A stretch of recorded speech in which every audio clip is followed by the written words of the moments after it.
The Richest Man in Babylon. Chapter 1. The Man Who Desired Gold. Banseer, the chariot builder of Babylon, was thoroughly discouraged.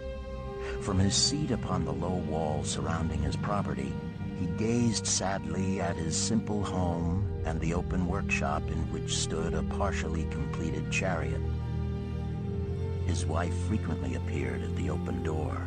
Her furtive glances in his direction reminded him that the meal bag was almost empty and he should be at work finishing the chariot, hammering and hewing, polishing and painting, stretching taut the leather over the wheel rims, preparing it for delivery so he could collect from his wealthy customer. Nevertheless, his fat, muscular body sat stolidly upon the wall. His slow mind was struggling patiently with a problem for which he could find no answer. The hot tropical sun, so typical of this valley of the Euphrates, beat down upon him mercilessly. Beads of perspiration formed upon his brow and trickled down unnoticed to lose themselves in the hairy jungle on his chest. Beyond his home towered the high terraced walls surrounding the king's palace. Nearby, cleaving the blue heavens, was the painted tower of the Temple of Bel. In the shadow of such grandeur was his simple home and many others far less neat and well cared for. Babylon was like this, a mixture of grandeur and squalor, of dazzling wealth and direst poverty, crowded together without plan or system within the protecting walls of the city. Behind him, had he cared to turn and look, the noisy chariots of the rich jostled and crowded aside the sandaled tradesmen as well as the barefooted beggars.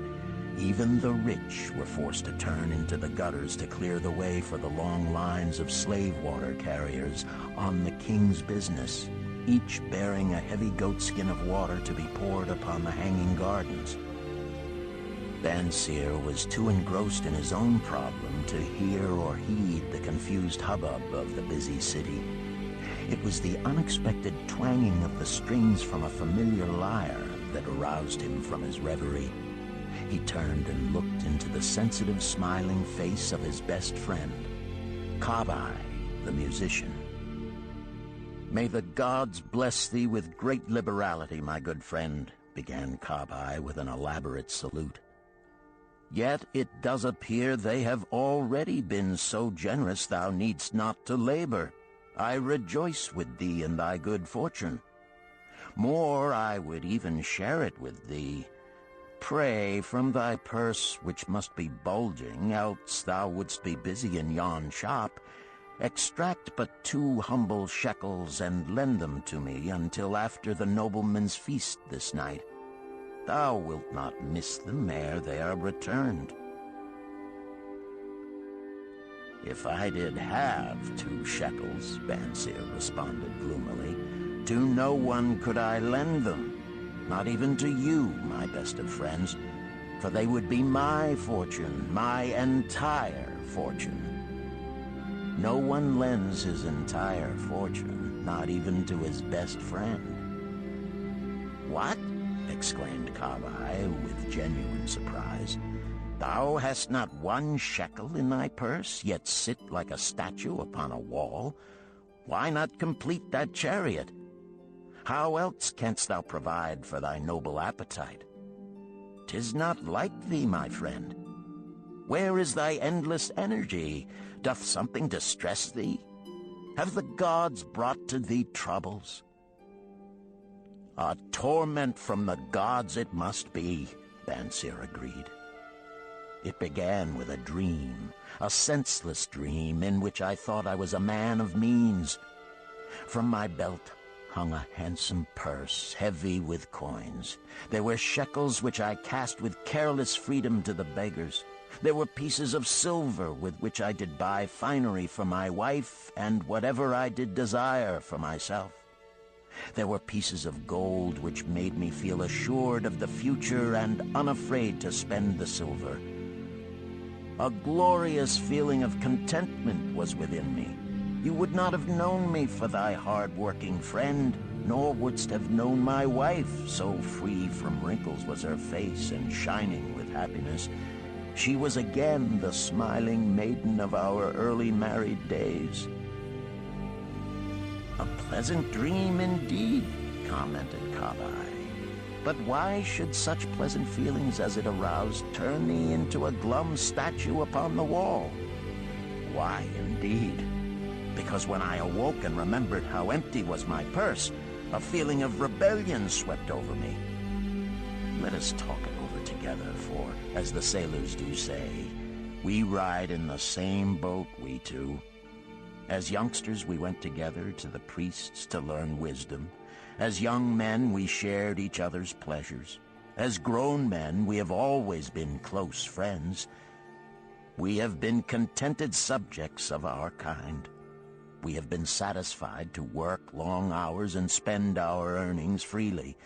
We have earned much coin in the years that have passed, yet to know the joys that come from wealth, we must dream about them. Bah! Are we more than dumb sheep? We live in the richest city in all the world. The travelers do say none equals it in wealth. About us is much display of wealth, but of it we ourselves have not. After half a lifetime of hard labor, thou, my best of friends, hast an empty purse, and sayest to me, may I borrow such a trifle as 2 shekels until after the nobleman's feast this night? Then what do I reply? Do I say, here is my purse, its contents will I gladly share? No, I admit that my purse is as empty as thine. What is the matter? Why cannot we acquire silver and gold, more than enough for food and robes? Consider also our sons, Bansir continued. Are they not following in the footsteps of their fathers?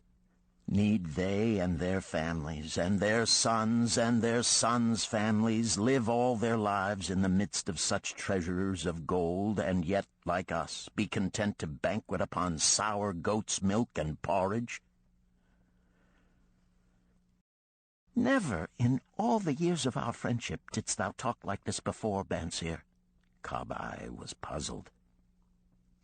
Never in all those years did I think like this before. From early dawn until darkness stopped me, I have labored to build the finest chariots any man could make, soft-heartedly hoping some day the gods would recognize my worthy deeds and bestow upon me great prosperity. This they have never done. At last I realize this they will never do. Therefore my heart is sad. I wish to be a man of means. I wish to own lands and cattle, to have fine robes and coins in my purse. I am willing to work for these things with all the strength in my back, with all the skill in my hands, with all the cunning in my mind. But I wish my labors to be fairly rewarded. What is the matter with us? Again, I ask you, why cannot we have our just share of the good things so plentiful for those who have the gold with which to buy them? Would I knew the answer, Kabai replied. No better than thou am I satisfied. My earnings from my lyre are quickly gone. Often must I plan and scheme that my family be not hungry. Also within my breast is a deep longing for a lyre large enough that it may truly sing the strains of music that do surge through my mind. With such an instrument could I make music finer than even the king has ever heard before. Such a lyre thou shouldst have.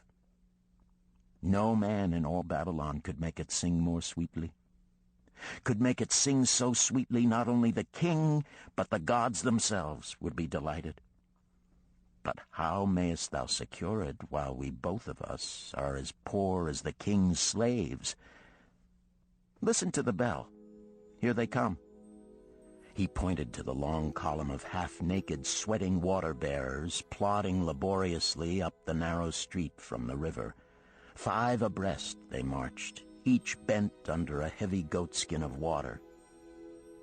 "A fine figure of a man he who doth lead them," Kabai indicated the wearer of the bell who marched in front without a load. "A prominent man in his own country, 'tis easy to see."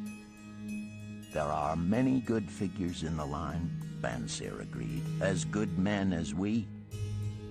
Tall, blond men from the north, laughing black men from the south, little brown men from the nearer countries, all marching together from the river to the gardens, back and forth, day after day, year after year. Naught of happiness to look forward to, beds of straw upon which to sleep, hard grain porridge to eat. Pity the poor brutes, Kabai. Pity them I do, yet thou dost make me see how little better off are we, free men though we call ourselves. That is truth, Kabai. Unpleasant thought though it may be. We do not wish to go on year after year living slavish lives, working, getting nowhere. Might we not find out how others acquire gold and do as they do? Kabai inquired. Perhaps there is some secret we might learn if we but sought from those who knew, replied Bansir thoughtfully. This very day, suggested Kabai, I did pass our old friend Arkad, riding in his golden chariot. This I will say, he did not look over my humble head as many in his station might consider his right. Instead, he did wave his hand that all onlookers might see him pay greetings and bestow his smile of friendship upon Kabai, the musician. He is claimed to be the richest man in all Babylon, Bansir mused. So rich, the king is said to seek his golden aid in affairs of the treasury, Kabai replied. So rich, Bansir interrupted. I fear if I should meet him in the darkness of the night, I should lay my hands upon his fat wallet. Nonsense, reproved Kabai. A man's wealth is not in a purse he carries. A fat purse quickly empties if there be no golden stream to refill it. Arkad has an income that constantly keeps his purse full, no matter how liberally he spends. Income, that is the thing, ejaculated Bansir. I wish an income that will keep flowing into my purse whether I sit upon the wall or travel to far lands. Arkad must know how a man can make an income for himself. Dost suppose it is something he could make clear to a mind as slow as mine? Methinks he did teach his knowledge to his son, Nomasir, Kabai responded. Did he not go to Nineveh and, so it is told at the inn, become, without aid from his father, one of the richest men in that city? Kabai, thou bringest to me a rare thought. A new light gleamed in Bansir's eyes. It costs nothing to ask wise advice from a good friend, and Arkad was always that. Never mind though our purses be as empty as the falcon's nest of a year ago. Let that not detain us. We are weary of being without gold in the midst of plenty. We wish to become men of means. Come, let us go to Arkad and ask how we also may acquire incomes for ourselves. Thou speakest with true inspiration, Bansir. Thou bringest to my mind a new understanding. Thou makest me to realize the reason why we have never found any measure of wealth. We never sought it. Thou hast labored patiently to build the staunchest chariots in Babylon. To that purpose was devoted your best endeavors. Therefore, at it thou didst succeed. I strove to become a skillful lyre player, and at it I did succeed.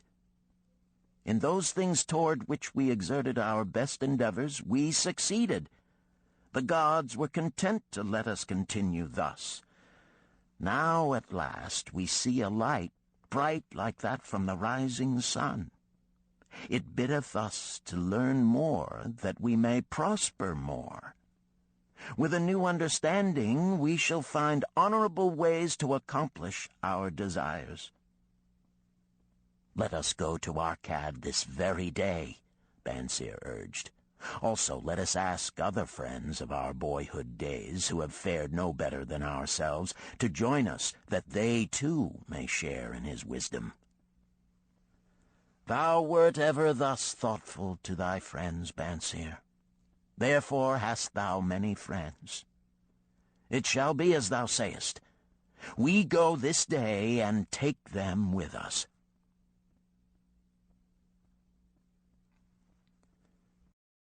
Chapter 2. The Richest Man in Babylon.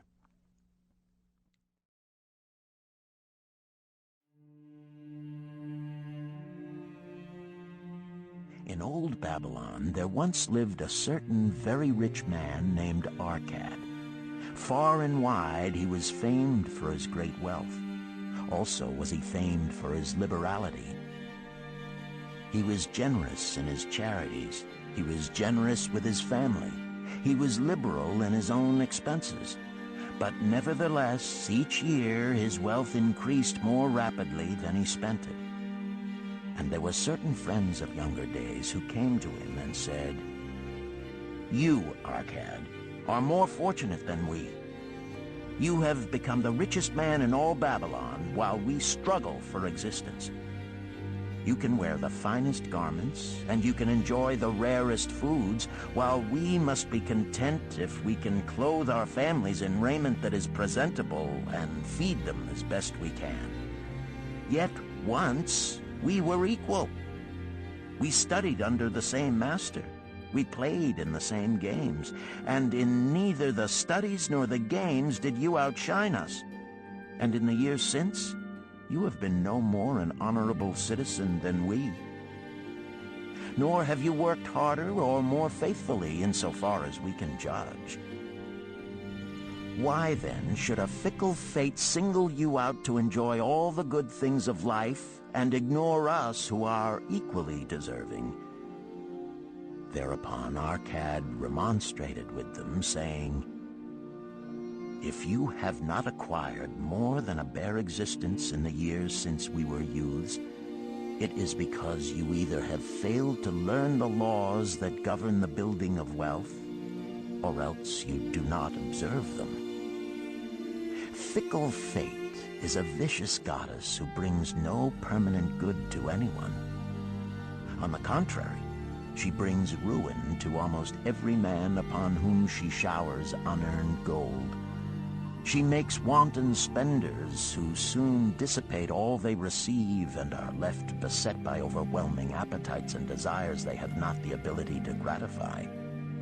Yet others whom she favors become misers and hoard their wealth, fearing to spend what they have, knowing they do not possess the ability to replace it.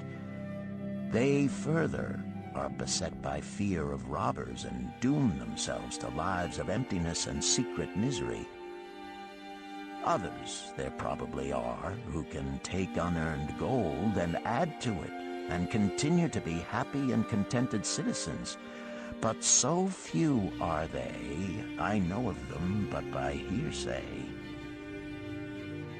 Think you of the men who have inherited sudden wealth, and see if these things are not so."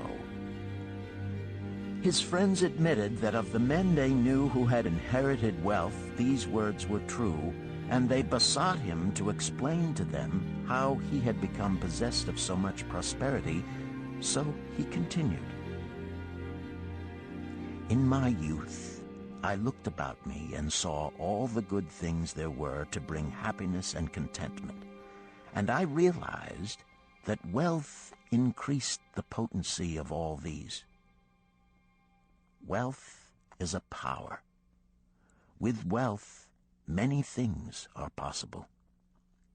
One may ornament the home with the richest of furnishings. One may sail the distant seas. One may feast on the delicacies of far lands. One may buy the ornaments of the gold worker and the stone polisher. One may even build mighty temples for the gods. One may do all these things and many others in which there is delight for the senses and gratification for the soul. And when I realized all this, I decided to myself that I would claim my share of the good things of life. I would not be one of those who stand afar off, enviously watching others enjoy. I would not be content to clothe myself in the cheapest raiment that looked respectable. I would not be satisfied with the lot of a poor man. On the contrary, I would make myself a guest at this banquet of good things. Being, as you know, the son of a humble merchant, one of a large family with no hope of an inheritance, and not being endowed, as you have so frankly said, with superior powers or wisdom, I decided that if I was to achieve what I desired, time and study would be required. As for time, all men have it in abundance. You, each of you, have let slip by sufficient time to have made yourselves wealthy. Yet you admit you have nothing to show except your good families, of which you can be justly proud. As for study, did not our wise teacher teach us that learning was of two kinds? The one kind being the things we learned and knew, and the other being the training that taught us how to find out what we did not know. Therefore did I decide to find out how one might accumulate wealth, and when I had found out, to make this my task and do it well. For is it not wise that we should enjoy while we dwell in the brightness of the sunshine? For sorrows enough shall descend upon us when we depart for the darkness of the world of spirit. I found employment as a scribe in the Hall of Records, and long hours each day I labored upon the clay tablets. Week after week and month after month I labored, yet for my earnings I had naught to show. Food and clothing and penance to the gods, and other things of which I could remember not what, absorbed all my earnings. But my determination did not leave me. And one day Algamish, the moneylender, came to the house of the city master and ordered a copy of the 9th law, and he said to me, I must have this in 2 days, and if the task is done by that time, 2 coppers will I give to thee.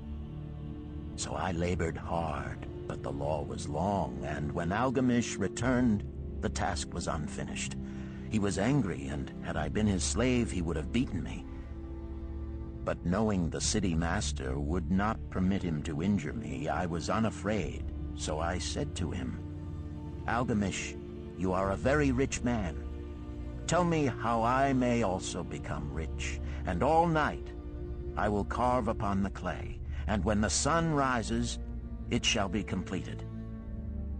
He smiled at me and replied, You are a forward knave, but we will call it a bargain. All that night I carved, though my back pained and the smell of the wick made my head ache until my eyes could hardly see. But when he returned at sunup, the tablets were complete. Now, I said, tell me what you promised. You have fulfilled your part of our bargain, my son, he said to me kindly, and I am ready to fulfill mine. I will tell you these things you wish to know, because I am becoming an old man, and an old tongue loves to wag. And when youth comes to age for advice, he receives the wisdom of years. But too often does youth think that age knows only the wisdom of days that are gone, and therefore profits not. But remember this, the sun that shines today is the sun that shone when thy father was born. and will still be shining when thy last grandchild shall pass into the darkness.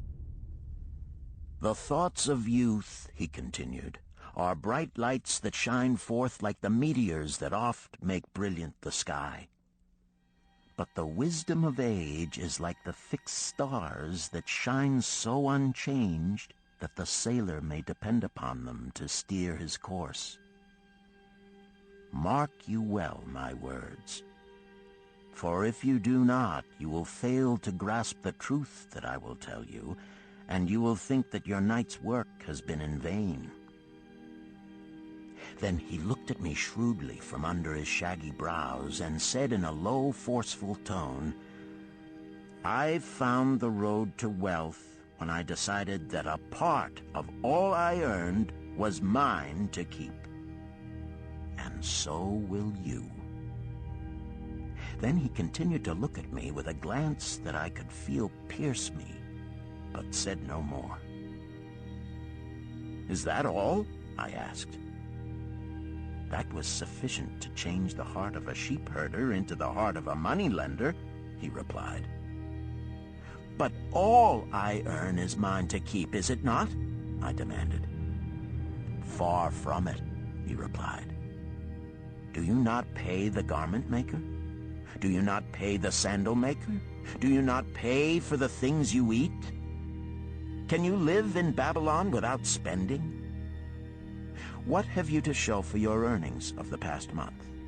What for the past year? Fool! You pay to everyone but yourself. Dullard! You labor for others. As well be a slave and work for what your master gives you to eat and wear. If you did keep for yourself 1/10 of all you earn, how much would you have in 10 years?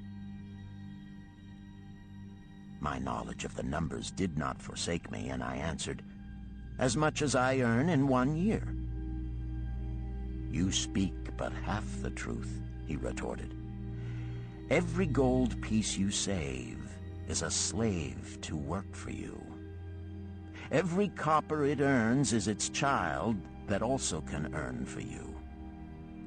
If you would become wealthy, then what you save must earn, and its children must earn, that all may help to give to you the abundance you crave. You think I cheat you for your long night's work," he continued.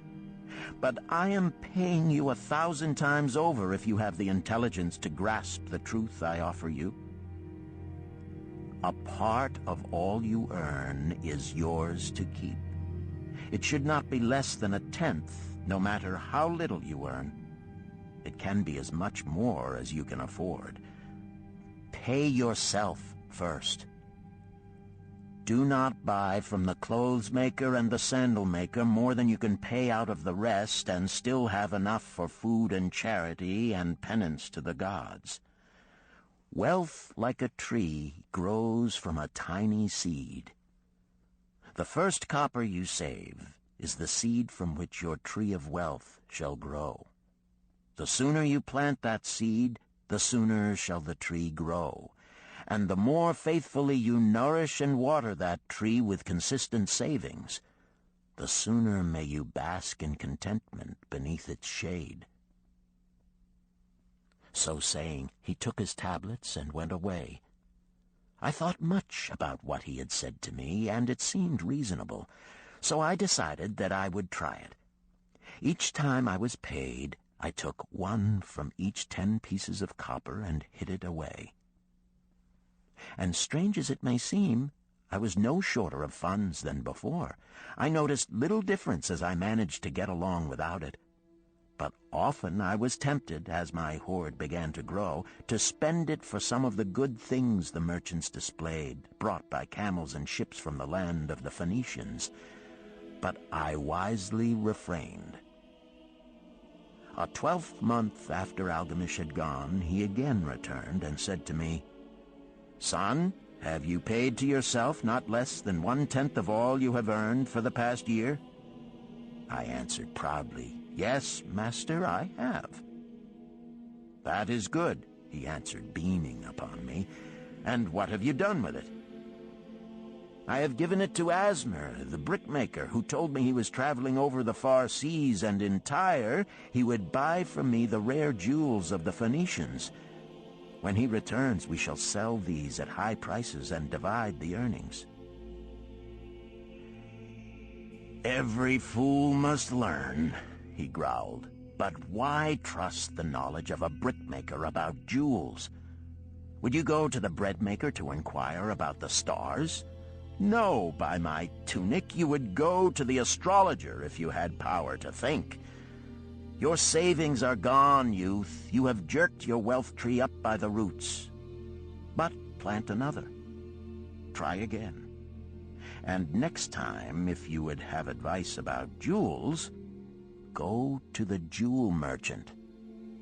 If you would know the truth about sheep, go to the herdsman.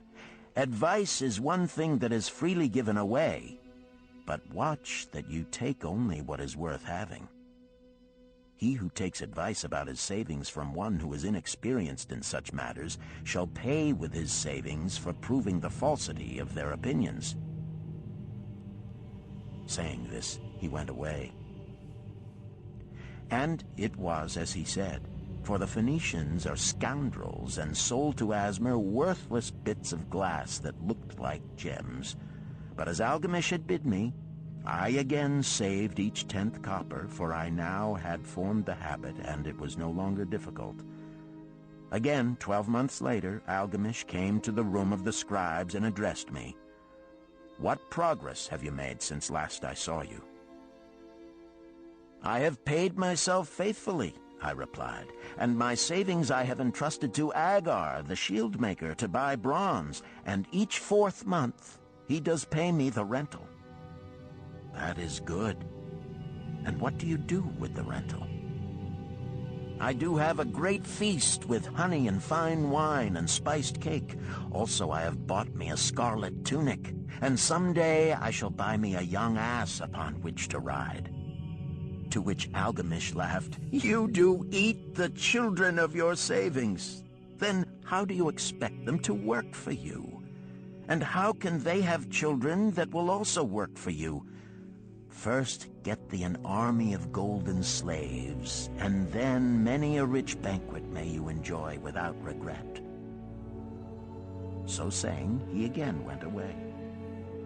Nor did I again see him for 2 years, when he once more returned, and his face was full of deep lines, and his eyes drooped, for he was becoming a very old man. And he said to me, "Arkad, hast thou yet achieved the wealth thou dreamed of?" And I answered, "Not yet all that I desire, but some I have, and it earns more, and its earnings earn more." "And do you still take the advice of brickmakers?" "About brickmaking they give me good advice," I retorted. "Arkad," he continued, "you have learned your lessons well. You first learned to live upon less than you could earn. Next, you learned to seek advice from those who were competent through their own experiences to give it. And lastly, you have learned to make gold work for you. You have taught yourself how to acquire money, how to keep it, and how to use it. Therefore, you are competent for a responsible position. I am becoming an old man. My sons think only of spending and give no thought to earning. My interests are great, and I fear too much for me to look after. If you will go to Nippur and look after my lands there, I shall make you my partner, and you shall share in my estate." So I went to Nippur and took charge of his holdings, which were large. And because I was full of ambition, and because I had mastered the 3 laws of successfully handling wealth, I was enabled to increase greatly the value of his properties. So I prospered much, and when the spirit of Algamish departed for the sphere of darkness, I did share in his estate as he had arranged under the law. So spake Arkad, and when he had finished his tale, one of his friends said, "You were indeed fortunate that Algamish made you an heir." Fortunate only in that I had the desire to prosper before I first met him. For 4 years did I not prove my definiteness of purpose by keeping 1/10 of all I earned? Would you call a fisherman lucky who for years so studied the habits of the fish that with each changing wind he could cast his nets about them? Opportunity is a haughty goddess who wastes no time with those who are unprepared. You had strong willpower to keep on after you lost your first year's savings. You are unusual in that way, spoke up another. Willpower, retorted Arkad. What nonsense! Do you think willpower gives a man the strength to lift a burden the camel cannot carry, or to draw a load the oxen cannot budge? Willpower is but the unflinching purpose to carry a task you set for yourself to fulfillment. If I set for myself a task, be it ever so trifling, I shall see it through. How else shall I have confidence in myself to do important things? Should I say to myself, for 100 days as I walk across the bridge into the city, I will pick from the road a pebble and cast it into the stream? I would do it. If on the 7th day I passed by without remembering, I would not say to myself, tomorrow I will cast 2 pebbles which will do as well. Instead, I would retrace my steps and cast the pebble. Nor on the 20th day would I say to myself, Arkad, this is useless. What does it avail you to cast a pebble every day? Throw in a handful and be done with it. No, I would not say that, nor do it. When I set a task for myself, I complete it. Therefore, I am careful not to start difficult and impractical tasks, because I love leisure. And then another friend spoke up and said, if what you tell is true, and it does seem, as you have said, reasonable, then being so simple, if all men did it, there would not be enough wealth to go around. Wealth grows wherever men exert energy, Arkad replied. If a rich man builds him a new palace, is the gold he pays out gone? No, the brickmaker has part of it, and the laborer has part of it, and the artist has part of it, and everyone who labors upon the house has part of it. Yet, when the palace is completed, is it not worth all it cost? And is the ground upon which it stands not worth more because it is there? And is the ground that adjoins it not worth more because it is there? Wealth grows in magic ways. No man can prophesy the limit of it. Have not the Phoenicians built great cities on barren coasts with the wealth that comes from their ships of commerce on the seas? What then do you advise us to do that we also may become rich?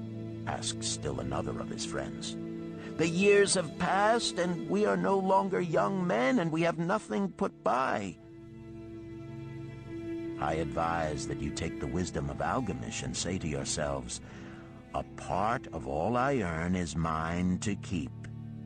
Say it in the morning when you first arise, say it at noon, say it at night. Say it each hour of every day. Say it to yourself until the words stand out like letters of fire across the sky. Impress yourself with the idea. Fill yourself with the thought. Then take whatever portion seems wise. Let it be not less than 1/10, and lay it by. Arrange your other expenditures to do this if necessary, but lay by that portion first.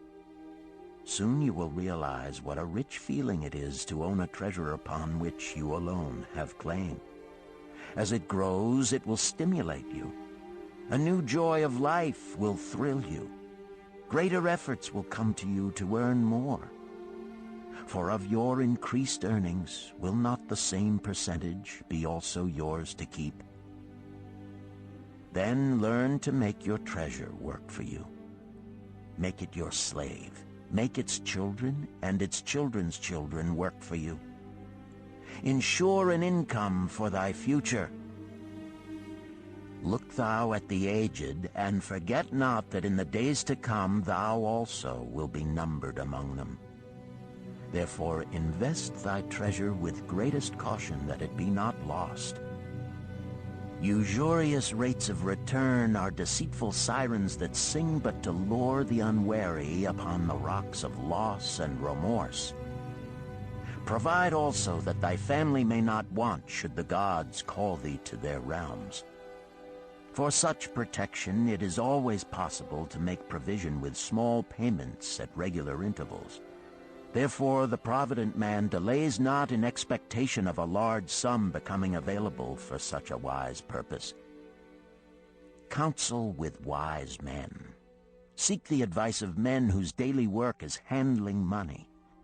Let them save you from such an error as I myself made in entrusting my money to the judgment of Asmer, the brickmaker. A small return and a safe one is far more desirable than risk. Enjoy life while you are here.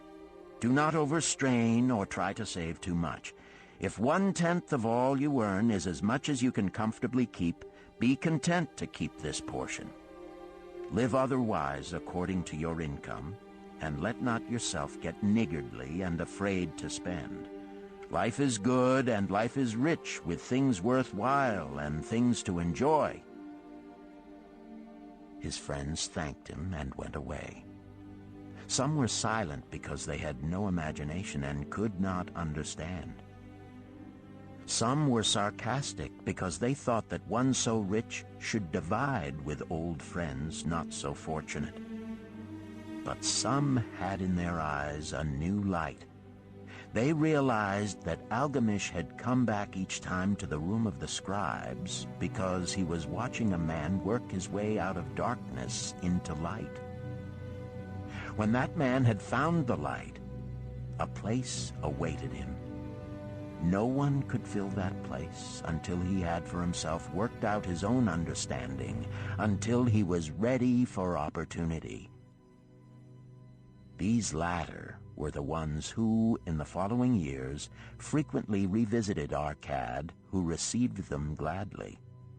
He counseled with them and gave them freely of his wisdom, as men of broad experience are always glad to do.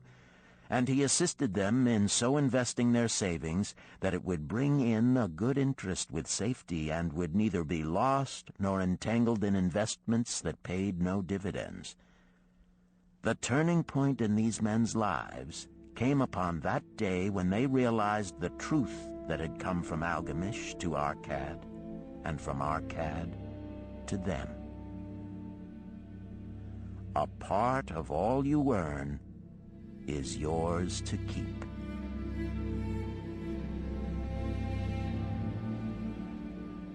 Chapter 3. 7 Cures for a Lean Purse. The glory of Babylon endures. Down through the ages, its reputation comes to us as the richest of cities, its treasures as fabulous. Yet it was not always so. The riches of Babylon were the results of the wisdom of its people. They first had to learn how to become wealthy. When the good King Sargon returned to Babylon after defeating his enemies, the Elamites, he was confronted with a serious situation. The royal chancellor explained it to the king thus: "After many years of great prosperity brought to our people because your majesty built the great irrigation canals and the mighty temples of the gods, now that these works are completed, the people seem unable to support themselves. The laborers are without employment. The merchants have few customers. The farmers are unable to sell their produce. The people have not enough gold to buy food." "But where has all the gold gone that we spent for these great improvements?" demanded the king. "It has found its way, I fear," responded the chancellor, into the possession of a few very rich men of our city. It filtered through the fingers of most of our people as quickly as the goat's milk goes through the strainer. Now that the stream of gold has ceased to flow, most of our people have nothing to show for their earnings." The king was thoughtful for some time. Then he asked, "Why should so few men be able to acquire all the gold?" "Because they know how," replied the chancellor. "One may not condemn a man for succeeding because he knows how. Neither may one with justice take away from a man what he has fairly earned to give to men of less ability."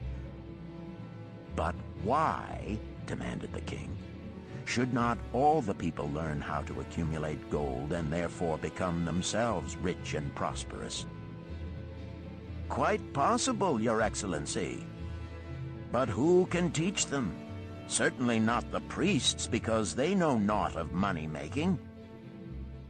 "Who knows best in all our city how to become wealthy, Chancellor?" asked the king. "Thy question answers itself, Your Majesty. Who has amassed the greatest wealth in Babylon?" "Well said, my able Chancellor. It is Arkad. He is the richest man in Babylon. Bring him before me on the morrow." Upon the following day, as the king had decreed, Arkad appeared before him, straight and sprightly, despite his 80 years and 10. "Arkad," spoke the king, "is it true thou art the richest man in Babylon?" "So it is reported, Your Majesty, and no man disputes it." "How becamest thou so wealthy?" "By taking advantage of opportunities available to all citizens of our good city." "Thou hadst nothing to start with?" "Only a great desire for wealth. Besides this, nothing." "Arkad," continued the king, "our city is in a very unhappy state because a few men know how to acquire wealth and therefore monopolize it, while the mass of our citizens lack the knowledge of how to keep any part of the gold they receive. It is my desire that Babylon be the wealthiest city in the world. Therefore, it must be a city of many wealthy men. Therefore, we must teach all the people how to acquire riches. Tell me, Arkad, is there any secret to acquiring wealth? Can it be taught?" "It is practical, Your Majesty. That which one man knows can be taught to others." The king's eyes glowed. "Arkad, thou speakest the words I wish to hear. Wilt thou lend thyself to this great cause? Wilt thou teach thy knowledge to a school for teachers, each of whom shall teach others until there are enough trained to teach these truths to every worthy subject in my domain?" Arkad bowed and said, "I am thy humble servant to command. Whatever knowledge I possess will I gladly give for the betterment of my fellow men and the glory of my king. Let your good chancellor arrange for me a class of 100 men, and I will teach them those 7 cures which did fatten my purse, than which there was none leaner in all Babylon." A fortnight later, in compliance with the king's command, the chosen 100 assembled in the great hall of the Temple of Learning, seated upon colorful rings in a semicircle. Arkad sat beside a small tabaret upon which smoked a sacred lamp sending forth a strange and pleasing odor. "Behold the richest man in Babylon," whispered a student, nudging his neighbor as Arkad arose. "He is but a man, even as the rest of us." "As a dutiful subject of our great king," Arkad began, "I stand before you in his service. Because once I was a poor youth who did greatly desire gold, and because I found knowledge that enabled me to acquire it, he asks that I impart unto you my knowledge. I started my fortune in the humblest way. I had no advantage not enjoyed as fully by you and every citizen in Babylon. The first storehouse of my treasure was a well-worn purse. I loathed its useless emptiness. I desired that it be round and full, clinking with the sound of gold. Therefore, I sought every remedy for a lean purse. I found 7. To you who are assembled before me shall I explain the 7 cures for a lean purse, which I do recommend to all men who desire much gold. Each day for 7 days will I explain to you one of the 7 remedies. Listen attentively to the knowledge that I will impart. Debate it with me. Discuss it among yourselves. Learn these lessons thoroughly, that ye may also plant in your own purse the seed of wealth. First must each of you start wisely to build a fortune of his own. Then wilt thou be competent, and only then, to teach these truths to others. I shall teach to you in simple ways how to fatten your purses. This is the first step leading to the Temple of Wealth, and no man may climb who cannot plant his feet firmly upon the first step. We shall now consider the first cure. The first cure. Start thy purse to fattening. Arkad addressed the thoughtful man in the second row. My good friend, at what craft workest thou? I, replied the man, am a scribe and carve records upon the clay tablets. Even at such labor did I myself earn my first coppers. Therefore thou hast the same opportunity to build a fortune. He spoke to a florid-faced man farther back. Pray tell also what dost thou to earn thy bread? I, responded this man, am a meat butcher. I do buy the goats the farmers raise and kill them and sell the meat to the housewives and the hides to the sandal makers. Because thou dost also labor and earn, thou hast every advantage to succeed that I did possess. In this way did Arkad proceed to find out how each man labored to earn his living. When he had done questioning them, he said, Now, my students, ye can see that there are many trades and labors at which men may earn coins. Each of the ways of earning is a stream of gold from which the worker doth divert by his labors a portion to his own purse. Therefore into the purse of each of you flows a stream of coins, large or small, according to his ability. Is it not so? Thereupon they agreed that it was so. Then, continued Arkad, if each of you desireth to build for himself a fortune, is it not wise to start by utilizing that source of wealth which he already has established? To this they agreed. Then Arkad turned to a humble man who had declared himself an egg merchant. If thou select one of thy baskets and put into it each morning 10 eggs, and take out from it each evening 9 eggs, what will eventually happen? It will become in time overflowing. Why? Because each day I put in 1 more egg than I take out. Arkad turned to the class with a smile. Does any man here have a lean purse? First they looked amused, then they laughed. Lastly, they waved their purses in jest. All right, he continued. Now I shall tell thee the first remedy I learned to cure a lean purse. Do exactly as I have suggested to the egg merchant. For every 10 coins thou placest within thy purse, take out for use but 9. Thy purse will start to fatten at once, and its increasing weight will feel good in thy hand and bring satisfaction to thy soul. Deride not what I say because of its simplicity. Truth is always simple. I told thee I would tell how I built my fortune. This was my beginning. I too carried a lean purse and cursed it because there was naught within to satisfy my desires. But when I began to take out from my purse but 9 parts of 10 I put in, it began to fatten. So will thine. Now I will tell a strange truth, the reason for which I know not. When I ceased to pay out more than 9/10 of my earnings, I managed to get along just as well. I was not shorter than before. Also, ere long, did coins come to me more easily than before. Surely it is a law of the gods that unto him who keepeth and spendeth not a certain part of all his earnings shall gold come more easily. Likewise him whose purse is empty does gold avoid. Which desirest thou the most? Is it the gratification of thy desires of each day, a jewel, a bit of finery, better raiment, more food, things quickly gone and forgotten?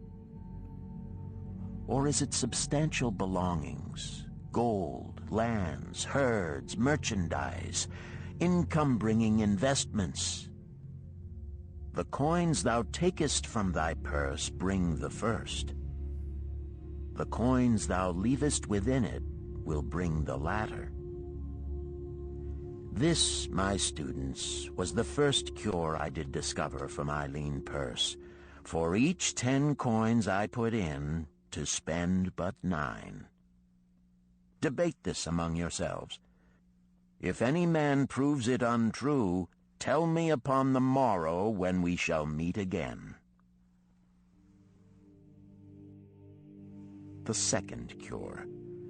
Control thy expenditures. Some of your members, my students, have asked me this. How can a man keep 1/10 of all he earns in his purse when all the coins he earns are not enough for his necessary expenses? So did Arkad address his students upon the second day. Yesterday, how many of thee carried lean purses? All of us, answered the class. Yet thou do not all earn the same. Some earn much more than others. Some have much larger families to support. Yet all purses were equally lean. Now I will tell thee an unusual truth about men and sons of men. It is this, that what each of us calls our necessary expenses will always grow to equal our incomes unless we protest to the contrary. Confuse not the necessary expenses with thy desires. Each of you, together with your good families, have more desires than your earnings can gratify. Therefore are thy earnings spent to gratify these desires insofar as they will go. Still thou retainest many ungratified desires.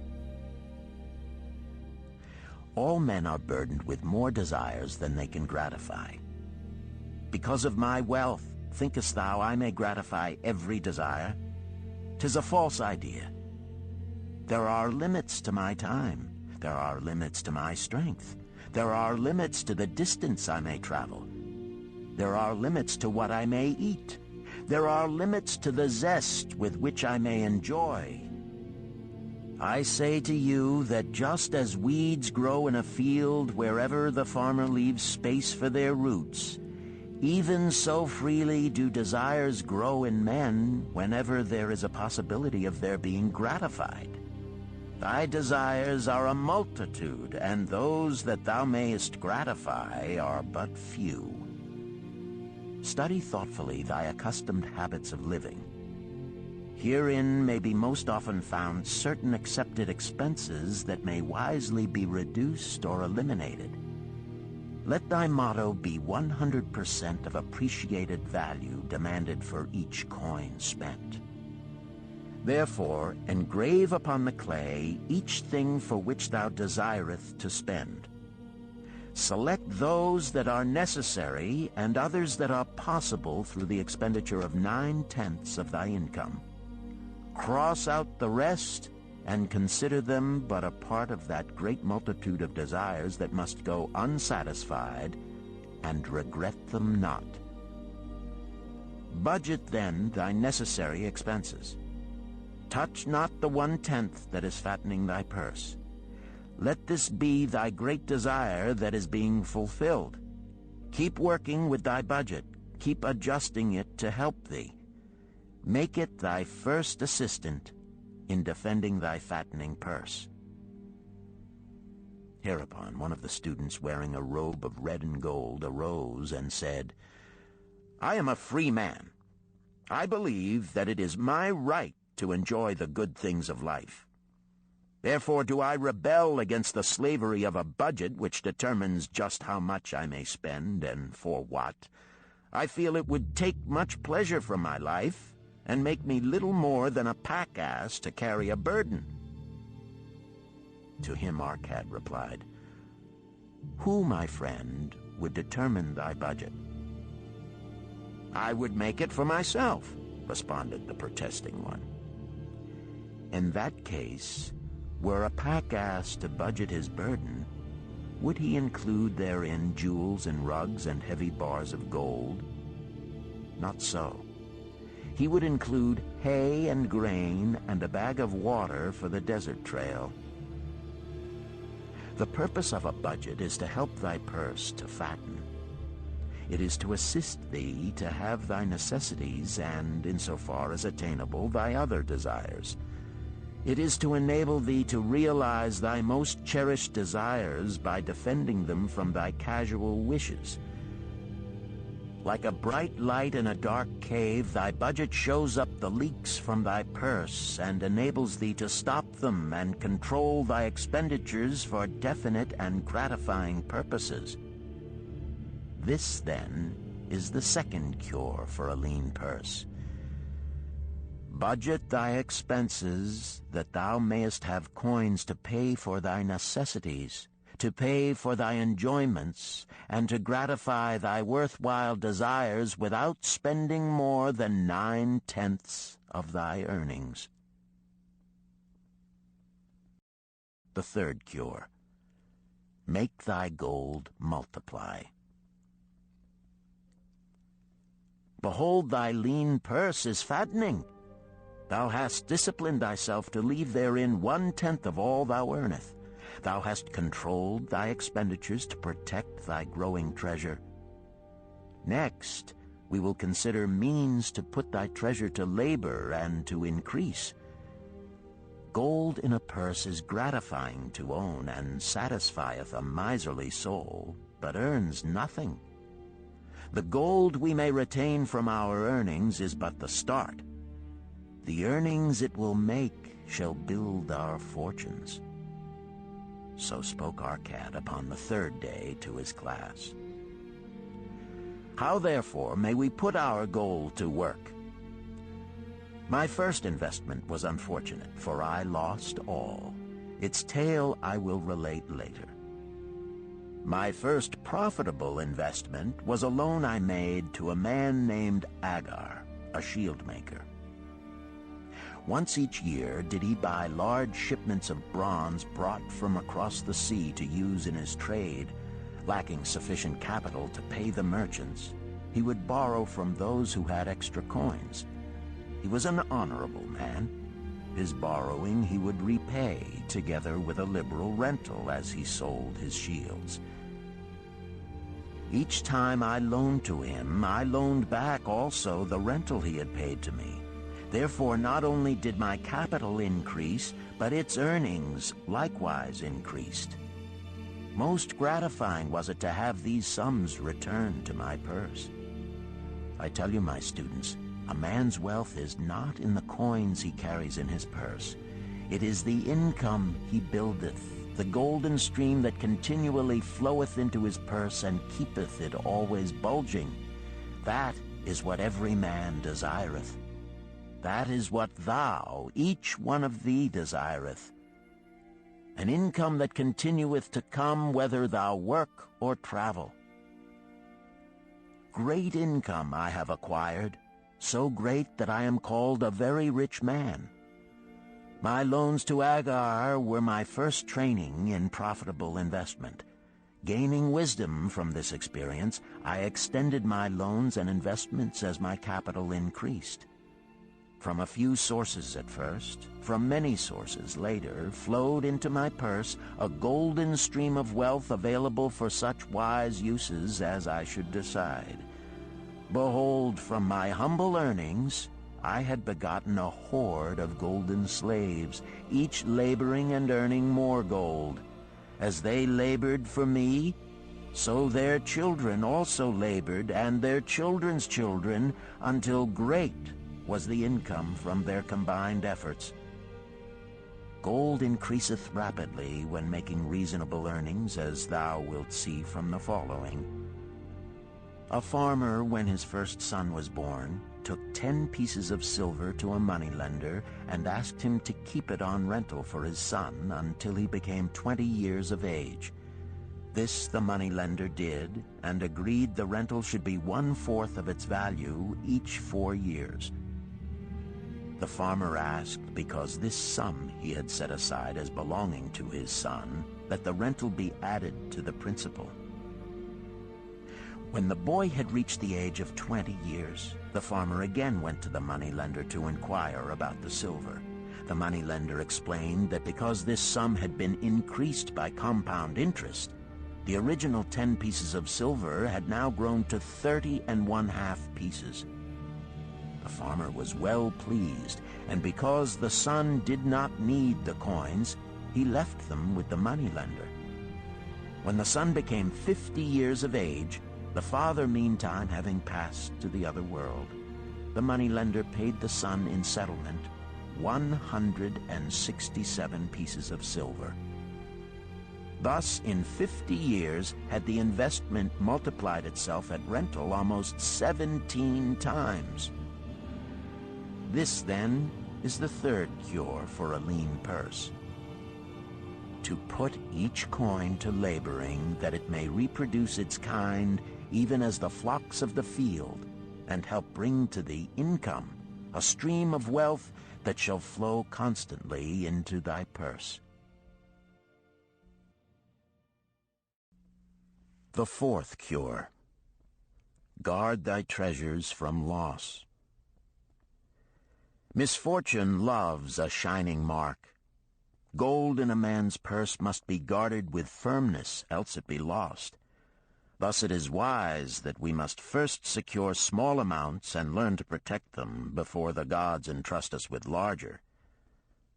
So spoke Arkad upon the 4th day to his class.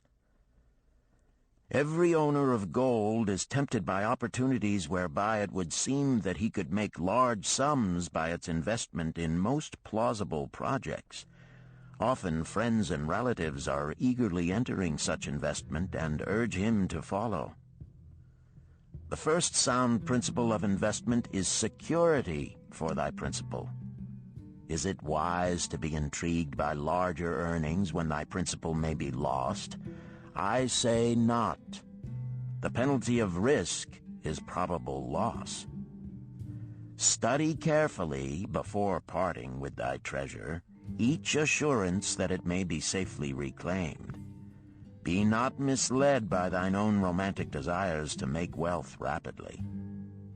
Before thou loan it to any man, assure thyself of his ability to repay and his reputation for doing so, that thou mayest not unwittingly be making him a present of thy hard-earned treasure. Before thou entrust it as an investment in any field, acquaint thyself with the dangers which may beset it. My own first investment was a tragedy to me at the time. The guarded savings of a year I did entrust to a brickmaker named Asmer, who was traveling over the far seas, and in Tyre agreed to buy for me the rare jewels of the Phoenicians. These we would sell upon his return and divide the profits. The Phoenicians were scoundrels and sold him bits of glass. My treasure was lost. Today, my training would show to me at once the folly of entrusting a brickmaker to buy jewels.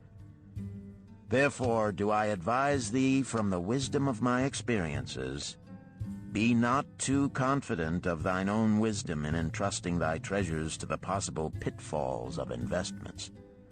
Better by far to consult the wisdom of those experienced in handling money for profit. Such advice is freely given for the asking, and may readily possess a value equal in gold to the sum thou considerest investing.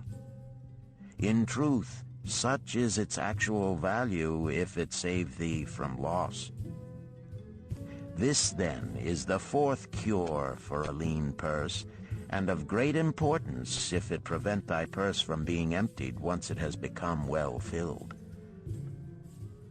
Guard thy treasure from loss by investing only where thy principal is safe, where it may be reclaimed if desirable, and where thou wilt not fail to collect a fair rental. Consult with wise men. Secure the advice of those experienced in the profitable handling of gold. Let their wisdom protect thy treasure from unsafe investments.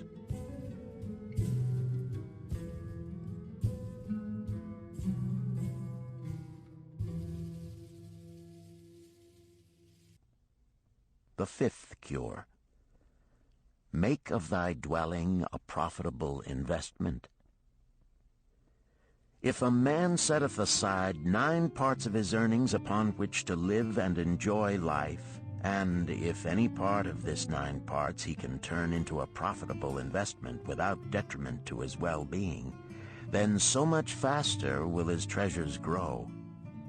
So spake Arkad to his class at their 5th lesson.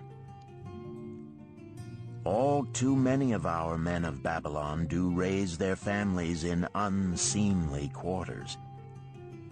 They do pay to exacting landlords liberal rentals for rooms where their wives have not a spot to raise the blooms that gladden a woman's heart, and their children have no place to play their games except in the unclean alleys. No man's family can fully enjoy life unless they do have a plot of ground wherein children can play in the clean earth, and where the wife may raise not only blossoms, but good rich herbs to feed her family. To a man's heart it brings gladness to eat the figs from his own trees and the grapes of his own vines, to own his own domicile and to have it a place he is proud to care for, putteth confidence in his heart and greater effort behind all his endeavors.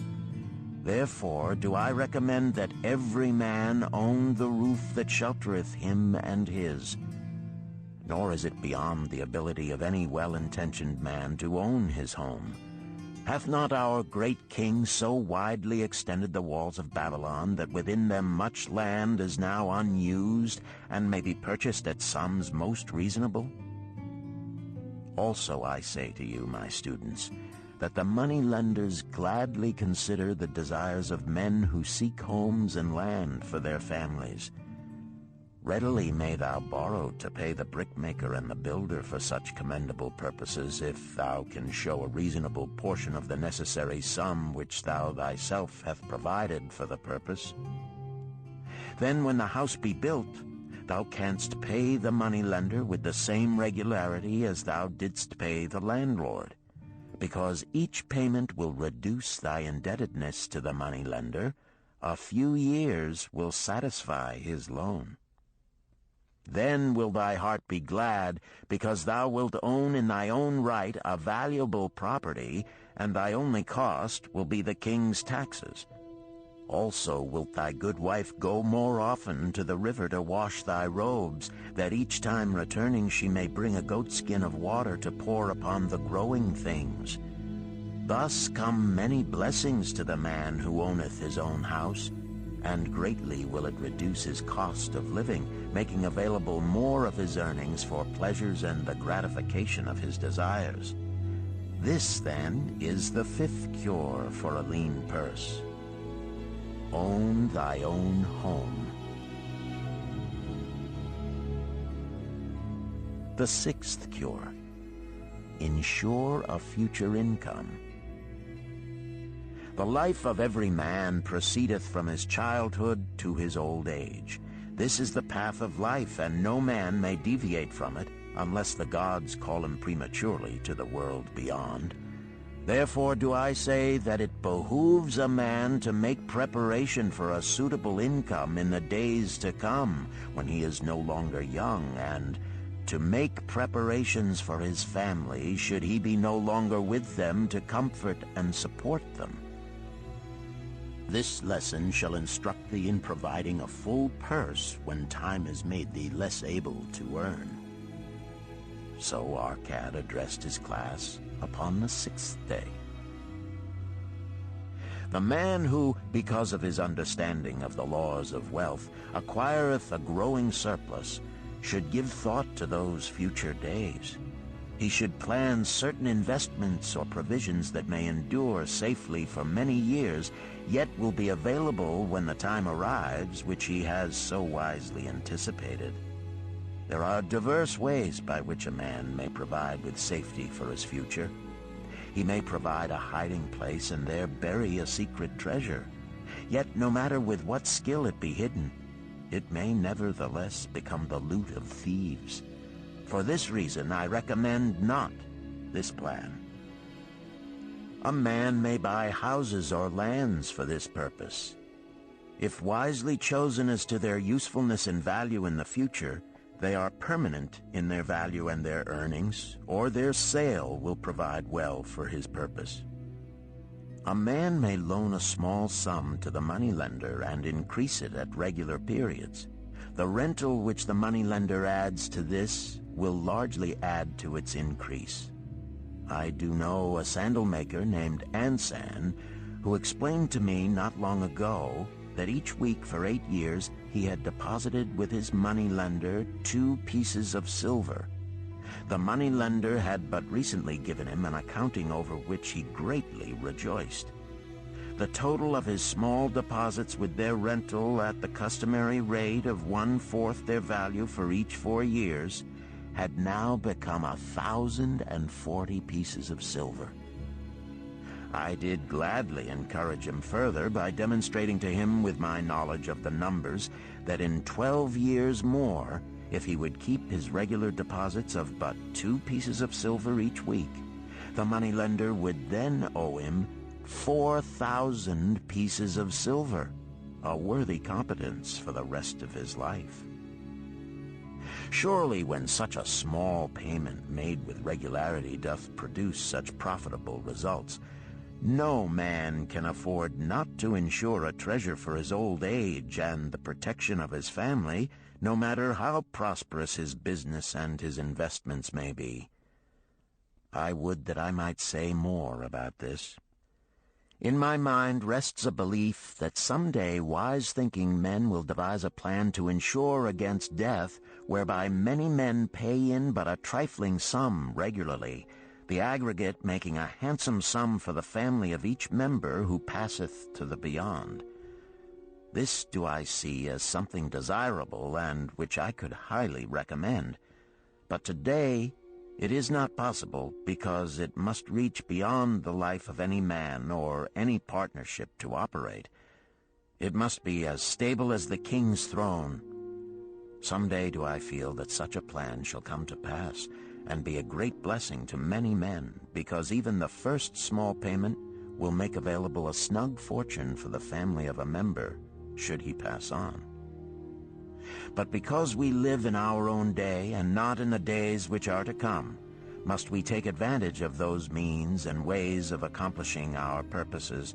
Therefore do I recommend to all men that they, by wise and well-thought-out methods, do provide against a lean purse in their mature years. For a lean purse to a man no longer able to earn, or to a family without its head, is a sore tragedy. This, then, is the 6th cure for a lean purse. Provide in advance for the needs of thy growing age and the protection of thy family. The 7th cure. Increase thy ability to earn. This day do I speak to thee, my students, of one of the most vital remedies for a lean purse. Yet I will not talk of gold, but of yourselves, of the men beneath the robes of many colors who do sit before me. I will talk to you of those things within the minds and lives of men which do work for or against their success. So did Arkad address his class upon the 7th day. Not long ago came to me a young man seeking to borrow. When I questioned him the cause of his necessity, he complained that his earnings were insufficient to pay his expenses. Thereupon I explained to him, this being the case, he was a poor customer for the moneylender, as he possessed no surplus earning capacity to repay the loan. What you need, young man, I told him, is to earn more coins. What dost thou to increase thy capacity to earn? All that I can do, he replied. 6 times within 2 moons have I approached my master to request my pay be increased, but without success. No man can go oftener than that. We may smile at his simplicity, yet he did possess one of the vital requirements to increase his earnings. Within him was a strong desire to earn more, a proper and commendable desire. Preceding accomplishment must be desire. Thy desires must be strong and definite. General desires are but weak longings. For a man to wish to be rich is of little purpose. For a man to desire 5 pieces of gold is a tangible desire which he can press to fulfillment. After he has backed his desire for 5 pieces of gold with strength of purpose to secure it, next he can find similar ways to obtain 10 pieces, and then 20 pieces, and later 1,000 pieces, and, behold, he has become wealthy. In learning to secure his one definite small desire, he hath trained himself to secure a larger one. This is the process by which wealth is accumulated, first in small sums, then in larger ones as a man learns and becomes more capable. Desires must be simple and definite. They defeat their own purpose should they be too many, too confusing, or beyond a man's training to accomplish. As a man perfecteth himself in his calling, even so doth his ability to earn increase. In those days when I was a humble scribe carving upon the clay for a few coppers each day, I observed that other workers did more than I, and were paid more. Therefore did I determine that I would be exceeded by none. Nor did it take long for me to discover the reason for their greater success. More interest in my work, more concentration upon my task, more persistence in my effort, and, behold, few men could carve more tablets in a day than I. With reasonable promptness my increased skill was rewarded, nor was it necessary for me to go 6 times to my master to request recognition. The more of wisdom we know, the more we may earn. That man who seeks to learn more of his craft shall be richly rewarded. If he is an artisan, he may seek to learn the methods and the tools of those most skillful in the same line. If he laboreth at the law or at healing, he may consult and exchange knowledge with others of his calling. If he be a merchant, he may continually seek better goods that can be purchased at lower prices. Always do the affairs of men change and improve, because keen-minded men seek greater skill that they may better serve those upon whose patronage they depend. Therefore, I urge all men to be in the front rank of progress and not to stand still, lest they be left behind. Many things come to make a man's life rich with gainful experiences. Such things as the following a man must do if he respects himself. He must pay his debts with all the promptness within his power, not purchasing that for which he is unable to pay. He must take care of his family that they may think and speak well of him. He must make a will of record that, in case the gods call him, proper and honorable division of his property be accomplished. He must have compassion upon those who are injured and smitten by misfortune, and aid them within reasonable limits.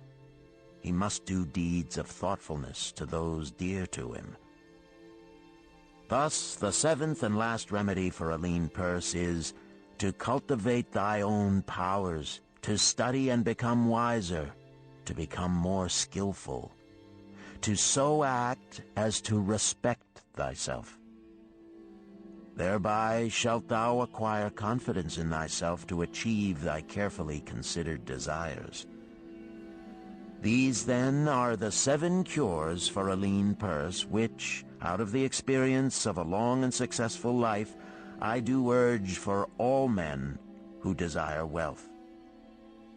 There is more gold in Babylon, my students, than thou dreamest of.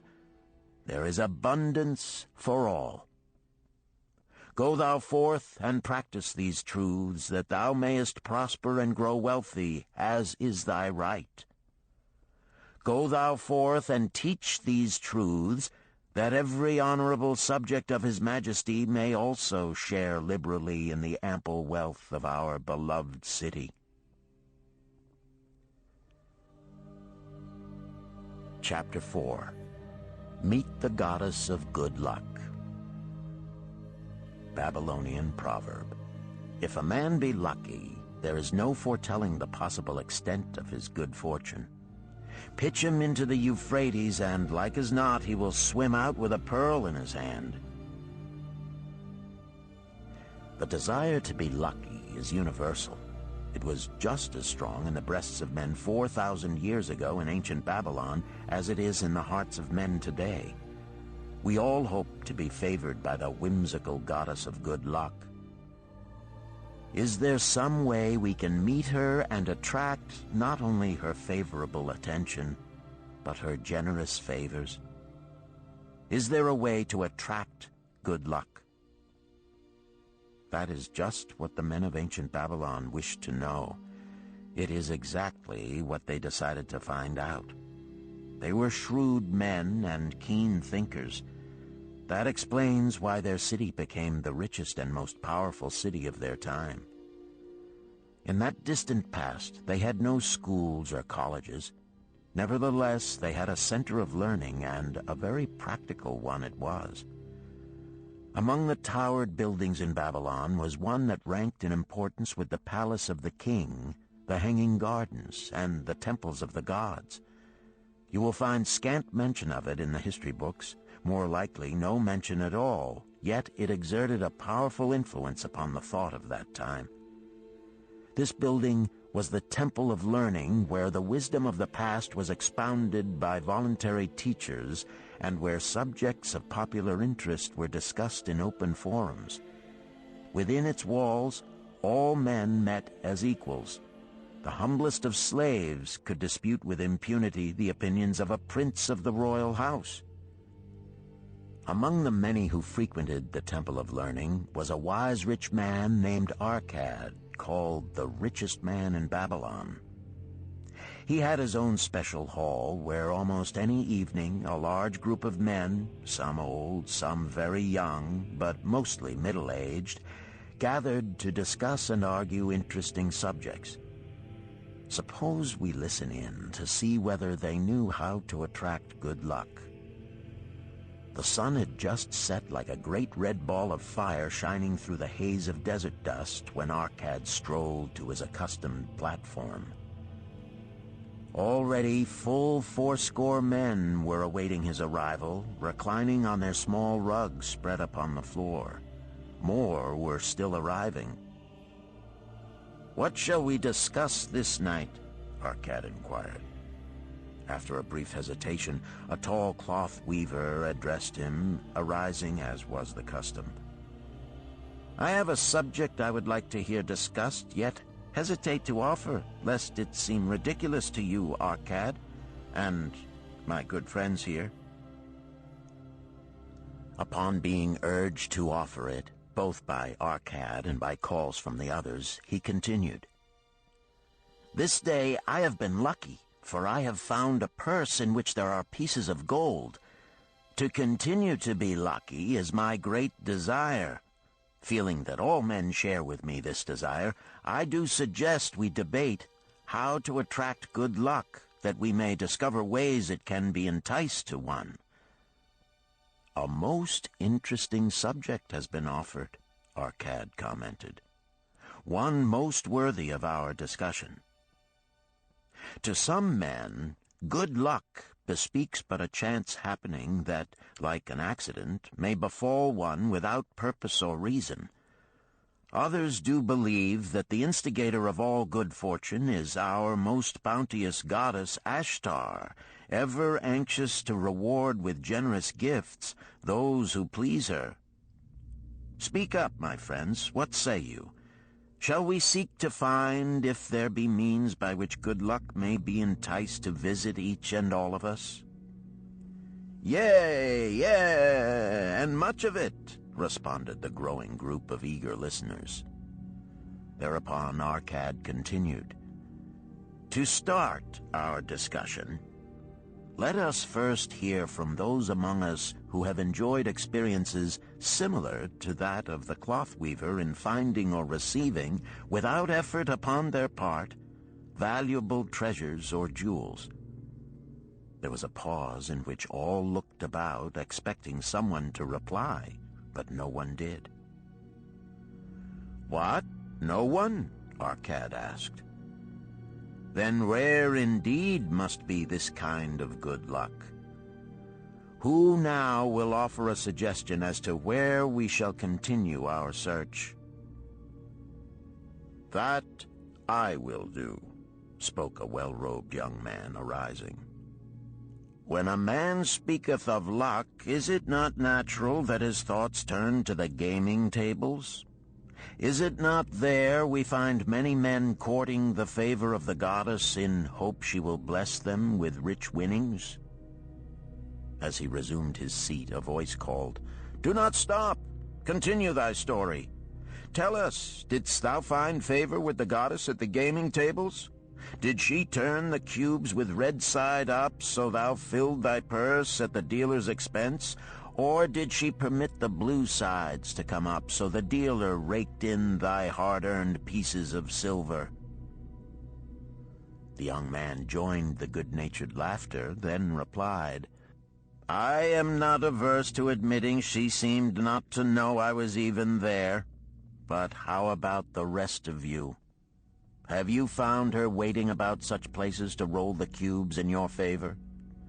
We are eager to hear as well as to learn." "A wise start," broke in Arkad. "We meet here to consider all sides of each question. To ignore the gaming table would be to overlook an instinct common to most men, the love of taking a chance with a small amount of silver in the hope of winning much gold." "That doth remind me of the races but yesterday," called out another listener. "If the goddess frequents the gaming tables, certainly she does not overlook the races where the gilded chariots and the foaming horses offer far more excitement. Tell us honestly, Arkad, didst she whisper to you to place your bet upon those gray horses from Nineveh yesterday? I was standing just behind thee, and could scarce believe my ears when I heard thee place thy bet upon the grays. Thou knowest as well as any of us that no team in all Assyria can beat our beloved bays in a fair race. Didst the goddess whisper in thy ear to bet upon the grays because at the last turn the inside black would stumble and so interfere with our bays that the grays would win the race and score an unearned victory?" Arkad smiled indulgently at the banter. "What reason have we to feel the good goddess would take that much interest in any man's bet upon a horse race? To me, she is a goddess of love and dignity whose pleasure it is to aid those who are in need and to reward those who are deserving. I look to find her, not at the gaming tables or the races where men lose more gold than they win, but in other places where the doings of men are more worthwhile and more worthy of reward. In tilling the soil, in honest trading, in all of man's occupations, there is opportunity to make a profit upon his efforts and his transactions. Perhaps not all the time will he be rewarded, because sometimes his judgment may be faulty, and other times the winds and the weather may defeat his efforts. Yet, if he persists, he may usually expect to realize his profit. This is so because the chances of profit are always in his favor. But when a man playeth the games, the situation is reversed, for the chances of profit are always against him, and always in favor of the gamekeeper. The game is so arranged that it will always favor the keeper. It is his business at which he plans to make a liberal profit for himself from the coins bet by the players. Few players realize how certain are the gamekeeper's profits and how uncertain are their own chances to win. For example, let us consider wagers placed upon the cube. Each time it is cast, we bet which side will be uppermost. If it be the red side, the game master pays to us 4 times our bet. But if any other of the 5 sides come uppermost, we lose our bet. Thus, the figures show that for each cast we have 5 chances to lose, but because the red pays 4 for 1, we have 4 chances to win. In a night's play, the game master can expect to keep for his profit 1/5 of all the coins wagered. Can a man expect to win more than occasionally against odds so arranged that he should lose 1/5 of all his bets? Yet some men do win large sums at times, volunteered one of the listeners. Quite so, they do, Arkad continued. Realizing this, the question comes to me whether money secured in such ways brings permanent value to those who are thus lucky. Among my acquaintances are many of the successful men of Babylon, yet among them I am unable to name a single one who started his success from such a source. You who are gathered here tonight know many more of our substantial citizens. To me, it would be of much interest to learn how many of our successful citizens can credit the gaming tables with their start to success. Suppose each of you tell of those you know. What say you? After a prolonged silence, a wag ventured, "Wouldst thy inquiry include the gamekeepers?" "If you think of no one else," Arkad responded. "If not one of you can think of anyone else, then how about yourselves? Are there any consistent winners with us who hesitate to advise such a source for their incomes?" His challenge was answered by a series of groans from the rear, taken up and spread amid much laughter. "It would seem we are not seeking good luck in such places as the goddess frequents," he continued. "Therefore let us explore other fields. We have not found it in picking up lost wallets, neither have we found it haunting the gaming tables. As to the races, I must confess to have lost far more coins there than I have ever won. Now suppose we consider our trades and businesses. Is it not natural, if we conclude a profitable transaction, to consider it not good luck, but a just reward for our efforts? I am inclined to think we may be overlooking the gifts of the goddess. Perhaps she really does assist us when we do not appreciate her generosity. Who can suggest further discussion? Thereupon an elderly merchant arose, smoothing his genteel white robe. With thy permission, most honorable Arkad and my friends, I offer a suggestion. If, as you have said, we take credit to our own industry and ability for our business success, why not consider the successes we almost enjoyed but which escaped us, happenings which would have been most profitable? They would have been rare examples of good luck if they had actually happened. Because they were not brought to fulfillment, we cannot consider them as our just rewards. Surely many men here have such experiences to relate. Here is a wise approach, Arkad approved. Who among you have had good luck within your grasp only to see it escape? Many hands were raised, among them that of the merchant. Arkad motioned to him to speak. As you suggested this approach, we should like to hear first from you. I will gladly relate a tale, he resumed, that doth illustrate how closely unto a man good luck may approach, and how blindly he may permit it to escape, much to his loss and later regret. Many years ago, when I was a young man, just married and well started to earning, my father did come one day and urge most strongly that I enter upon an investment.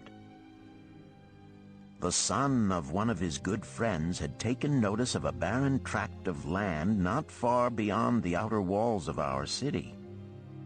It lay high above the canal where no water could reach it. The son of my father's friend devised a plan to purchase this land, build 3 large water wheels that could be operated by oxen, and thereby raise the life-giving waters to the fertile soil. This accomplished, he planned to divide it into small tracts and sell to the residents of the city for herb patches. The son of my father's friend did not possess sufficient gold to complete such an undertaking. Like myself, he was a young man earning a fair sum. His father, like mine, was a man of large family and small means. He therefore decided to interest a group of men to enter the enterprise with him.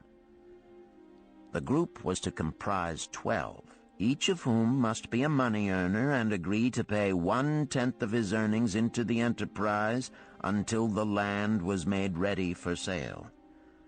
All would then share justly in the profits in proportion to their investment. Thou, my son, bespoke my father unto me, art now in thy young manhood.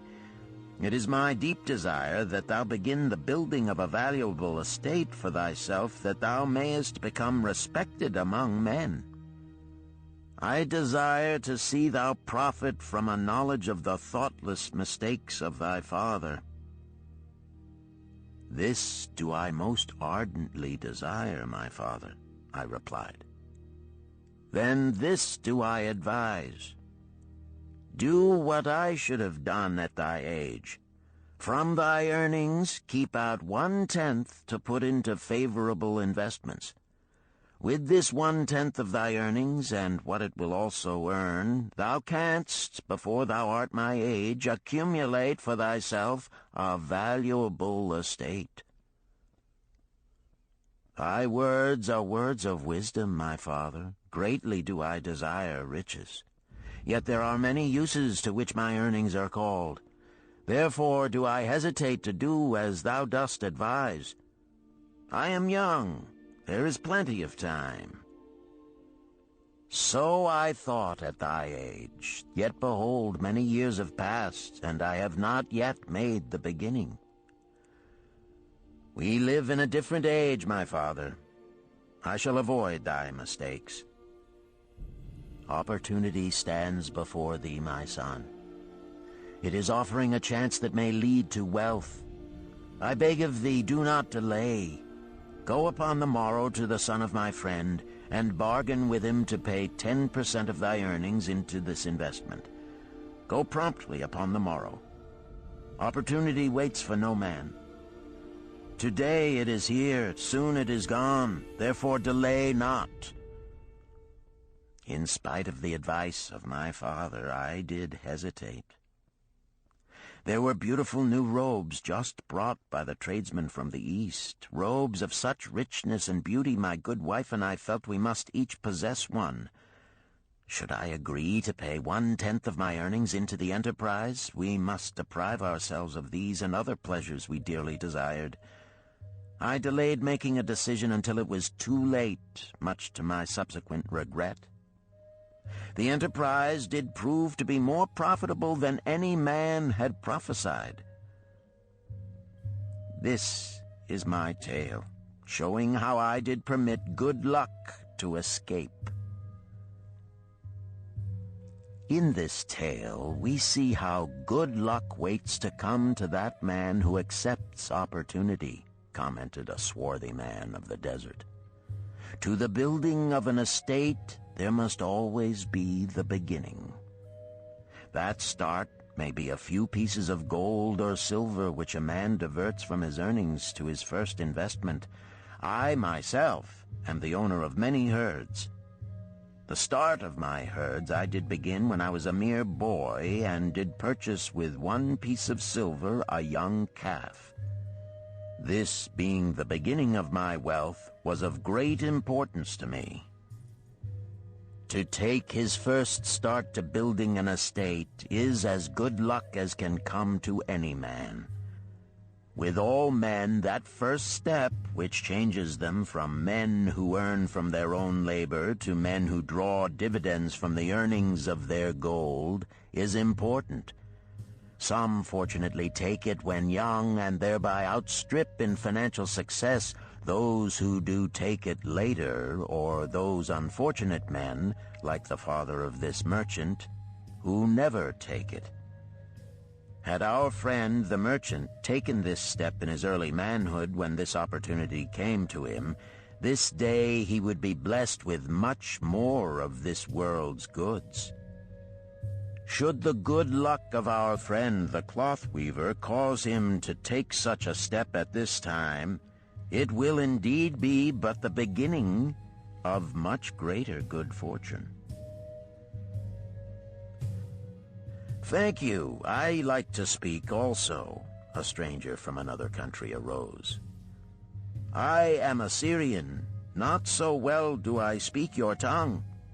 I wish to call this friend, the merchant, a name. Maybe you think it not polite, this name. Yet I wish to call him that. But alas, I not know your word for it. If I do call it in Syrian, you will not understand. Therefore, please, some good gentleman, tell me that right name you call man who puts off doing those things that mighty good for him." "Procrastinator!" called a voice. "That's him!" shouted the Syrian, waving his hands excitedly. "He accepts not opportunity when she comes. He waits. He says, I have much business right now. By and by I talk to you. Opportunity she will not wait for such slow fellow. She thinks if a man desires to be lucky, he will step quick. Any man who not step quick when opportunity comes. He, big procrastinator like our friend, this merchant." The merchant arose and bowed good-naturedly in response to the laughter. "My admiration to the stranger within our gates who hesitates not to speak the truth." And now let us hear another tale of opportunity. "Who has for us another experience?" demanded Arkad. "I have," responded a red-robed man of middle age. "I am a buyer of animals, mostly camels and horses. Sometimes I do also buy the sheep and goats. The tale I am about to relate will tell truthfully how opportunity came one night when I did least expect it. Perhaps for this reason I did let it escape. Of this you shall be the judge. Returning to the city one evening after a disheartening 10 days' journey in search of camels, I was much angered to find the gates of the city closed and locked. While my slaves spread our tent for the night, which we looked to spend with little food and no water, I was approached by an elderly farmer who, like ourselves, found himself locked outside. "Honored sir," he addressed me, "from thy appearance I do judge thee to be a buyer. If this be so, much would I like to sell to thee the most excellent flock of sheep just driven up. Alas, my good wife lies very sick with the fever. I must return with all haste. Buy thou my sheep, that I and my slaves may mount our camels and travel back without delay." So dark it was that I could not see his flock, but from the bleating I did know it must be large. Having wasted 10 days searching for camels I could not find, I was glad to bargain with him. In his anxiety, he did set a most reasonable price. I accepted, well knowing my slaves could drive the flock through the city gates in the morning and sell at a substantial profit. The bargain concluded, I called my slaves to bring torches that we might count the flock, which the farmer declared to contain 900. I shall not burden you, my friends, with a description of our difficulty in attempting to count so many thirsty, restless, milling sheep. It proved to be an impossible task. Therefore, I bluntly informed the farmer I would count them at daylight and pay him then. "Please, most honorable sir," he pleaded, "pay me but 2/3 of the price tonight, that I may be on my way. I will leave my most intelligent and educated slave to assist to make the count in the morning. He is trustworthy, and to him thou canst pay the balance." But I was stubborn and refused to make payment that night. Next morning, before I awoke, the city gates opened and 4 buyers rushed out in search of flocks. They were most eager and willing to pay high prices because the city was threatened with siege and food was not plentiful. Nearly 3 times the price at which he had offered the flock to me did the old farmer receive for it. Thus was rare good luck allowed to escape. "Here is a tale most unusual," commented Arkad. "What wisdom doth it suggest?" "The wisdom of making a payment immediately when we are convinced our bargain is wise," suggested a venerable saddle-maker. "If the bargain be good, then dost thou need protection against thy own weaknesses as much as against any other man. We mortals are changeable. Alas, I must say more apt to change our minds when right than wrong. Wrong, we are stubborn indeed. Right, we are prone to vacillate and let opportunity escape. My first judgment is my best. Yet always have I found it difficult to compel myself to proceed with a good bargain when made. Therefore, as a protection against my own weaknesses, I do make a prompt deposit thereon. This doth save me from later regrets for the good luck that should have been mine." "Thank you. Again I like to speak." The Syrian was upon his feet once more. "These tales much alike. Each time opportunity fly away for same reason. Each time she come to procrastinator, bringing good plan. Each time they hesitate, not say, right now, best time, I do it quick. How can men succeed that way?" "Wise are thy words, my friend," responded the buyer. "Good luck fled from procrastination in both these tales. Yet this is not unusual. The spirit of procrastination is within all men. We desire riches, yet how often, when opportunity doth appear before us, that spirit of procrastination from within doth urge various delays in our acceptance. In listening to it, we do become our own worst enemies. In my younger days, I did not know it by this long word our friend from Syria doth enjoy. I did think at first it was my own poor judgment that did cause me loss at many profitable trades. Later I did credit it to my stubborn disposition. At last I did recognize it for what it was, a habit of needless delaying where action was required, action prompt and decisive. How I did hate it when its true character stood revealed. With the bitterness of a wild ass hitched to a chariot, I did break loose from this enemy to my success. "Thank you.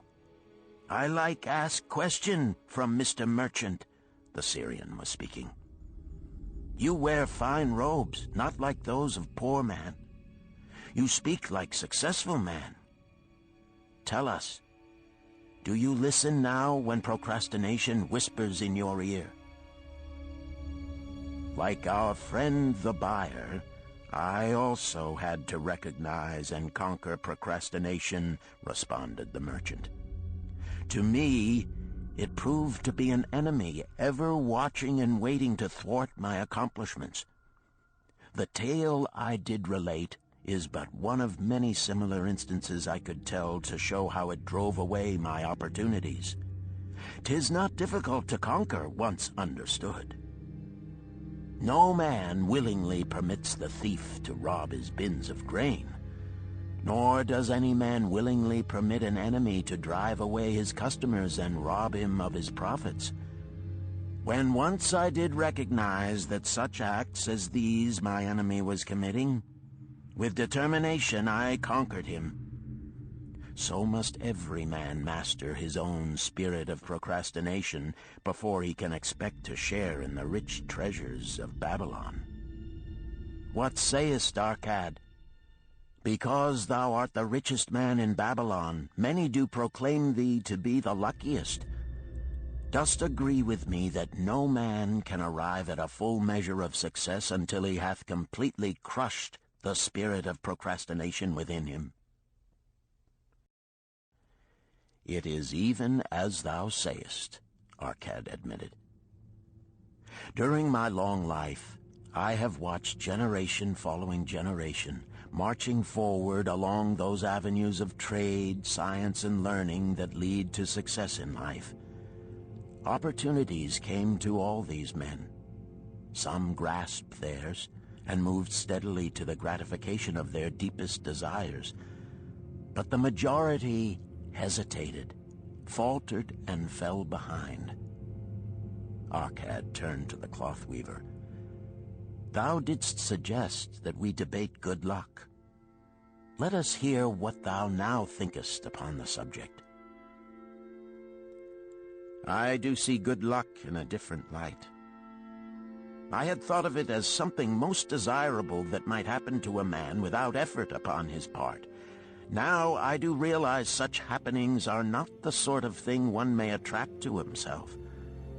From our discussion have I learned that to attract good luck to oneself, it is necessary to take advantage of opportunities. Therefore, in the future, I shall endeavor to make the best of such opportunities as do come to me." "Thou hast well grasped the truths brought forth in our discussion," Arkad replied. "Good luck, we do find, often follows opportunity, but seldom comes otherwise. Our merchant friend would have found great good luck had he accepted the opportunity the good goddess did present to him. Our friend the buyer likewise would have enjoyed good luck had he completed the purchase of the flock and sold at such a handsome profit. We did pursue this discussion to find a means by which good luck could be enticed to us. I feel that we have found the way. Both the tales did illustrate how good luck follows opportunity. Herein lies a truth that many similar tales of good luck, won or lost, could not change. The truth is this: Good luck can be enticed by accepting opportunity. Those eager to grasp opportunities for their betterment do attract the interest of the good goddess. She is ever anxious to aid those who please her. Men of action please her best. Action will lead thee forward to the successes thou dost desire. Men of action are favored by the goddess of good luck. Chapter 5. The 5 Laws of Gold. A bag heavy with gold, or a clay tablet carved with words of wisdom. If thou hadst thy choice, which wouldst thou choose? By the flickering light from the fire of desert shrubs, the sun-tanned faces of the listeners gleamed with interest. "The gold! The gold!" chorused the 27. Old Calibab smiled knowingly. "Hark!" he resumed, raising his hand. "Hear the wild dogs out there in the night? They howl and wail because they are lean with hunger. Yet feed them, and what do they? Fight and strut. Then fight and strut some more, giving no thought to the morrow that will surely come. Just so it is with the sons of men. Give them a choice of gold and wisdom. What do? Ignore the wisdom and waste the gold. On the morrow they wail because they have no more gold.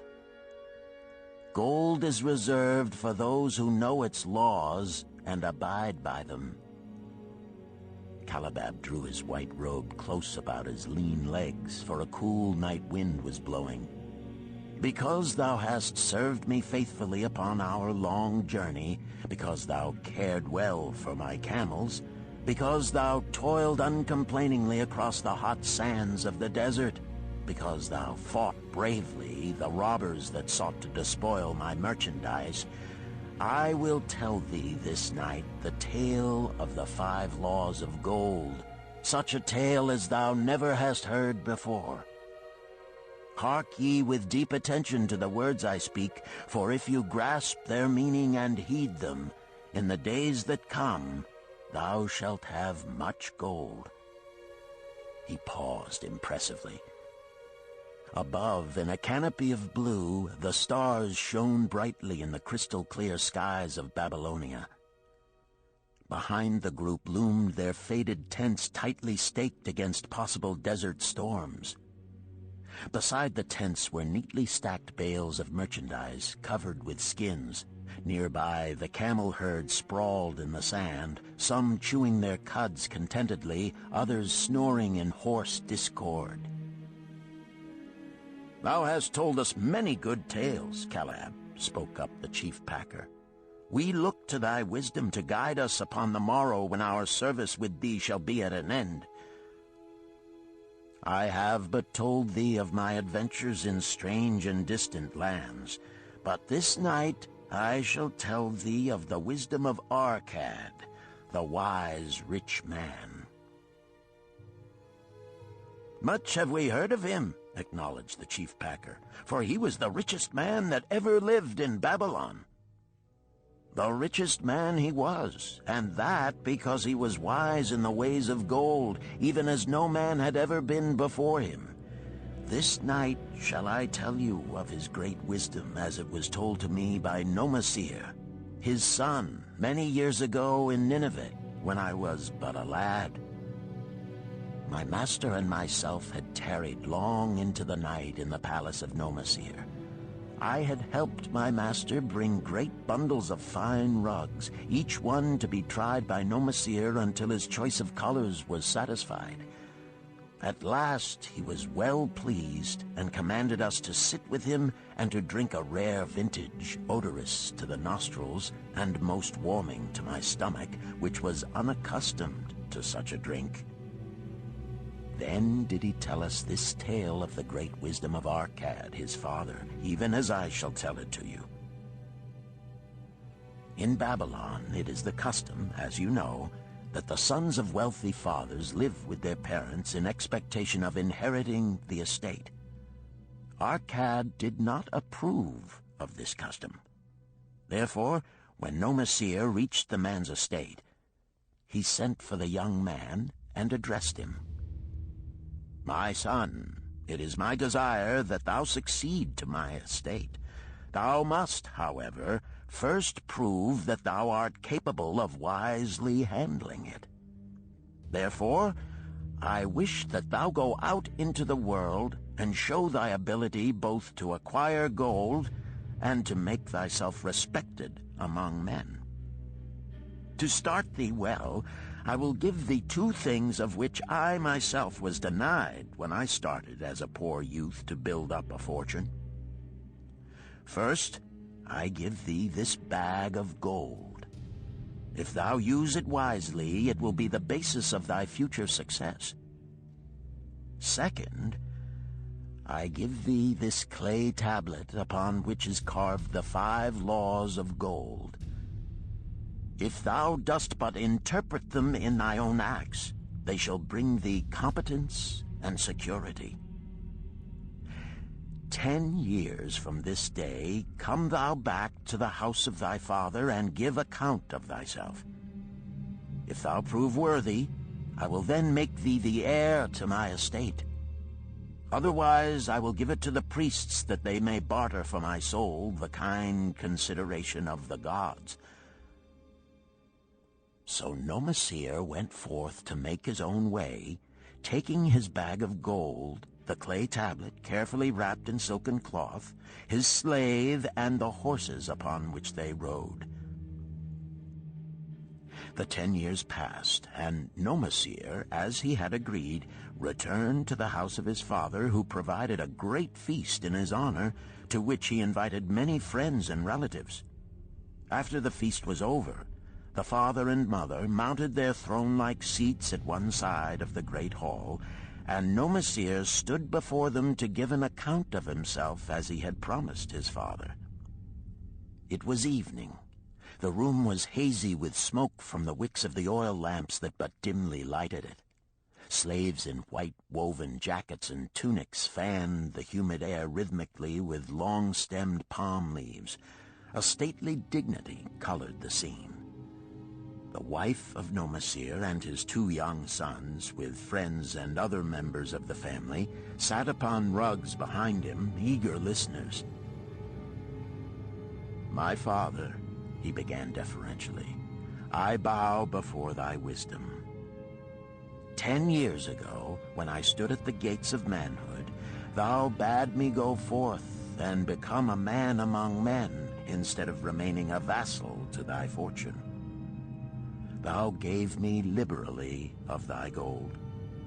Thou gave me liberally of thy wisdom. Of the gold, alas, I must admit of a disastrous handling. It fled indeed from my inexperienced hands, even as a wild hare flees at the first opportunity from the youth who captures it." The father smiled indulgently. "Continue, my son. Thy tale interests me in all its details." I decided to go to Nineveh, as it was a growing city, believing that I might find there opportunities. I joined a caravan, and among its members made numerous friends. 2 well-spoken men who had a most beautiful white horse, as fleet as the wind, were among these. As we journeyed, they told me in confidence that in Nineveh was a wealthy man who owned a horse so swift that it had never been beaten. Its owner believed that no horse living could run with greater speed. Therefore would he wager any sum, however large, that his horse could outspeed any horse in all Babylonia.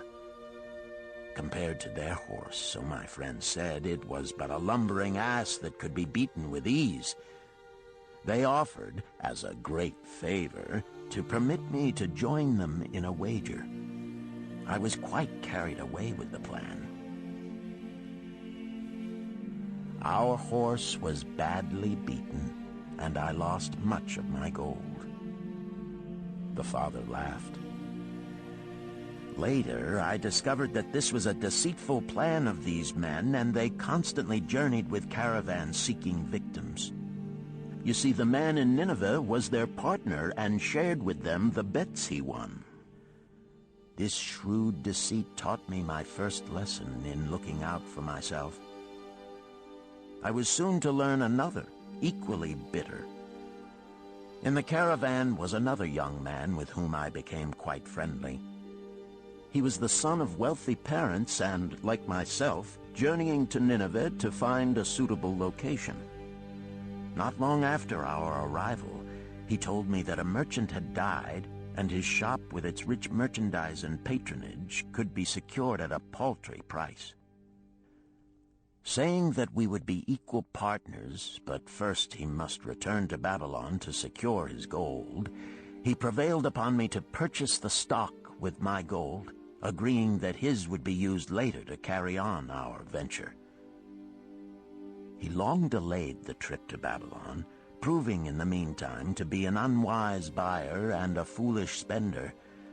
I finally put him out, but not before the business had deteriorated to where we had only unsaleable goods and no gold to buy other goods. I sacrificed what was left to an Israelite for a pitiful sum. Soon there followed, I tell you, my father, bitter days. I sought employment and found it not, for I was without trade or training that would enable me to earn. I sold my horses, I sold my slave, I sold my extra robes that I might have food and a place to sleep, but each day grim want crouched closer.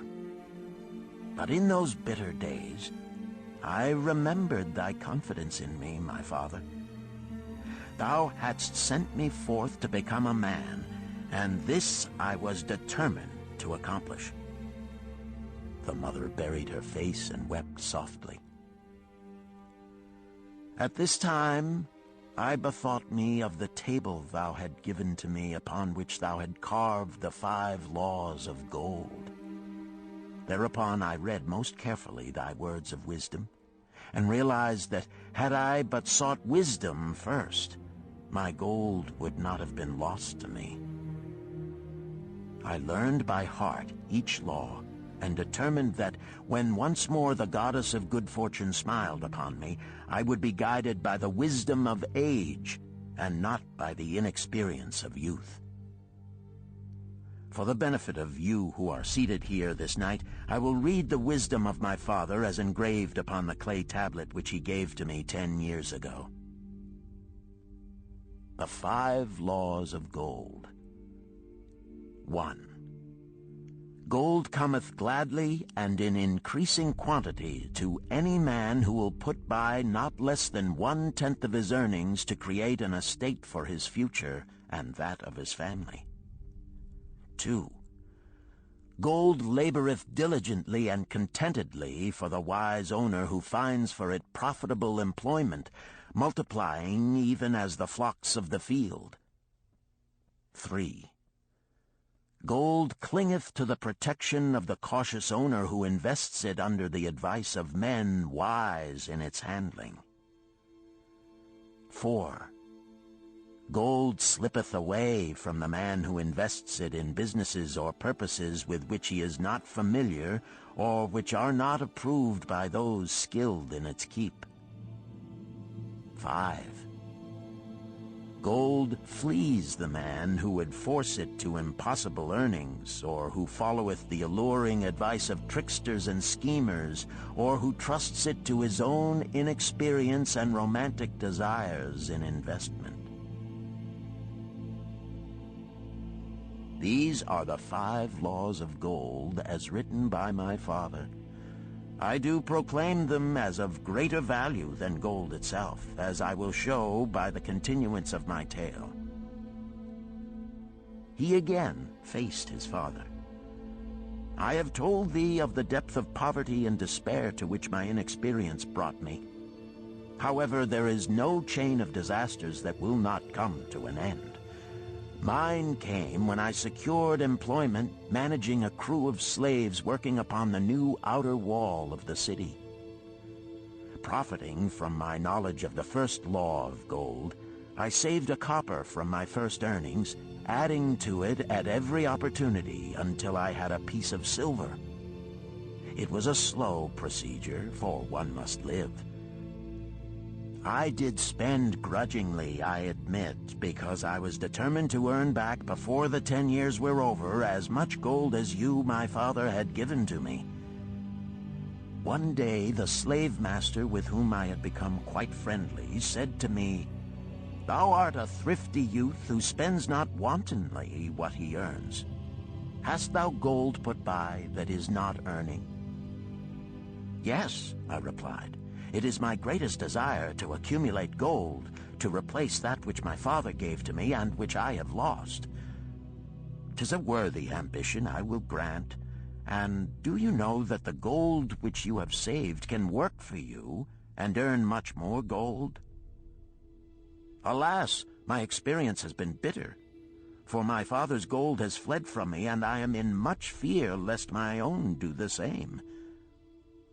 "If thou hast confidence in me, I will give thee a lesson in the profitable handling of gold," he replied.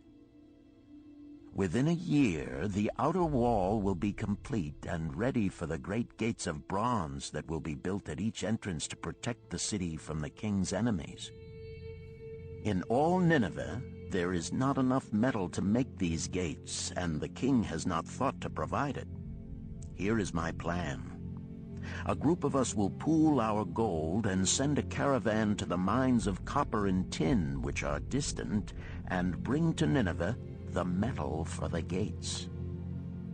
When the king says, 'Make the great gates,' we alone can supply the metal, and a rich price he will pay. If the king will not buy from us, we will yet have the metal which can be sold for a fair price." In his offer, I recognized an opportunity to abide by the third law and invest my savings under the guidance of wise men. Nor was I disappointed. Our pool was a success, and my small store of gold was greatly increased by the transaction. In due time, I was accepted as a member of this same group in other ventures. They were men wise in the profitable handling of gold. They talked over each plan presented with great care before entering upon it. They would take no chance on losing their principal or tying it up in unprofitable investments from which their gold could not be recovered. Such foolish things as the horse race and the partnership into which I had entered with my inexperience would have had scant consideration with them. They would have immediately pointed out their weaknesses. Through my association with these men, I learned to safely invest gold to bring profitable returns. As the years went on, my treasure increased more and more rapidly. I not only made back as much as I lost, but much more. Through my misfortunes, my trials, and my success, I have tested time and again the wisdom of the 5 laws of gold, my father, and have proven them true in every test. To him who is without knowledge of the 5 laws, gold comes not often, and goeth away quickly. But to him who abide by the 5 laws, gold comes and works as his dutiful slave." Nomasir ceased speaking and motioned to a slave in the back of the room. The slave brought forward one at a time 3 heavy leather bags. One of these Nomasir took and placed upon the floor before his father, addressing him again. "Thou didst give to me a bag of gold, Babylon gold. Behold, in its place I do return to thee a bag of Nineveh gold of equal weight, an equal exchange, as all will agree. Thou didst give to me a clay tablet inscribed with wisdom. Behold, in its stead I do return 2 bags of gold." So saying, he took from the slave the other 2 bags, and likewise placed them upon the floor before his father. "This I do to prove to thee, my father, of how much greater value I consider thy wisdom than thy gold. Yet who can measure in bags of gold the value of wisdom? Without wisdom, gold is quickly lost by those who have it. But with wisdom, gold can be secured by those who have it not, as these 3 bags of gold do prove. It does indeed give to me the deepest satisfaction, my father, to stand before thee and say that, because of thy wisdom, I have been able to become rich and respected before men." The father placed his hand fondly upon the head of Nomasir. "Thou hast learned well thy lessons, and I am indeed fortunate to have a son to whom I may entrust my wealth." Calibab ceased his tale and looked critically at his listeners. "What means this to thee, this tale of Nomasir?" he continued. "Who among thee can go to thy father or to the father of thy wife and give an account of wise handling of his earnings? What would these venerable men think were you to say, 'I have traveled much and learned much and labored much and earned much, yet alas, of gold I have little. Some I spent wisely, some I spent foolishly, and much I lost in unwise ways'? Dost still think it but an inconsistency of fate that some men have much gold and others have naught? Then you err. Men have much gold when they know the 5 laws of gold and abide thereby. Because I learned these 5 laws in my youth and abided by them, I have become a wealthy merchant. Not by some strange magic did I accumulate my wealth. Wealth that comes quickly goeth the same way. Wealth that stayeth to give enjoyment and satisfaction to its owner comes gradually, because it is a child born of knowledge and persistent purpose. To earn wealth is but a slight burden upon the thoughtful man. Bearing the burden consistently from year to year accomplishes the final purpose. The 5 laws of gold offer to thee a rich reward for their observance. Each of these 5 laws is rich with meaning, and lest thou overlook this in the briefness of my tale, I will now repeat them. I do know them each by heart, because in my youth I could see their value and would not be content until I knew them word for word. The first law of gold. Gold cometh gladly and in increasing quantity to any man who will put by not less than 1/10 of his earnings to create an estate for his future and that of his family. Any man who will put by 1/10 of his earnings consistently and invest it wisely will surely create a valuable estate that will provide an income for him in the future and further guarantee safety for his family in case the gods call him to the world of darkness. This law always saith that gold cometh gladly to such a man. I can truly certify this in my own life. The more gold I accumulate, the more readily it comes to me, and in increased quantities. The gold which I save earns more, even as yours will, and its earnings earn more, and this is the working out of the first law. The second law of gold. Gold laboreth diligently and contentedly for the wise owner who finds for it profitable employment, multiplying even as the flocks of the field. Gold indeed is a willing worker. It is ever eager to multiply when opportunity presents itself. To every man who hath a store of gold set by, opportunity comes for its most profitable use. As the years pass, it multiplies itself in surprising fashion. The third law of gold. Gold clingeth to the protection of the cautious owner who invests it under the advice of men wise in its handling. Gold indeed clingeth to the cautious owner, even as it flees the careless owner. The man who seeks the advice of men wise in handling gold soon learneth not to jeopardize his treasure, but to preserve in safety and to enjoy in contentment its consistent increase. The fourth law of gold.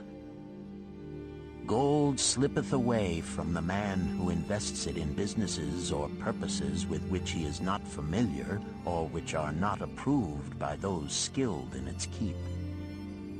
To the man who hath gold yet is not skilled in its handling, many uses for it appear most profitable. Too often these are fraught with danger of loss, and if properly analyzed by wise men, show small possibility of profit. Therefore, the inexperienced owner of gold who trusts to his own judgment and invests it in businesses or purposes with which he is not familiar, too often finds his judgment imperfect and pays with his treasure for his inexperience. Wise indeed is he who investeth his treasures under the advice of men skilled in the ways of gold. The fifth law of gold. Gold flees the man who would force it to impossible earnings, or who followeth the alluring advice of tricksters and schemers, or who trusts it to his own inexperience and romantic desires in investment.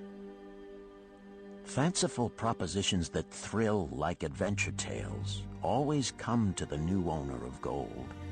These appear to endow his treasure with magic powers that will enable it to make impossible earnings. Yet heed ye the wise men, for verily they know the risks that lurk behind every plan to make great wealth suddenly. Forget not the rich men of Nineveh, who would take no chance of losing their principal or tying it up in unprofitable investments. This ends my tale of the 5 laws of gold. In telling it to thee, I have told the secrets of my own success. Yet they are not secrets, but truths which every man must first learn and then follow who wishes to step out of the multitude that, like yon wild dogs, must worry each day for food to eat. Tomorrow we enter Babylon. Look, see the fire that burns eternal above the temple of Bel? We are already in sight of the golden city. Tomorrow each of thee shall have gold, the gold thou hast so well earned by thy faithful services. 10 years from this night, what can you tell about this gold? If there be men among you who, like Nomasir, will use a portion of their gold to start for themselves an estate and be thenceforth wisely guided by the wisdom of Arkad, 10 years from now, 'tis a safe wager, like the son of Arkad, they will be rich and respected among men. Our wise acts accompany us through life to please us and to help us. Just as surely, our unwise acts follow us to plague and torment us. Alas, they cannot be forgotten. In the front rank of the torments that do follow us are the memories of the things we should have done, of the opportunities which came to us, and we took not. Rich are the treasures of Babylon, so rich no man can count their value in pieces of gold. Each year they grow richer and more valuable. Like the treasures of every land, they are a reward, a rich reward awaiting those men of purpose who determine to secure their just share. In the strength of thine own desires is a magic power. Guide this power with thy knowledge of the 5 laws of gold, and thou shalt share the treasures of Babylon. Chapter 6. The Gold Lender of Babylon. 50 pieces of gold. Never before had Rodan, the spearmaker of old Babylon, carried so much gold in his leather wallet. Happily down the king's highway from the palace of his most liberal majesty he strode. Cheerfully the gold clinked as the wallet at his belt swayed with each step, the sweetest music he had ever heard. 50 pieces of gold, all his. He could hardly realize his good fortune. What power in those clinking discs! They could purchase anything he wanted. A grand house, land, cattle, camels, horses, chariots, whatever he might desire. What use should he make of it? This evening, as he turned into a side street toward the home of his sister, he could think of nothing he would rather possess than those same glittering, heavy pieces of gold, his to keep. It was upon an evening some days later that a perplexed Rodan entered the shop of Mathon, the lender of gold and dealer in jewels and rare fabrics. Glancing neither to the right nor the left at the colorful articles artfully displayed, he passed through to the living quarters at the rear. Here he found the genteel Mathon lounging upon a rug partaking of a meal served by a black slave. "I would counsel with thee, for I know not what to do." Rodan stood stolidly, feet apart, hairy breast exposed by the gaping front of his leather jacket. Mathon's narrow, sallow face smiled a friendly greeting. "What indiscretions hast thou done that thou shouldst seek the lender of gold? Hast been unlucky at the gaming table? Or hath some plump dame entangled thee? For many years have I known thee, yet never hast thou sought me to aid thee in thy troubles." "No, not such as that. I seek no gold. Instead, I crave thy wise advice." Hear, what this man doth say. No one comes to the lender of gold for advice. My ears must play me false.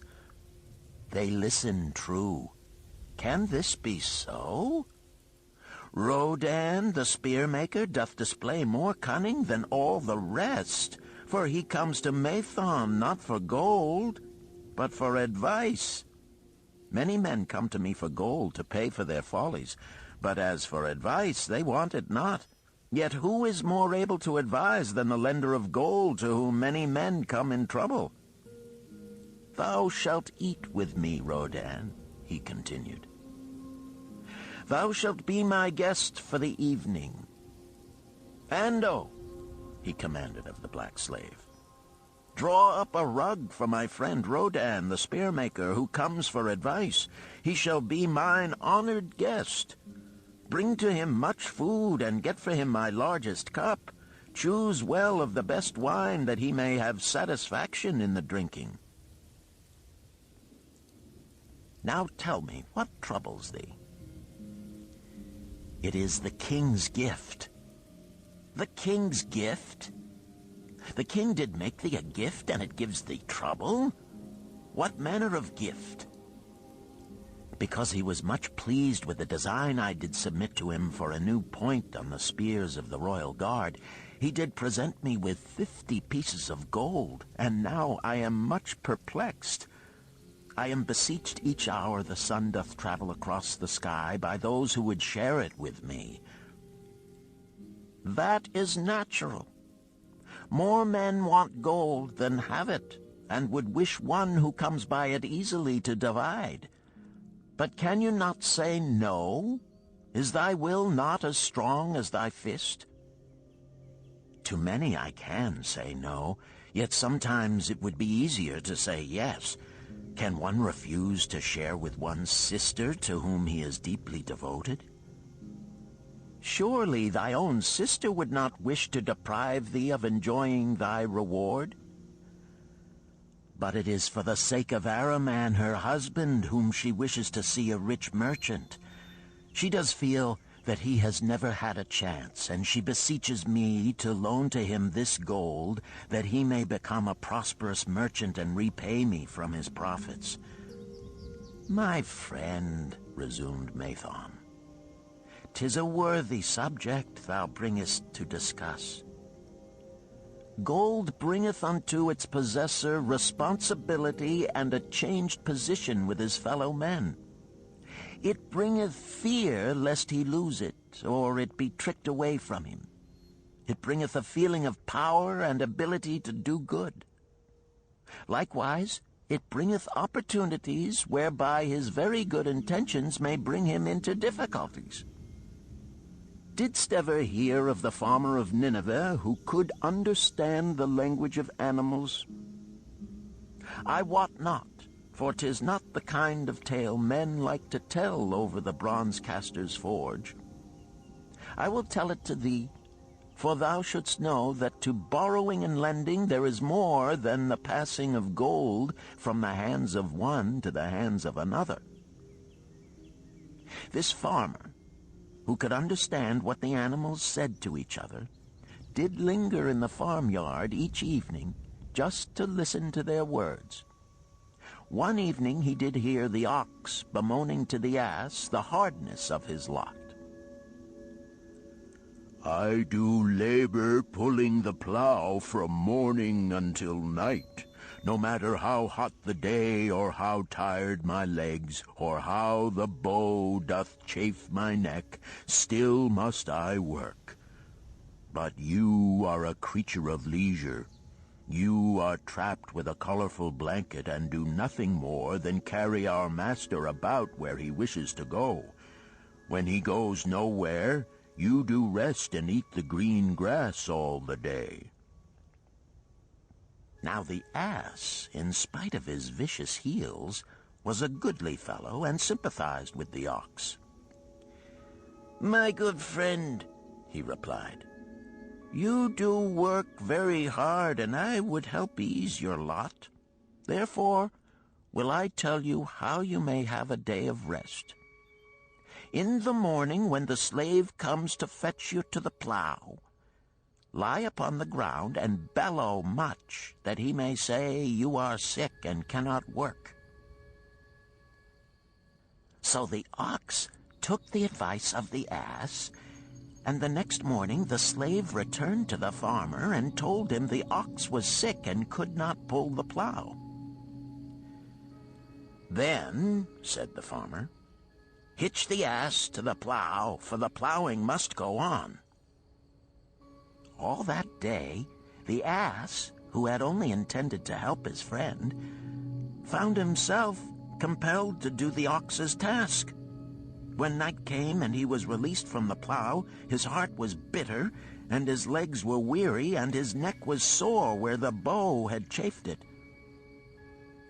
The farmer lingered in the barnyard to listen. The ox began first. You are my good friend. Because of your wise advice, I have enjoyed a day of rest. And I, retorted the ass, am like many another simple-hearted one who starts to help a friend and ends up by doing his task for him. Hereafter you draw your own plow, for I did hear the master tell the slave to send for the butcher were you sick again. I wish he would, for you are a lazy fellow. Thereafter they spoke to each other no more. This ended their friendship. Canst thou tell the moral to this tale, Rodan? 'Tis a good tale, responded Rodan, but I see not the moral. I thought not that you would, but it is there, and simple too. Just this. If you desire to help thy friend, do so in a way that will not bring thy friend's burdens upon thyself. I had not thought of that. It is a wise moral. I wish not to assume the burdens of my sister's husband. But tell me, you lend to many. Do not the borrowers repay? Mathon smiled the smile of one whose soul is rich with much experience. Could a loan be well made if the borrower cannot repay? Must not the lender be wise and judge carefully whether his gold can perform a useful purpose to the borrower and return to him once more? Or whether it will be wasted by one unable to use it wisely and leave him without his treasure, and leave the borrower with a debt he cannot repay?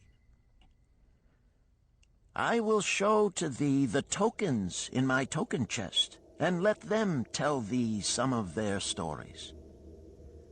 Into the room he brought a chest as long as his arm, covered with red pigskin and ornamented with bronze designs.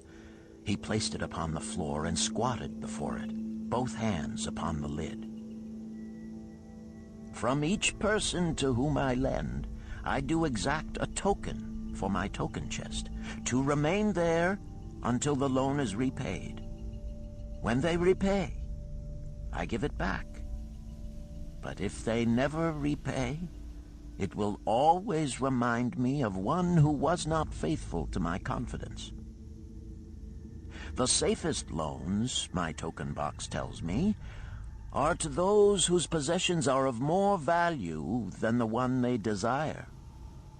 They own lands or jewels or camels or other things which could be sold to repay the loan. Some of the tokens given to me are jewels of more value than the loan. Others are promises that if the loan be not repaid as agreed, they will deliver to me certain property settlement.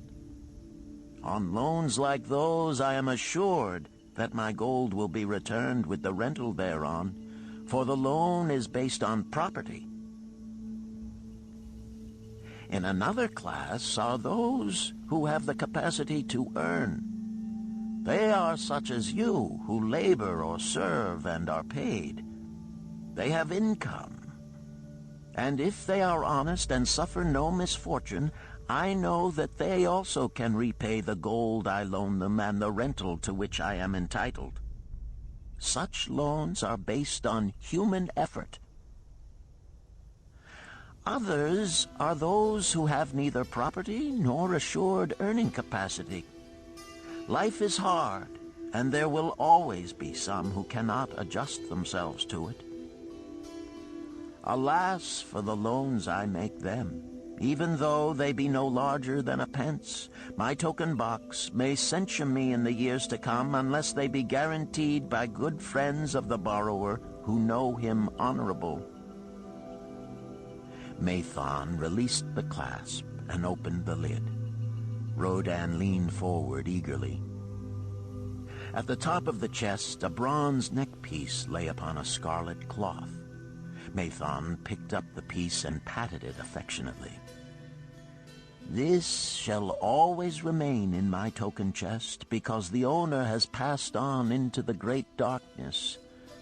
I treasure it, his token, and I treasure his memory, for he was my good friend. We traded together with much success until out of the East he brought a woman to wed, beautiful but not like our women, a dazzling creature. He spent his gold lavishly to gratify her desires. He came to me in distress when his gold was gone. I counseled with him. I told him I would help him to once more master his own affairs. He swore by the sign of the great bull that he would. But it was not to be. In a quarrel, she thrust a knife into the heart he dared her to pierce. And she? Questioned Rodan. Yes, of course. This was hers. He picked up the scarlet cloth. In bitter remorse, she threw herself into the Euphrates. These 2 loans will never be repaid. The chest tells you, Rodan, that humans in the throes of great emotions are not safe risks for the gold lender. Here, now, this is different. He reached for a ring carved of ox bone. This belongs to a farmer. I buy the rugs of his women. The locusts came, and they had not food. I helped him, and when the new crop came, he repaid me. Later he came again and told of strange goats in a distant land, as described by a traveler. They had long hair so fine and soft it would weave into rugs more beautiful than any ever seen in Babylon. He wanted a herd, but he had no money. So I did lend him gold to make the journey and bring back goats. Now his herd is begun, and next year I shall surprise the lords of Babylon with the most expensive rugs it has been their good fortune to buy. Soon I must return his ring. He doth insist on repaying promptly. Some borrowers do that? Queried Rodan. If they borrow for purposes that bring money back to them, I find it so. But if they borrow because of their indiscretions, I warn thee to be cautious if thou wouldst ever have thy gold back in hand again. Tell me about this, requested Rodan, picking up a heavy gold bracelet inset with jewels in rare designs. The women do appeal to my good friend, bantered Mathon. I am still much younger than you, retorted Rodan. I grant that, but this time thou doth suspicion romance where it is not. The owner of this is fat and wrinkled, and doth talk so much and say so little she drives me mad. Once they had much money and were good customers, but ill times came upon them. She has a son of whom she would make a merchant. So she came to me and borrowed gold that he might become a partner of a caravan owner who travels with his camels, bartering in one city what he buys in another. This man proved a rascal, for he left the poor boy in a distant city without money and without friends, pulling out early while the youth slept. Perhaps when this youth has grown to manhood he will repay. Until then I get no rental for the loan, only much talk. But I do admit the jewels are worthy of the loan. Did this lady ask thy advice as to the wisdom of the loan? Quite otherwise. She had pictured to herself this son of hers as a wealthy and powerful man of Babylon. To suggest the contrary was to infuriate her. A fair rebuke I had. I knew the risk for this inexperienced boy, but as she offered security, I could not refuse her.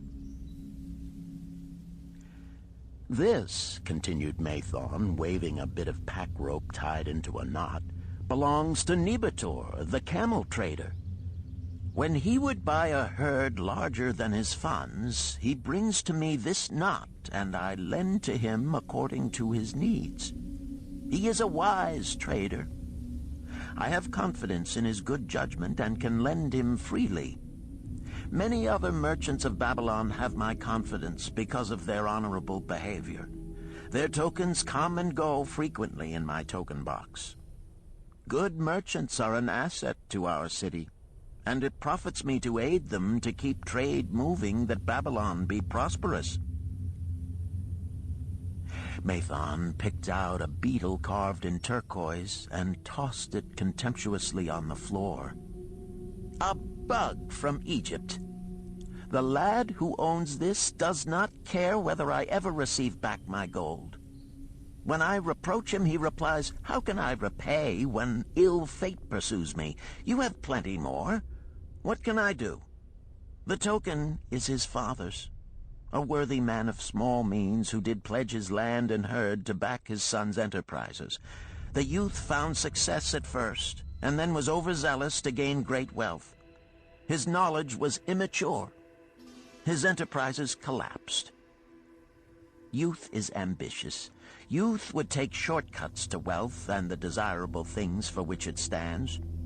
To secure wealth quickly, youth often borrows unwisely. Youth, never having had experience, cannot realize that hopeless debt is like a deep pit into which one may descend quickly, and where one may struggle vainly for many days. It is a pit of sorrow and regrets, where the brightness of the sun is overcast, and night is made unhappy by restless sleeping. Yet I do not discourage borrowing gold. I encourage it. I recommend it if it be for a wise purpose. I myself made my first real success as a merchant with borrowed gold. Yet what should the lender do in such a case? The youth is in despair and accomplishes nothing. He is discouraged. He makes no effort to repay. My heart turns against depriving the father of his land and cattle. You tell me much that I am interested to hear, ventured Rodan, but I hear no answer to my question. Should I lend my 50 pieces of gold to my sister's husband? They mean much to me. Thy sister is a sterling woman whom I do much esteem. Should her husband come to me and ask to borrow 50 pieces of gold, I should ask him for what purpose he would use it. If he answered that he desired to become a merchant like myself and deal in jewels and rich furnishings, I would say, "What knowledge have you of the ways of trade? Do you know where you can buy at lowest cost? Do you know where you can sell at a fair price?" Could he say yes to these questions? No, he could not, Rodan admitted. He has helped me much in making spears, and he has helped some in the shops. Then would I say to him that his purpose was not wise. Merchants must learn their trade. His ambition, though worthy, is not practical, and I would not lend him any gold. But supposing he could say, "Yes, I have helped merchants much. I know how to travel to Smyrna and to buy at low cost the rugs the housewives weave. I also know many of the rich people of Babylon to whom I can sell these at a large profit." Then I would say, "Your purpose is wise and your ambition honorable. I shall be glad to lend you the 50 pieces of gold if you can give me security that they will be returned." But would he say, "I have no security other than that I am an honored man and will pay you well for the loan?" Then would I reply, "I treasure much each piece of gold. Were the robbers to take it from you as you journeyed to Smyrna, or take the rugs from you as you returned, then you would have no means of repaying me, and my gold would be gone." Gold, you see, Rodan, is the merchandise of the lender of money. It is easy to lend. If it is lent unwisely, then it is difficult to get back. The wise lender wishes not the risk of the undertaking, but the guarantee of safe repayment.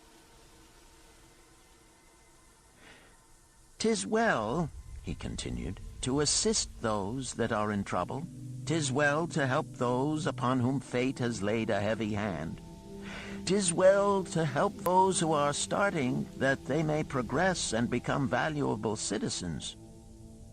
But help must be given wisely, lest, like the farmer's ass, in our desire to help, we but take upon ourselves the burden that belongs to another." Again I wandered from thy question, Rodan, but hear my answer. Keep thy 50 pieces of gold.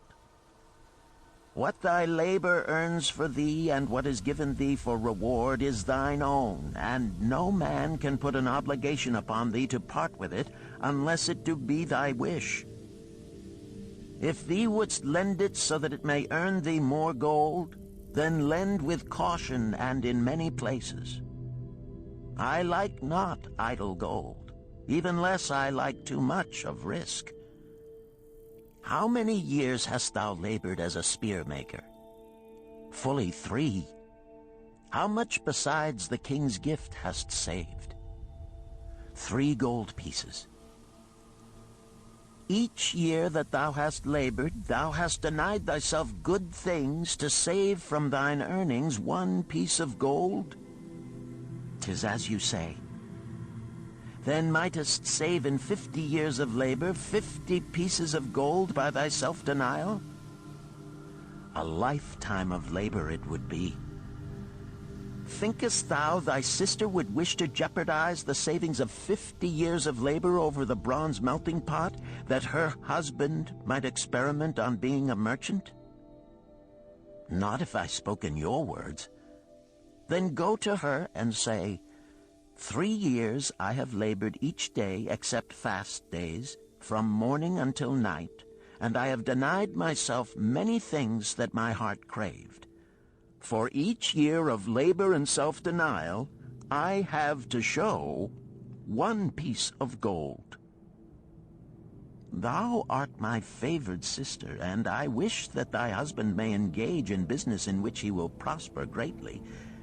If he will submit to me a plan that seems wise and possible to my friend Mathon, then will I gladly lend to him my savings of an entire year, that he may have an opportunity to prove that he can succeed.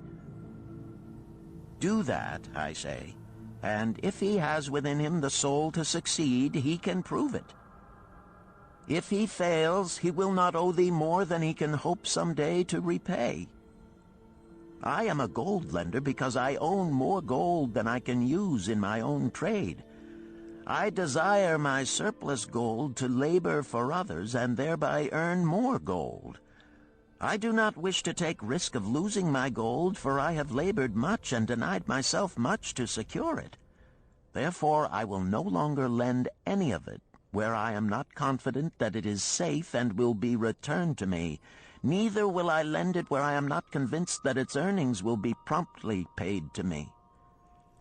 I have told to thee, Rodan, a few of the secrets of my token chest. From them you may understand the weakness of men and their eagerness to borrow that which they have no certain means to repay. From this you can see how often their high hopes of the great earnings they could make if they but had gold are but false hopes they have not the ability or training to fulfill. Thou, Rodan, now have gold which thou shouldst put to earning more gold for thee. Thou art about to become, even as I, a gold lender. If thou dost safely preserve thy treasure, it will produce liberal earnings for thee, and be a rich source of pleasure and profit during all thy days. But if thou dost let it escape from thee, it will be a source of constant sorrow and regret as long as thy memory doth last. What desirest thou most of this gold in thy wallet? To keep it safe. Wisely spoken, replied Mathon approvingly. Thy first desire is for safety. Thinkest thou that in the custody of thy sister's husband it would be truly safe from possible loss? I fear not, for he is not wise in guarding gold. Then be not swayed by foolish sentiments of obligation to trust thy treasure to any person. If thou wouldst help thy family or thy friends, find other ways than risking the loss of thy treasure. Forget not that gold slippeth away in unexpected ways from those unskilled in guarding it. As well waste thy treasure in extravagance as let others lose it for thee. What next after safety dost desire of this treasure of thine?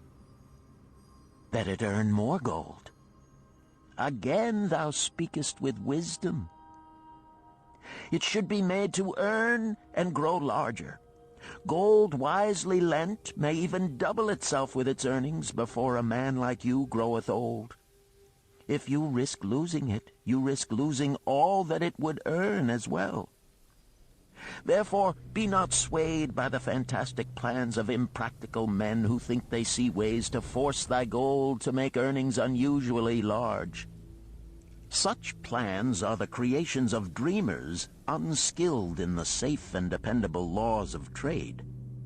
Be conservative in what thou expectest to earn, that thou mayest keep and enjoy thy treasure. To hire it out with a promise of usurious returns is to invite loss. Seek to associate thyself with men and enterprises whose success is established, that thy treasure may earn liberally under their skillful use and be guarded safely by their wisdom and experience. Thus mayest thou avoid the misfortunes that follow most of the sons of men to whom the gods see fit to entrust gold. When Rodan would thank him for his wise advice, he would not listen, saying, "The king's gift shall teach thee much wisdom. If wouldst keep thy 50 pieces of gold, thou must be discreet indeed. Many uses will tempt thee. Much advice will be spoken to thee. Numerous opportunities to make large profits will be offered thee. The stories from my token box should warn thee, before thou let any piece of gold leave thy pouch, to be sure that thou hast a safe way to pull it back again. Should my further advice appeal to thee, return again. It is gladly given. Ere thou goest, read this which I have carved beneath the lid of my token box. It applies equally to the borrower and the lender. Better a little caution than a great regret."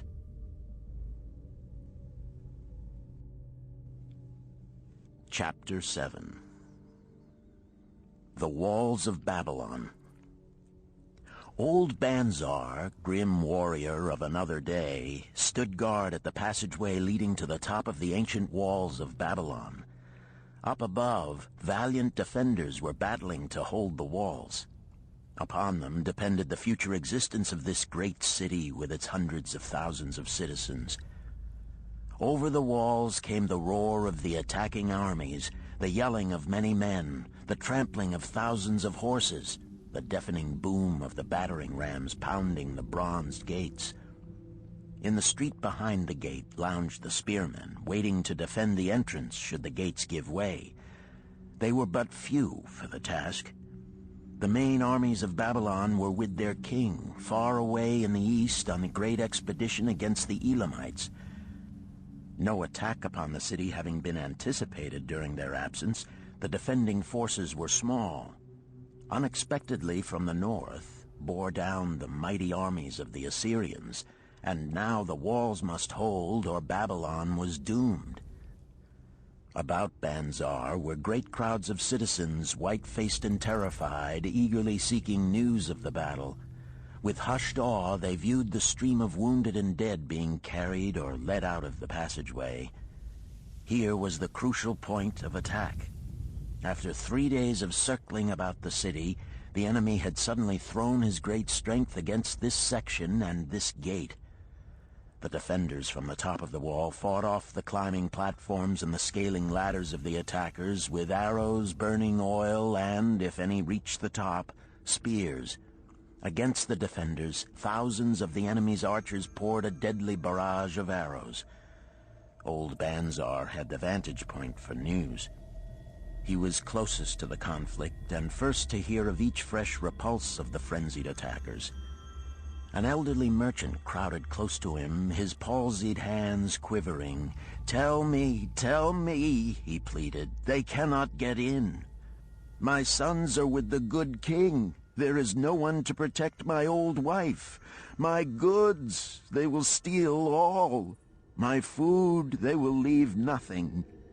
We are old, too old to defend ourselves, too old for slaves. We shall starve, we shall die. Tell me they cannot get in." "Calm thyself, good merchant," the guard responded. "The walls of Babylon are strong. Go back to the bazaar and tell your wife that the walls will protect you and all of your possessions as safely as they protect the rich treasures of the king. Keep close to the walls, lest the arrows flying over strike you."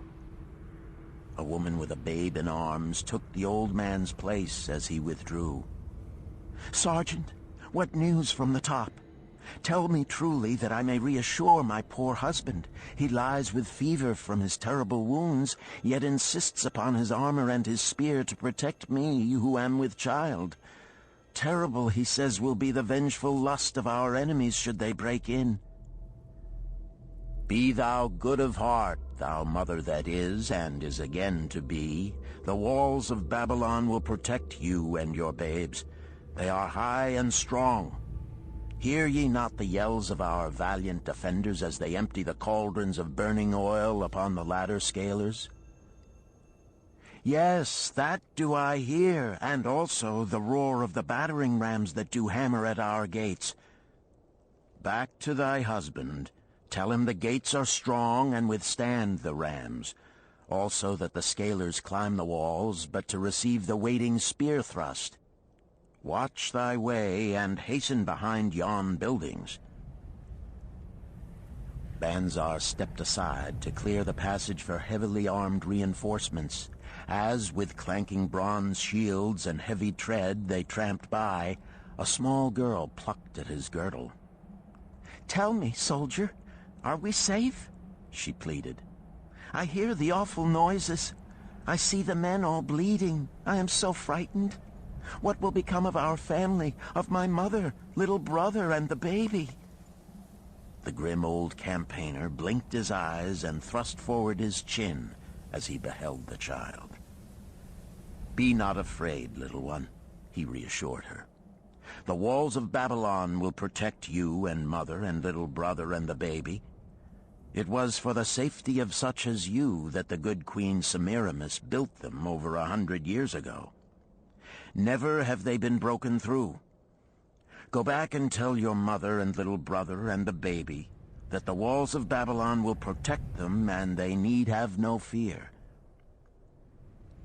Day after day, old Banzar stood at his post and watched the reinforcements file up the passageway, there to stay and fight until, wounded or dead, they came down once more. Around him unceasingly crowded the throngs of frightened citizens, eagerly seeking to learn if the walls would hold. To all he gave his answer with the fine dignity of an old soldier: "The walls of Babylon will protect you." For 3 weeks and 5 days the attack waged with scarcely ceasing violence. Harder and grimmer set the jaw of Banzar as the passage behind, wet with the blood of the many wounded, was churned into mud by the never-ceasing streams of men passing up and staggering down. Each day the slaughtered attackers piled up in heaps before the wall. Each night they were carried back and buried by their comrades. Upon the 5th night of the 4th week, the clamor without diminished. The first streaks of daylight illuminated the plains, disclosed great clouds of dust raised by the retreating armies. A mighty shout went up from the defenders. There was no mistaking its meaning. It was repeated by the waiting troops behind the walls. It was echoed by the citizens upon the streets. It swept over the city with the violence of a storm. People rushed from the houses. The streets were jammed with a throbbing mob. The pent-up fear of weeks found an outlet in the wild chorus of joy. From the top of the high tower of the Temple of Bel burst forth the flames of victory.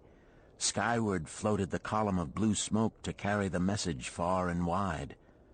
The walls of Babylon had once again repulsed a mighty and vicious foe determined to loot her rich treasures and to ravish and enslave her citizens. Babylon endured century after century because it was fully protected. It could not afford to be otherwise.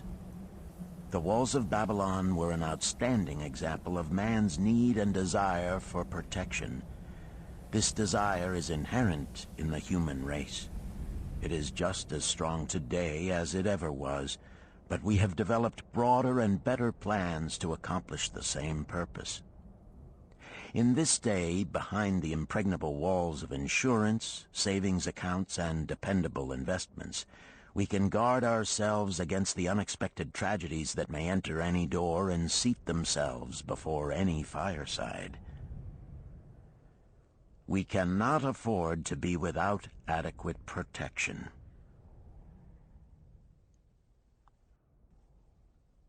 Chapter 8. The Camel Trader of Babylon. The hungrier one becomes, the clearer one's mind works.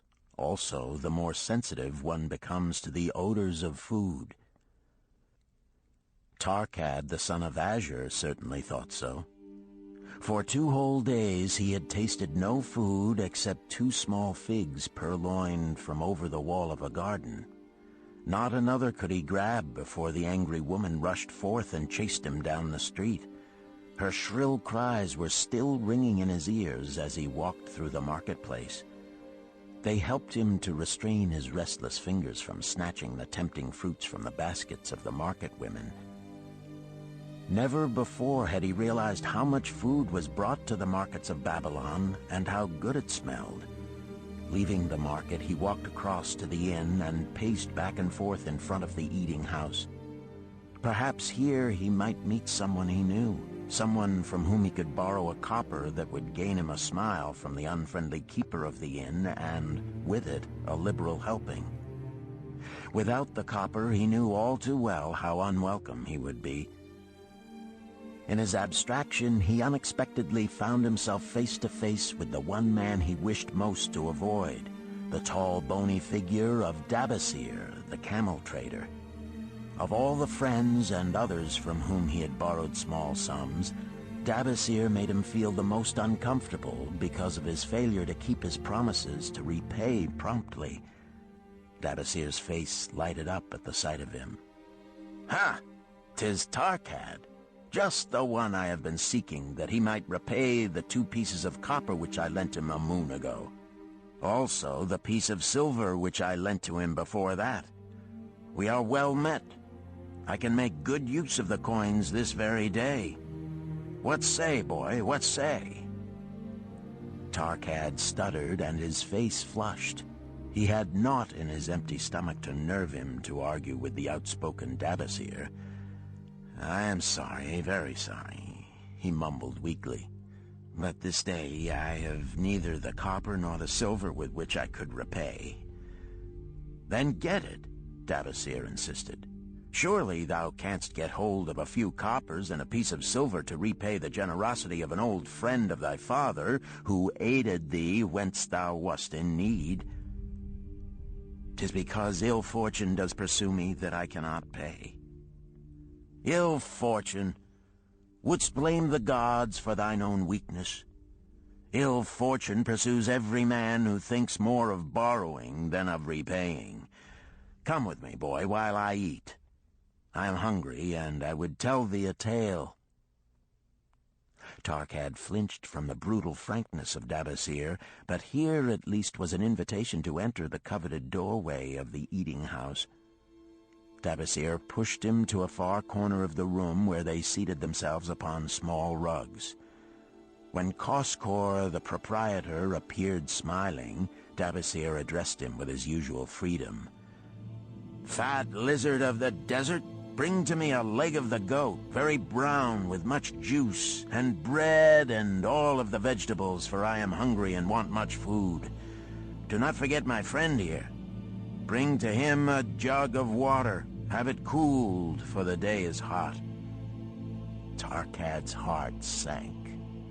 Must he sit here and drink water while he watched this man devour an entire goat leg? He said nothing. He thought of nothing he could say.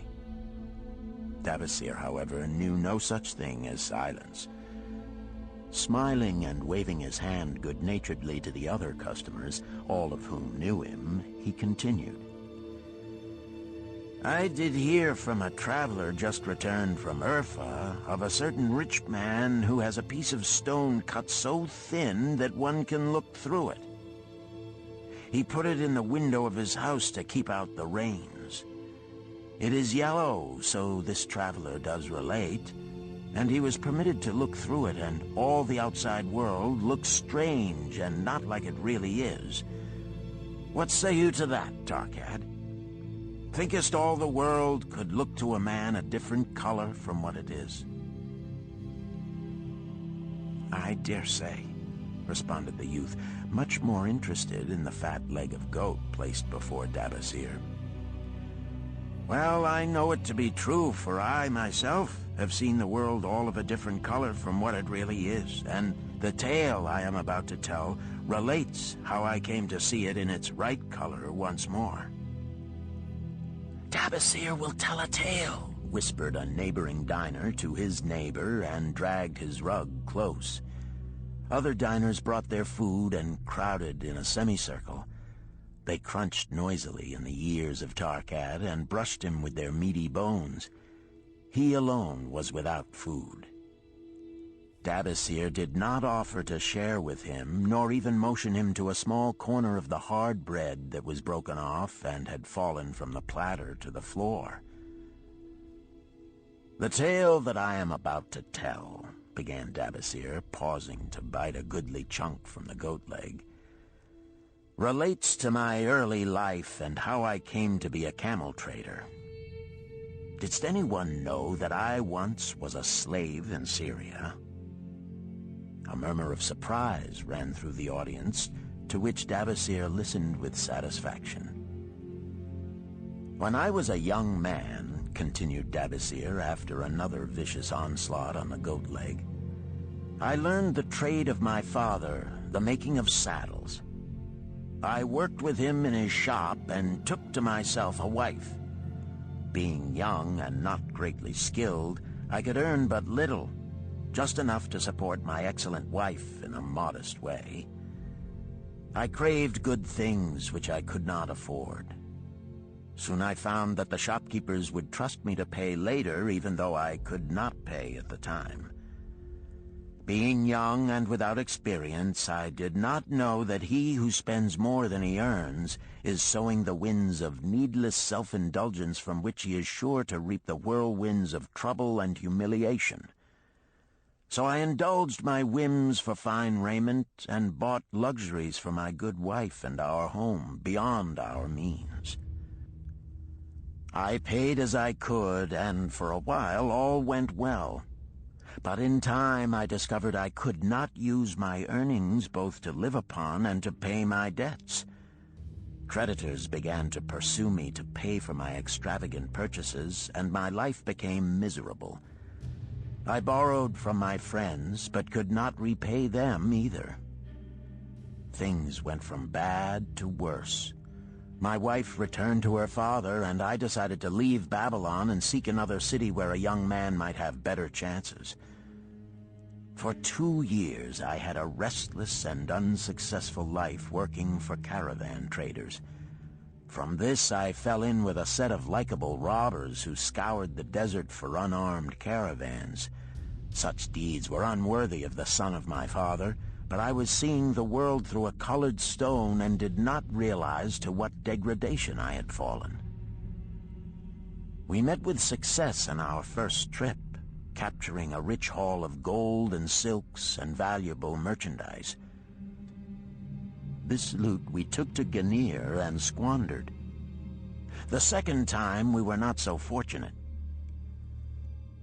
Just after we had made our capture, we were attacked by the spearsmen of a native chief to whom the caravans paid for protection. Our 2 leaders were killed, and the rest of us were taken to Damascus, where we were stripped of our clothing and sold as slaves. I was purchased for 2 pieces of silver by a Syrian desert chief. With my hair shorn and but a loincloth to wear, I was not so different from the other slaves. Being a reckless youth, I thought it merely an adventure until my master took me before his 4 wives and told them they could have me for a eunuch. Then, indeed, did I realize the hopelessness of my situation. These men of the desert were fierce and warlike. I was subject to their will without weapons or means of escape.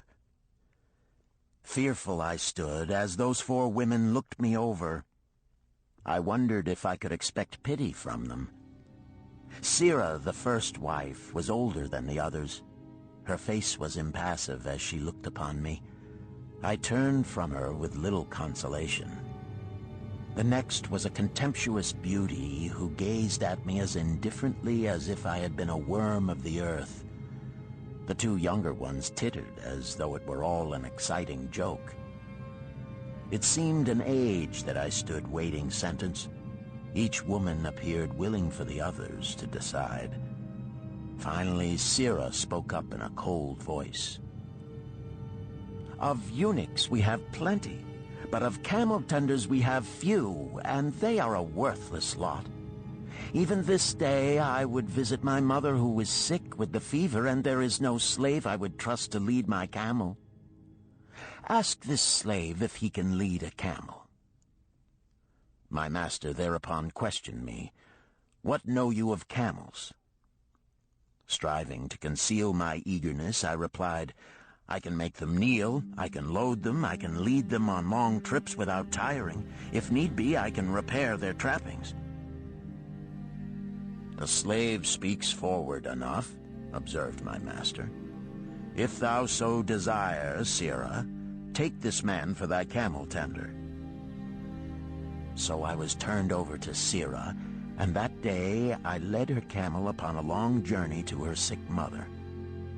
I took the occasion to thank her for her intercession, and also to tell her that I was not a slave by birth, but the son of a freeman, an honorable saddle-maker of Babylon. I also told her much of my story. Her comments were disconcerting to me, and I pondered much afterward on what she said. "How can you call yourself a free man when your weakness has brought you to this? If a man has in himself the soul of a slave, will he not become one, no matter what his birth, even as water seeks its level? If a man has within him the soul of a free man, will he not become respected and honored in his own city in spite of his misfortune?" For over a year I was a slave and lived with the slaves, but I could not become as one of them. One day Sira asked me, "In the eventime, when the other slaves can mingle and enjoy the society of each other, why dost thou sit in thy tent alone?" To which I responded, "I am pondering what you have said to me. I wonder if I have the soul of a slave. I cannot join them, so I must sit apart." "I, too, must sit apart," she confided. "My dowry was large, and my lord married me because of it. Yet he does not desire me.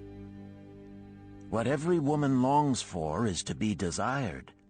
Because of this, and because I am barren and have neither son nor daughter, must I sit apart. Were I a man, I would rather die than be such a slave, but the conventions of our tribe make slaves of women." "What think thou of me by this time?" I asked her suddenly. "Have I the soul of a man, or have I the soul of a slave? Have you a desire to repay the just debts you owe in Babylon?" she parried. "Yes, I have the desire, but I see no way." "If thou contentedly let the years slip by and make no effort to repay, then thou hast but the contemptible soul of a slave. No man is otherwise who cannot respect himself, and no man can respect himself who does not repay honest debts. But what can I do who am a slave in Syria?" "Stay a slave in Syria, thou weakling." "I am not a weakling," I denied hotly. "Then prove it." "How?" "Does not thy great king fight his enemies in every way he can and with every force he has? Thy debts are thy enemies. They ran thee out of Babylon. You left them alone, and they grew too strong for thee. Hadst fought them as a man, thou couldst have conquered them and been one honored among the townspeople. But thou had not the soul to fight them, and behold, thy pride hast gone down until thou art a slave in Syria." Much I thought over her unkind accusations, and many defensive phrases I worded to prove myself not a slave at heart. But I was not to have the chance to use them. 3 days later, the maid of Sira took me to her mistress. "My mother is again very sick," she said. "Saddle the 2 best camels in my husband's herd. Tie on water skins and saddlebags for a long journey. The maid will give thee food at the kitchen tent." I packed the camels, wondering much at the quantity of provisions the maid provided, for the mother dwelt less than a day's journey away. The maid rode the rear camel which followed, and I led the camel of my mistress. When we reached her mother's house, it was just dark. Sira dismissed the maid and said to me, "Dabasir, hast thou the soul of a free man, or the soul of a slave?" "The soul of a free man," I insisted. "Now is thy chance to prove it. Thy master hath imbibed deeply, and his chiefs are in a stupor. Take then these camels and make thy escape. Here in this bag is raiment of thy master's to disguise thee. I will say thou stole the camels and ran away while I visited my sick mother." "Thou hast the soul of a queen," I told her. "Much do I wish that I might lead thee to happiness." "Happiness," she responded, "awaits not the runaway wife who seeks it in far lands among strange people. Go thy own way, and may the gods of the desert protect thee, for the way is far and barren of food or water." I needed no further urging, but thanked her warmly and was away into the night.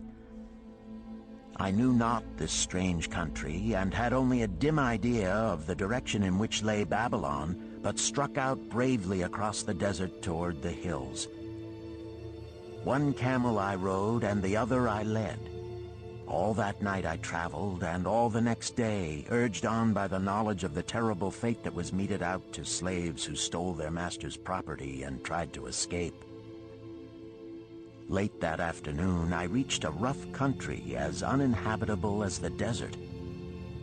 The sharp rocks bruised the feet of my faithful camels, and soon they were picking their way slowly and painfully along. I met neither man nor beast, and could well understand why they shunned this inhospitable land. It was such a journey from then on as few men lived to tell of. Day after day we plodded along. Food and water gave out. The heat of the sun was merciless. At the end of the 9th day, I slid from the back of my mount with the feeling that I was too weak to ever remount, and I would surely die, lost in this abandoned country. I stretched out upon the ground and slept, not waking until the first gleam of daylight. I sat up and looked about me. There was a coolness in the morning air. My camels lay dejected not far away. About me was a vast waste of broken country covered with rock and sand and thorny things. No sign of water, not to eat for man or camel. Could it be that in this peaceful quiet I faced my end? My mind was clearer than it had ever been before. My body now seemed of little importance. My parched and bleeding lips, my dry and swollen tongue, my empty stomach, all had lost their supreme agonies of the day before. I looked across into the uninviting distance, and once again came to me the question, have I the soul of a slave or the soul of a free man? Then, with clearness, I realized that if I had the soul of a slave, I should give up, lie down in the desert and die, a fitting end for a runaway slave. But if I had the soul of a free man, what then? Surely I would force my way back to Babylon, repay the people who had trusted me, bring happiness to my wife who truly loved me, and bring peace and contentment to my parents. "Thy debts are thine enemies who have run thee out of Babylon," Sira had said. Yes, it was so. Why had I refused to stand my ground like a man? Why had I permitted my wife to go back to her father? Then a strange thing happened.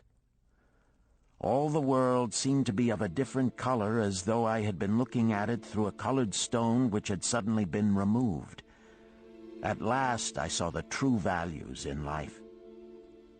Die in the desert, not I. With a new vision I saw the things that I must do. First, I would go back to Babylon and face every man to whom I owed an unpaid debt. I should tell them that after years of wandering and misfortune, I had come back to pay my debts as fast as the gods would permit. Next, I should make a home for my wife and become a citizen of whom my parents should be proud. My debts were my enemies, but the men I owed were my friends, for they had trusted me and believed in me. I staggered weakly to my feet. What mattered hunger? What mattered thirst? They were but incidents on the road to Babylon. Within me surged the soul of a free man going back to conquer his enemies and reward his friends. I thrilled with the great resolve. The glazed eyes of my camels brightened at the new note in my husky voice. With great effort, after many attempts, they gained their feet. With pitiful perseverance, they pushed on toward the north, where something within me said we would find Babylon. We found water. We passed into a more fertile country where were grass and fruit. We found the trail to Babylon because the soul of a free man looks at life as a series of problems to be solved and solves them, while the soul of a slave whines, "What can I do who am but a slave?"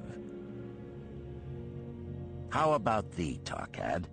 Does thy empty stomach make thy head exceedingly clear?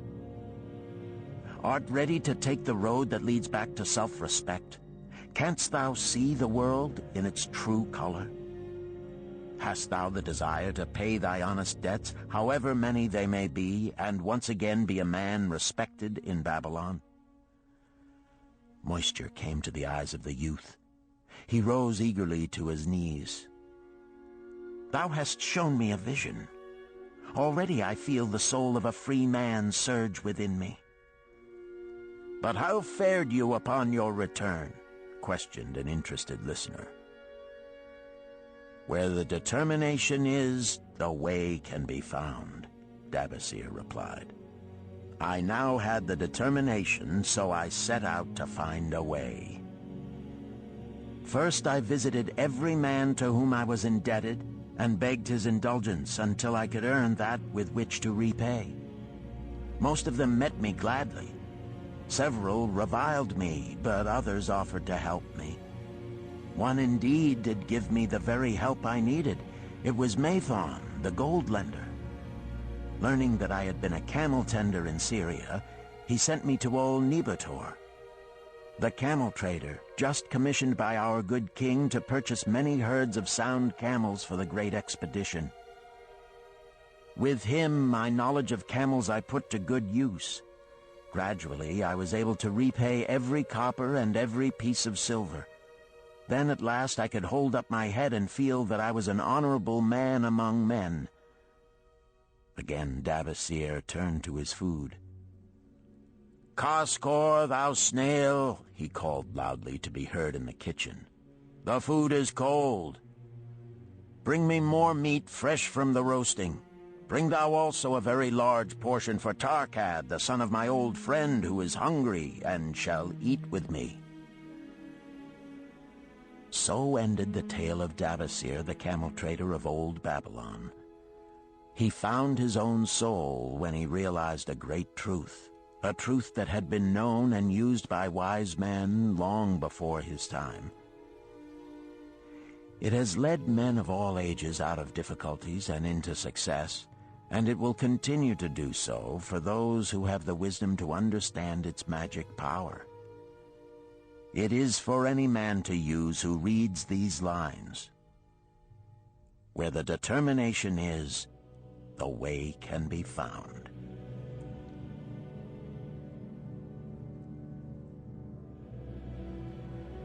Chapter 9. The Clay Tablets from Babylon. St. Swithin's College, Nottingham University, Newark-on-Trent, Nottingham. October 21st, 1934. Professor Franklin Caldwell, care of British Scientific Expedition, Hilla, Mesopotamia. My dear Professor, The 5 clay tablets from your recent excavation in the ruins of Babylon arrived on the same boat with your letter.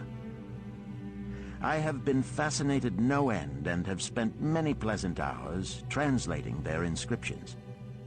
I should have answered your letter at once, but delayed until I could complete the translations which are attached. The tablets arrived without damage thanks to your careful use of preservatives and excellent packing. You will be as astonished as we in the laboratory at the story they relate. One expects the dim and distant past to speak of romance and adventure. Arabian Nights sort of things, you know.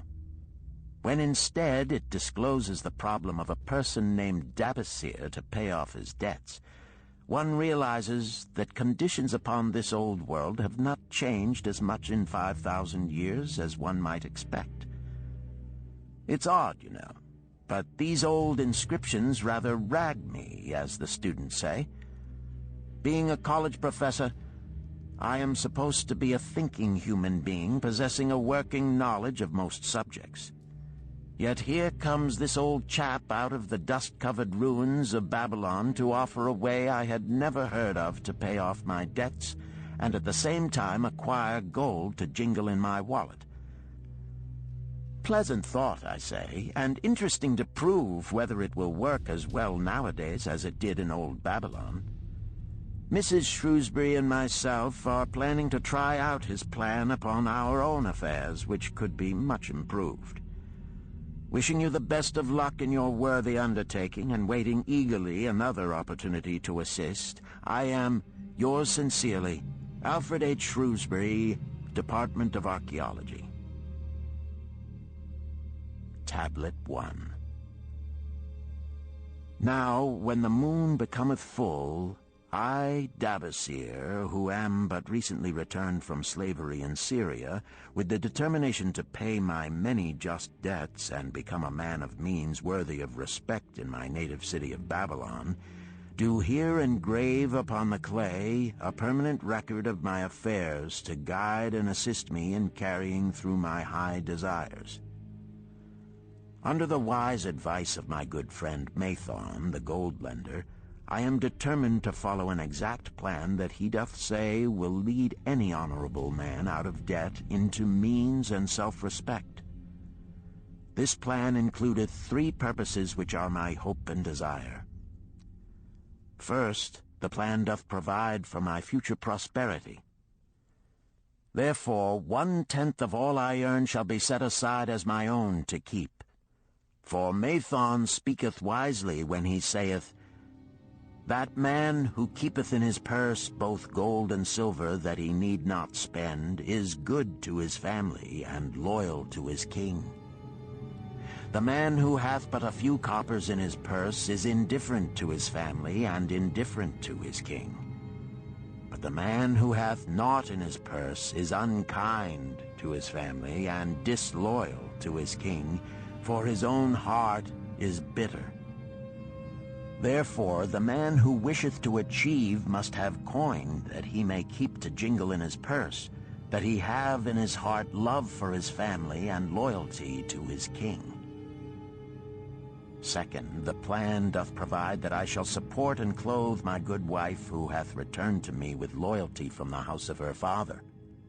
For Mathon doth say that to take good care of a faithful wife putteth self-respect into the heart of a man, and addeth strength and determination to his purposes. Therefore 7/10 of all I earn shall be used to provide a home, clothes to wear, and food to eat, with a bit extra to spend, that our lives be not lacking in pleasure and enjoyment. But he doth further enjoin the greatest care that we spend not greater than 7/10 of what I earn for these worthy purposes. Herein lieth the success of the plan. I must live upon this portion, and never use more, nor buy what I may not pay for out of this portion. This ends Disc 3. The Richest Man in Babylon, Disc 4. Tablet 2. Third, the plan doth provide that out of my earnings my debts shall be paid. Therefore each time the moon is full, 2/10 of all I have earned shall be divided honorably and fairly among those who have trusted me and to whom I am indebted. Thus in due time will all my indebtedness be surely paid. Therefore do I here engrave the name of every man to whom I am indebted and the honest amount of my debt. Faru the cloth weaver, 2 silver, 6 copper. Sinjar the couch maker, 1 silver. Amar my friend, 3 silver, 1 copper. Zantkar my friend, 4 silver, 7 copper. Askamir my friend, 1 silver, 3 copper. Haransir the jewel maker, 6 silver, 2 copper. Diarbakir my father's friend, 4 silver, 1 copper. Alkahad the house owner, 14 silver. Mathon the gold lender, 9 silver. Birajik the farmer, 1 silver, 7 copper. From here on, disintegrated, cannot be deciphered. Tablet 3. To these creditors do I owe in total 119 pieces of silver and 141 pieces of copper. Because I did owe these sums and saw no way to repay, in my folly I did permit my wife to return to her father, and didst leave my native city and seek easy wealth elsewhere, only to find disaster and to see myself sold into the degradation of slavery. Now that Mathon doth show me how I can repay my debts in small sums of my earnings, do I realize the great extent of my folly in running away from the results of my extravagances. Therefore have I visited my creditors and explained to them that I have no resources with which to pay except my ability to earn, and that I intend to apply 2/10 of all I earn upon my indebtedness evenly and honestly. This much can I pay, but no more. Therefore, if they be patient, in time my obligations will be paid in full.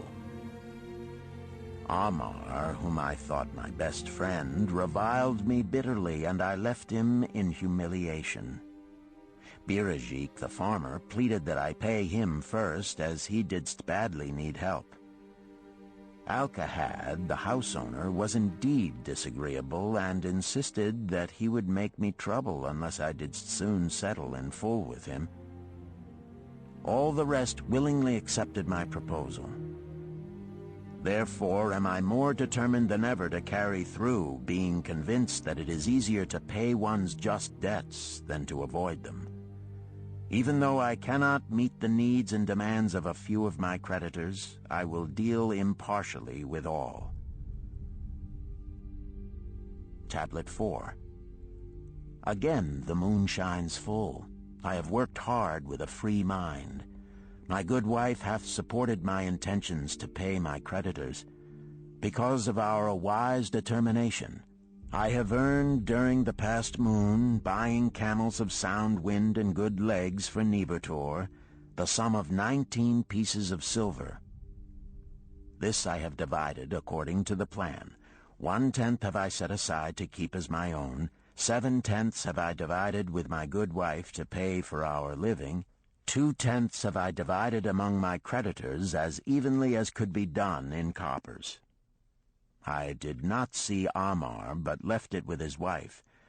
Birajik was so pleased that he would kiss my hand. Old Alkahad alone was grouchy and said I must pay faster. To which I replied that if I were permitted to be well fed and not worried, that alone would enable me to pay faster. All the others thanked me and spoke well of my efforts.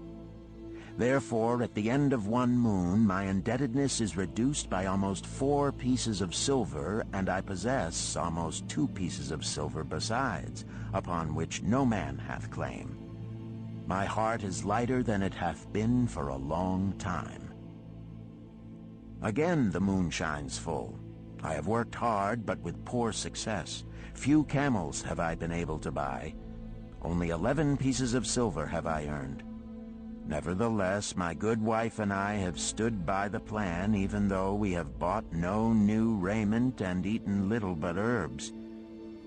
Again, I paid ourselves 1/10 of the 11 pieces, while we lived upon 7/10. I was surprised when Armar commended my payment, even though small. So did Birajik. Arkad flew into a rage, but when told to give back his portion if he did not wish it, he became reconciled. The others, as before, were content. Again the moon shines full, and I am greatly rejoiced. I intercepted a fine herd of camels and bought many sound ones, therefore my earnings were 42 pieces of silver. This moon my wife and myself have bought much-needed sandals and raiment. Also we have dined well on meat and fowl. More than 8 pieces of silver we have paid to our creditors. Even Arkad did not protest. Great is the plan, for it leadeth us out of debt and giveth us wealth which is ours to keep. 3 times the moon hath been full since I last carved upon this clay. Each time I paid to myself 1/10 of all I earned. Each time my good wife and I have lived upon 7/10, even though at times it was difficult. Each time have I paid to my creditors 2/10. In my purse I now have 21 pieces of silver that are mine. It maketh my head to stand straight upon my shoulders, and maketh me proud to walk among my friends.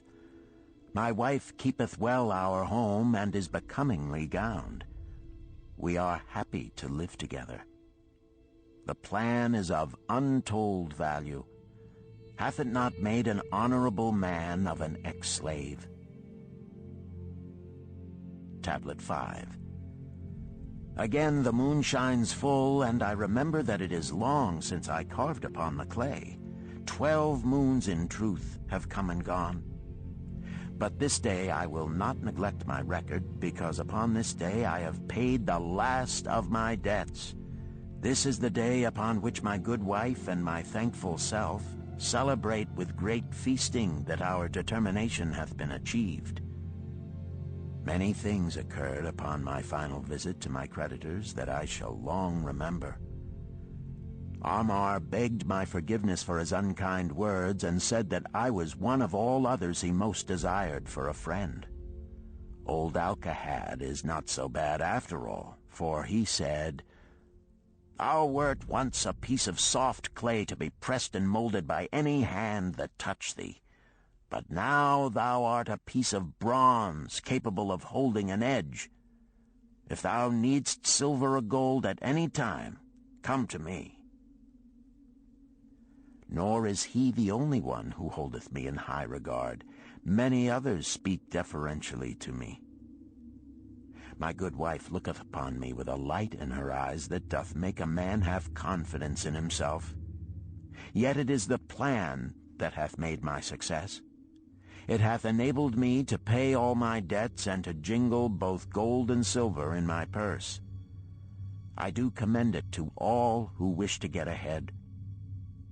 For truly, if it will enable an ex-slave to pay his debts and have gold in his purse, will it not aid any man to find independence?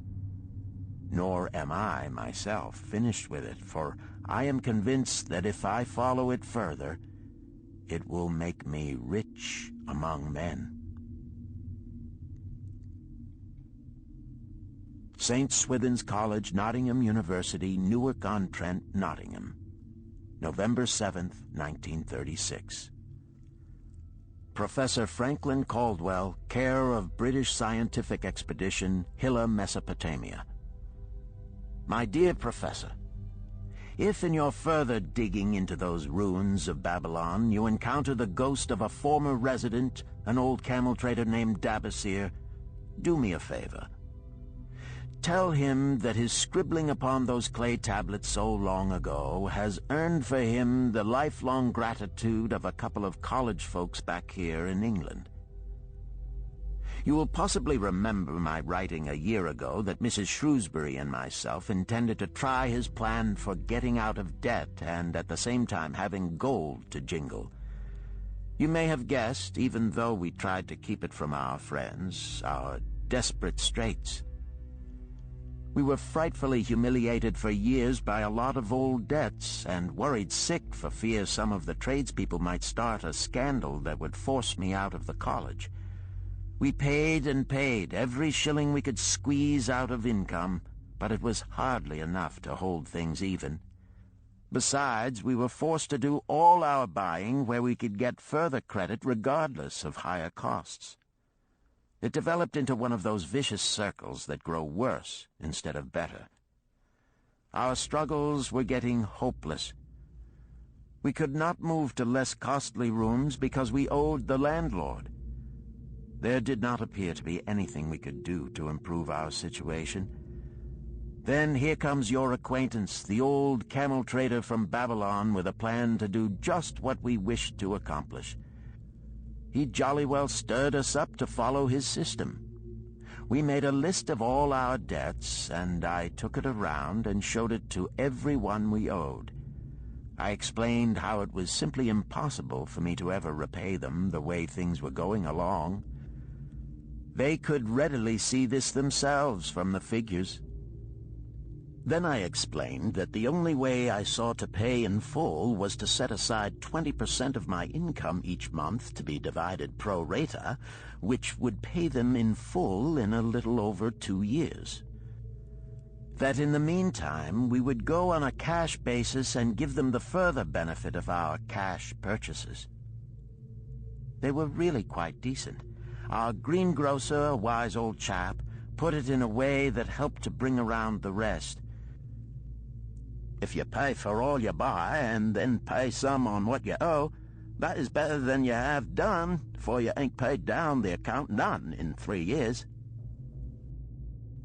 Finally, I secured all their names to an agreement binding them not to molest us as long as the 20% of income was paid regularly. Then we began scheming on how to live upon 70%. We were determined to keep that extra 10% to jingle. The thought of silver and possibly gold was most alluring. It was like having an adventure to make the change. We enjoyed figuring this way and that to live comfortably upon that remaining 70%. We started with rent and managed to secure a fair reduction. Next, we put our favorite brands of tea and such under suspicion, and were agreeably surprised how often we could purchase superior qualities at less cost.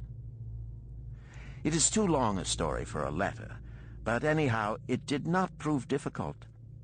We managed, and right cheerfully at that. What a relief it proved to have our affairs in such a shape we were no longer persecuted by past due accounts.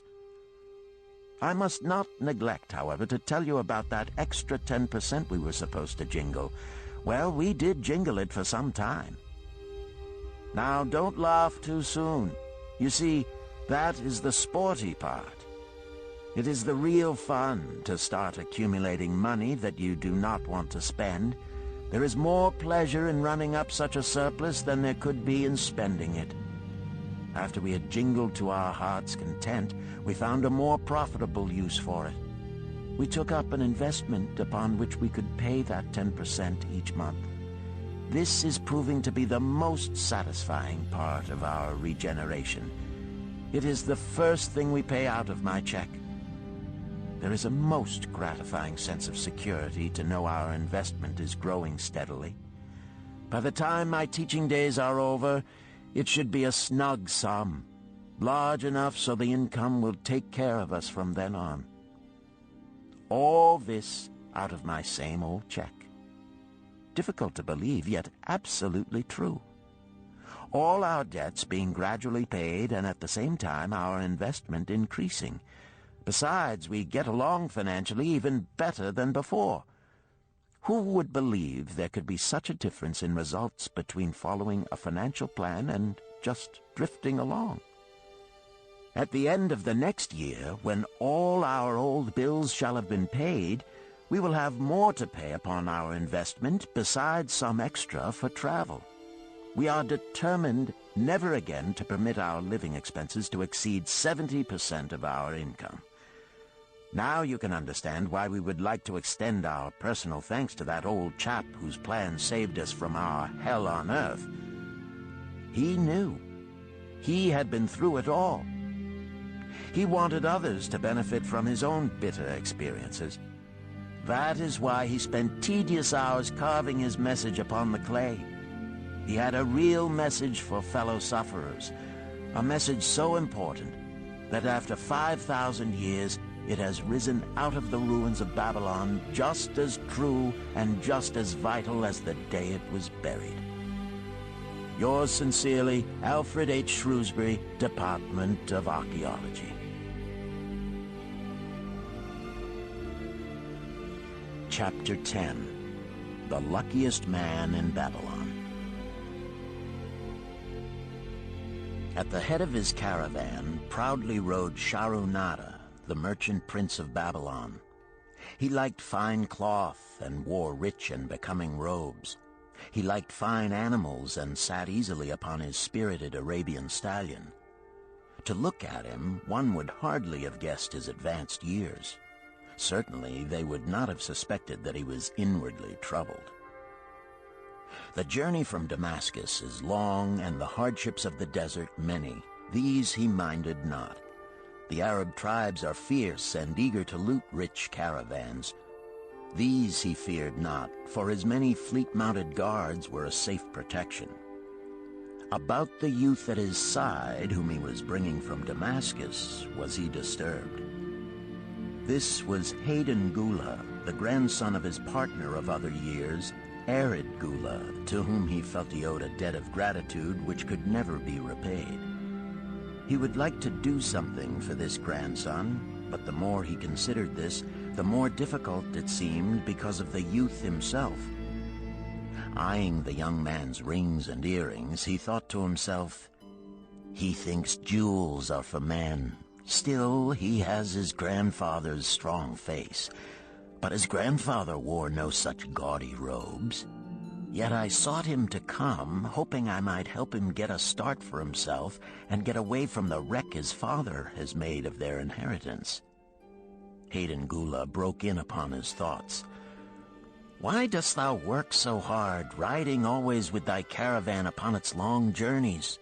Dost thou never take time to enjoy life?" Shahrunada smiled. "To enjoy life?" he repeated. "What wouldst thou do to enjoy life if thou wert Shahrunada?" "If I had wealth equal to thine, I would live like a prince. Never across the hot desert would I ride. I would spend the shekels as fast as they came to my purse. I would wear the richest of robes and the rarest of jewels. That would be a life to my liking, a life worth living." Both men laughed. "Thy grandfather wore no jewels," Shahrunada spoke before he thought, then continued jokingly, "Wouldst thou leave no time for work?" "Work was made for slaves," Hayden Gula responded. Shahrunada bit his lip but made no reply, riding in silence until the trail led them to the slope. Here he reined his mount and, pointing to the green valley far away, "See, there is the valley. Look far down, and thou canst faintly see the walls of Babylon. The tower is the Temple of Bel. If thine eyes are sharp, thou mayest even see the smoke from the eternal fire upon its crest." "So that is Babylon? Always have I longed to see the wealthiest city in all the world," Hayden Gula commented. "Babylon, where my grandfather started his fortune. Would he were still alive, we would not be so sorely pressed. Why wish his spirit to linger on earth beyond its allotted time? Thou and thy father can well carry on his good work. Alas, of us neither has his gift. Father and myself know not his secret for attracting the golden shekels." Sharunada did not reply, but gave rein to his mount and rode thoughtfully down the trail to the valley. Behind them followed the caravan in a cloud of reddish dust. Some time later, they reached the King's Highway and turned south through the irrigated farms. 3 old men plowing a field caught Sharunada's attention.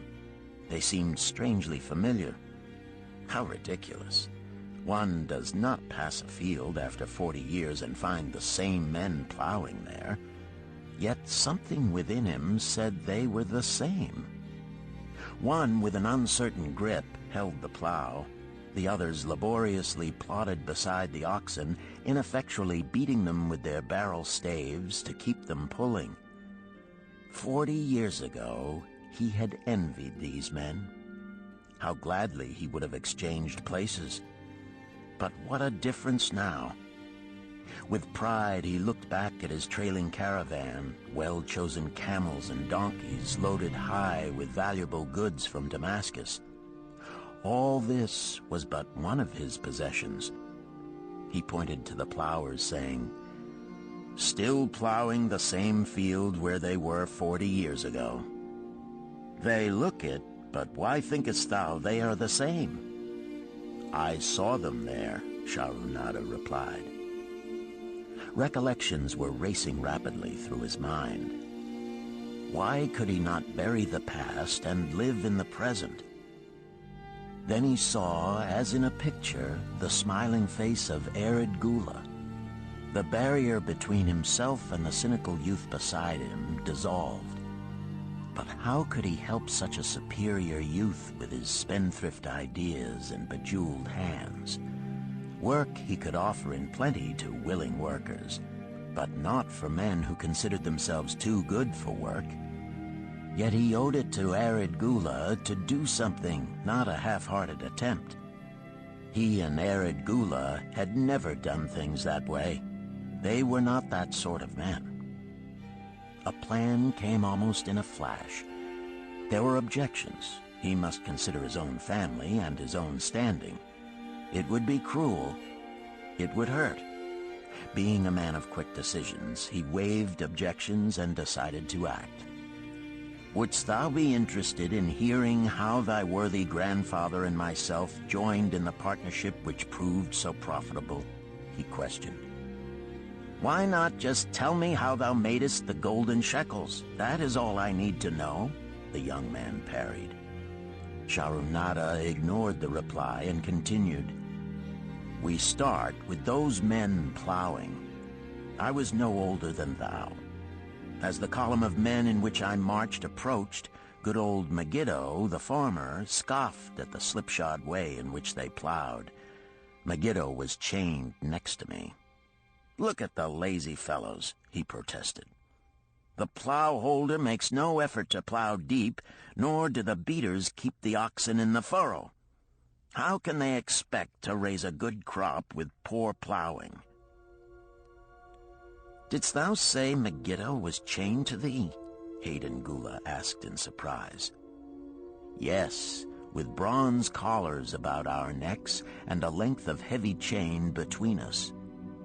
Next to him was Zabado, the sheep thief. I had known him in Harun. At the end was a man we called Pirate because he told us not his name. We judged him as a sailor as he had entwined serpents tattooed upon his chest in sailor fashion. The column was made up thus so the men could walk in fours." "Thou wert chained as a slave?" Arkad asked incredulously. "Did not thy grandfather tell thee I was once a slave? He often spoke of thee, but never hinted of this. He was a man thou couldst trust with innermost secrets. Thou, too, are a man I may trust, am I not right?" Sharunada looked him squarely in the eye. "Thou mayest rely upon my silence, but I am amazed. Tell me, how didst thou come to be a slave?" Sharunada shrugged his shoulders. "Any man may find himself a slave. It was a gaming house and barley beer that brought me disaster. I was the victim of my brother's indiscretions. In a brawl, he killed his friend. I was bonded to the widow by my father, desperate to keep my brother from being prosecuted under the law. When my father could not raise the silver to free me, she, in anger, sold me to the slave dealer. "What a shame and injustice," Hayden Gula protested. "But tell me, how didst thou regain freedom?" "We shall come to that, but not yet. Let us continue my tale. As we passed, the plowers jeered at us. One did doff his ragged hat and bow low, calling out, 'Welcome to Babylon, guests of the king. He waits for thee on the city walls where the banquet is spread, mud bricks and onion soup.' With that, they laughed uproariously. Pirate flew into a rage and cursed them roundly. "What do those men mean by the king awaiting us on the walls?" I asked him. "To the city walls ye march to carry bricks until the back breaks. Maybe they beat thee to death before it breaks. They won't beat me. I'll kill 'em." Then Megiddo spoke up. "It doesn't make sense to me to talk of masters beating willing, hard-working slaves to death. Masters like good slaves and treat them well." "Who wants to work hard?" commented Sabato. "Those plowers are wise fellows.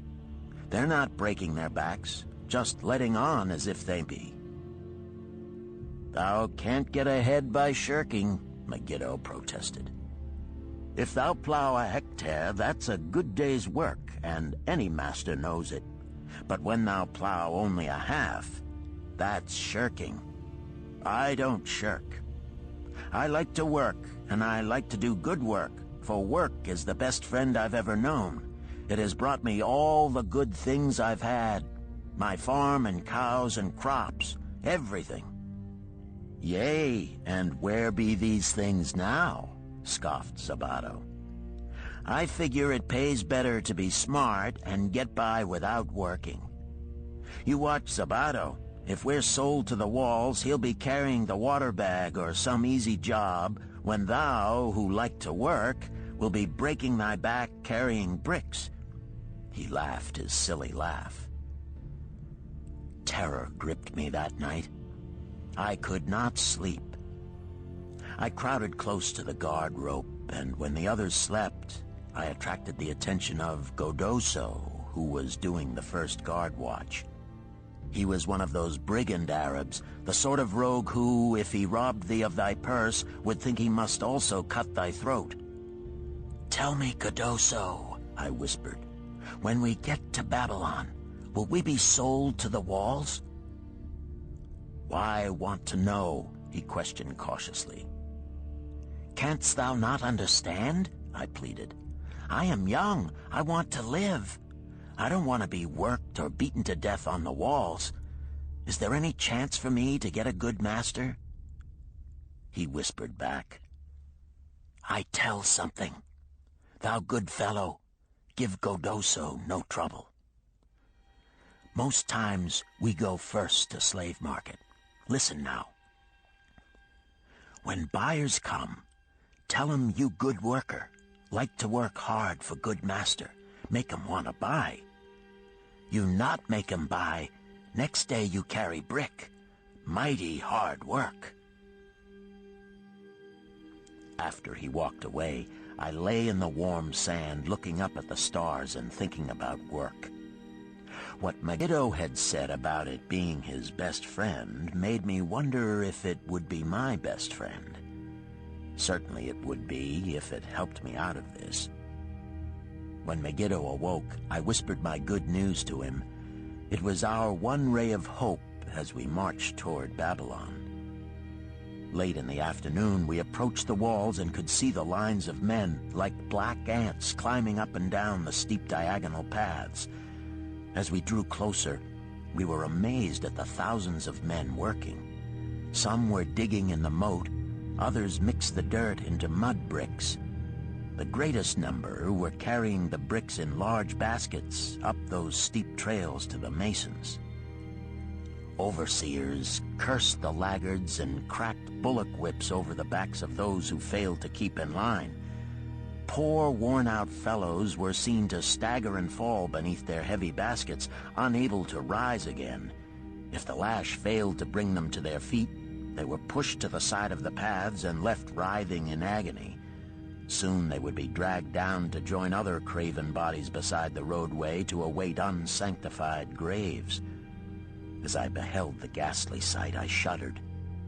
So this was what awaited my father's son if he failed at the slave market. Godoso had been right. We were taken through the gates of the city to the slave prison, and next morning marched to the pens in the market. Here the rest of the men huddled in fear, and only the whips of our guard could keep them moving so the buyers could examine them. Megiddo and myself eagerly talked to every man who permitted us to address him. The slave dealer brought soldiers from the king's guard who shackled Pirate and brutally beat him when he protested. As they led him away, I felt sorry for him. Megiddo felt that we would soon part. When no buyers were near, he talked to me earnestly to impress upon me how valuable work would be to me in the future. Some men hate it. They make it their enemy.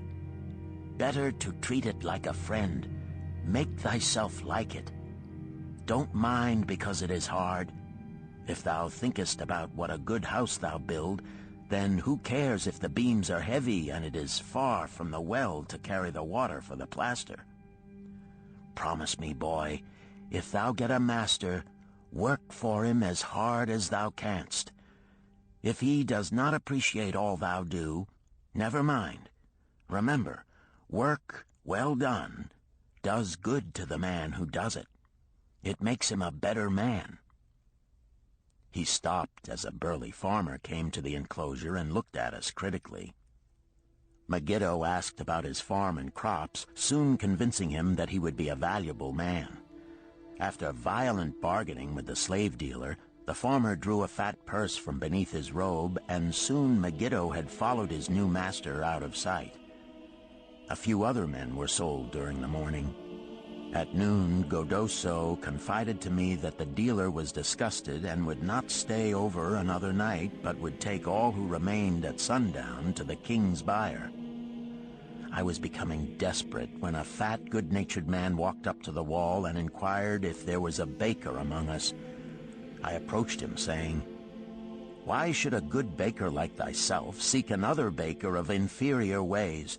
Would it not be easier to teach a willing man like myself thy skilled ways? Look at me. I am young, strong, and like to work.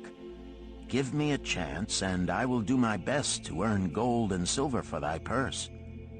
He was impressed by my willingness and began bargaining with the dealer, who had never noticed me since he had bought me, but now waxed eloquent on my abilities, good health, and good disposition.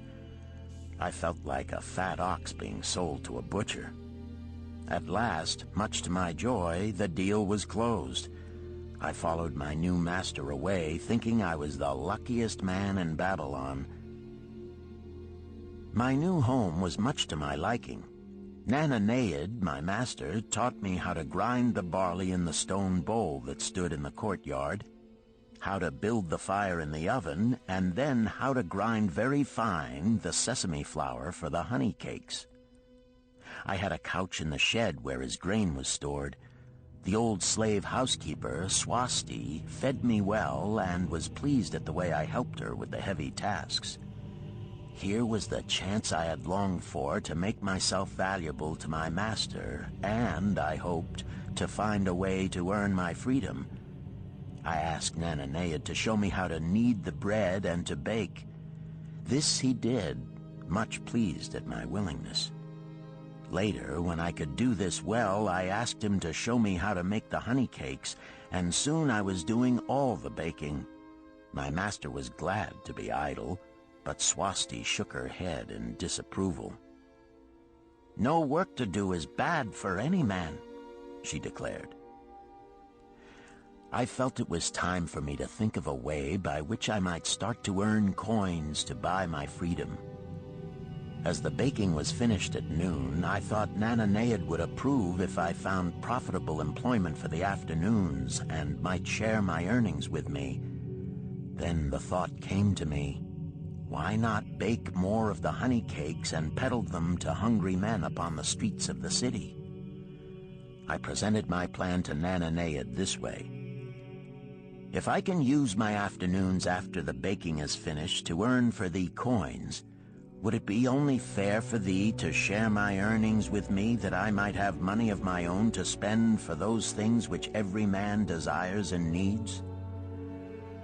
Fair enough, he admitted. When I told him of my plan to peddle our honey cakes, he was well pleased. Here is what we will do, he suggested. Thou sellest them at 2 for a penny, then half of the pennies will be mine to pay for the flour and the honey and the wood to bake them. Of the rest I shall take half, and thou shalt keep half. I was much pleased by this generous offer that I might keep for myself 1/4 of my sales. That night I worked late to make a tray upon which to display them. Nananeid gave me one of his worn robes that I might look well, and Swasti helped me patch it and wash it clean. The next day I baked an extra supply of honey cakes. They looked brown and tempting upon the tray as I went along the street, loudly calling my wares. At first no one seemed interested, and I became discouraged. I kept on, and later in the afternoon, as men became hungry, the cakes began to sell, and soon my tray was empty. Nananeid was well pleased with my success and gladly paid me my share. I was delighted to own pennies. Megiddo had been right when he said a master appreciated good work from his slaves. That night I was so excited over my success I could hardly sleep, and tried to figure how much I could earn in a year and how many years would be required to buy my freedom.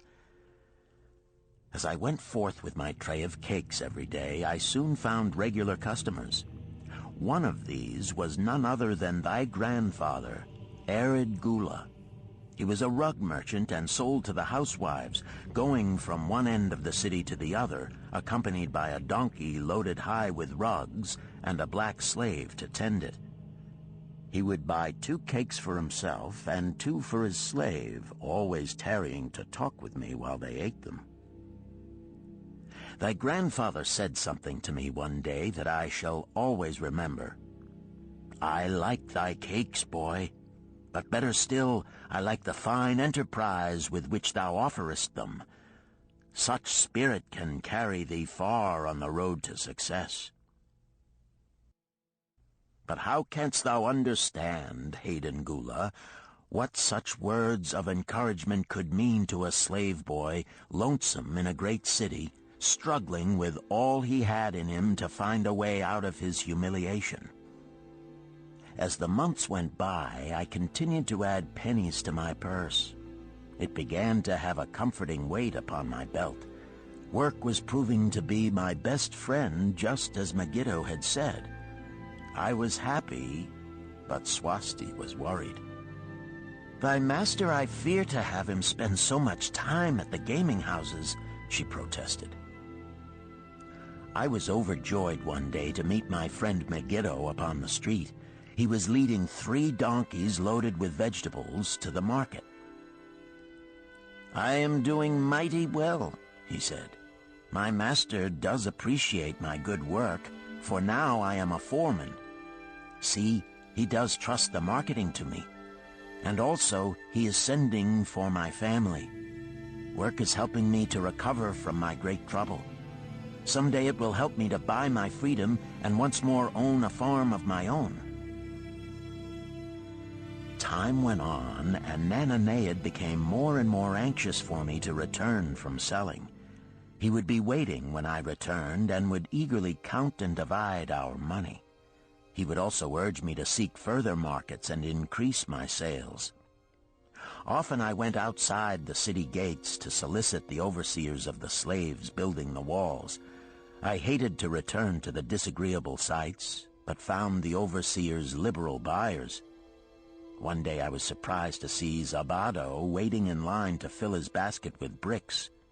He was gaunt and bent, and his back was covered with welts and sores from the whips of the overseers. I was sorry for him and handed him a cake which he crushed into his mouth like a hungry animal.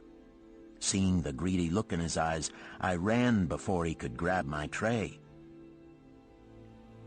"Why dost thou work so hard?" Arid Gula said to me one day. Almost the same question thou asked of me today, dost thou remember? I told him what Megiddo had said about work and how it was proving to be my best friend. I showed him with pride my wallet of pennies and explained how I was saving them to buy my freedom.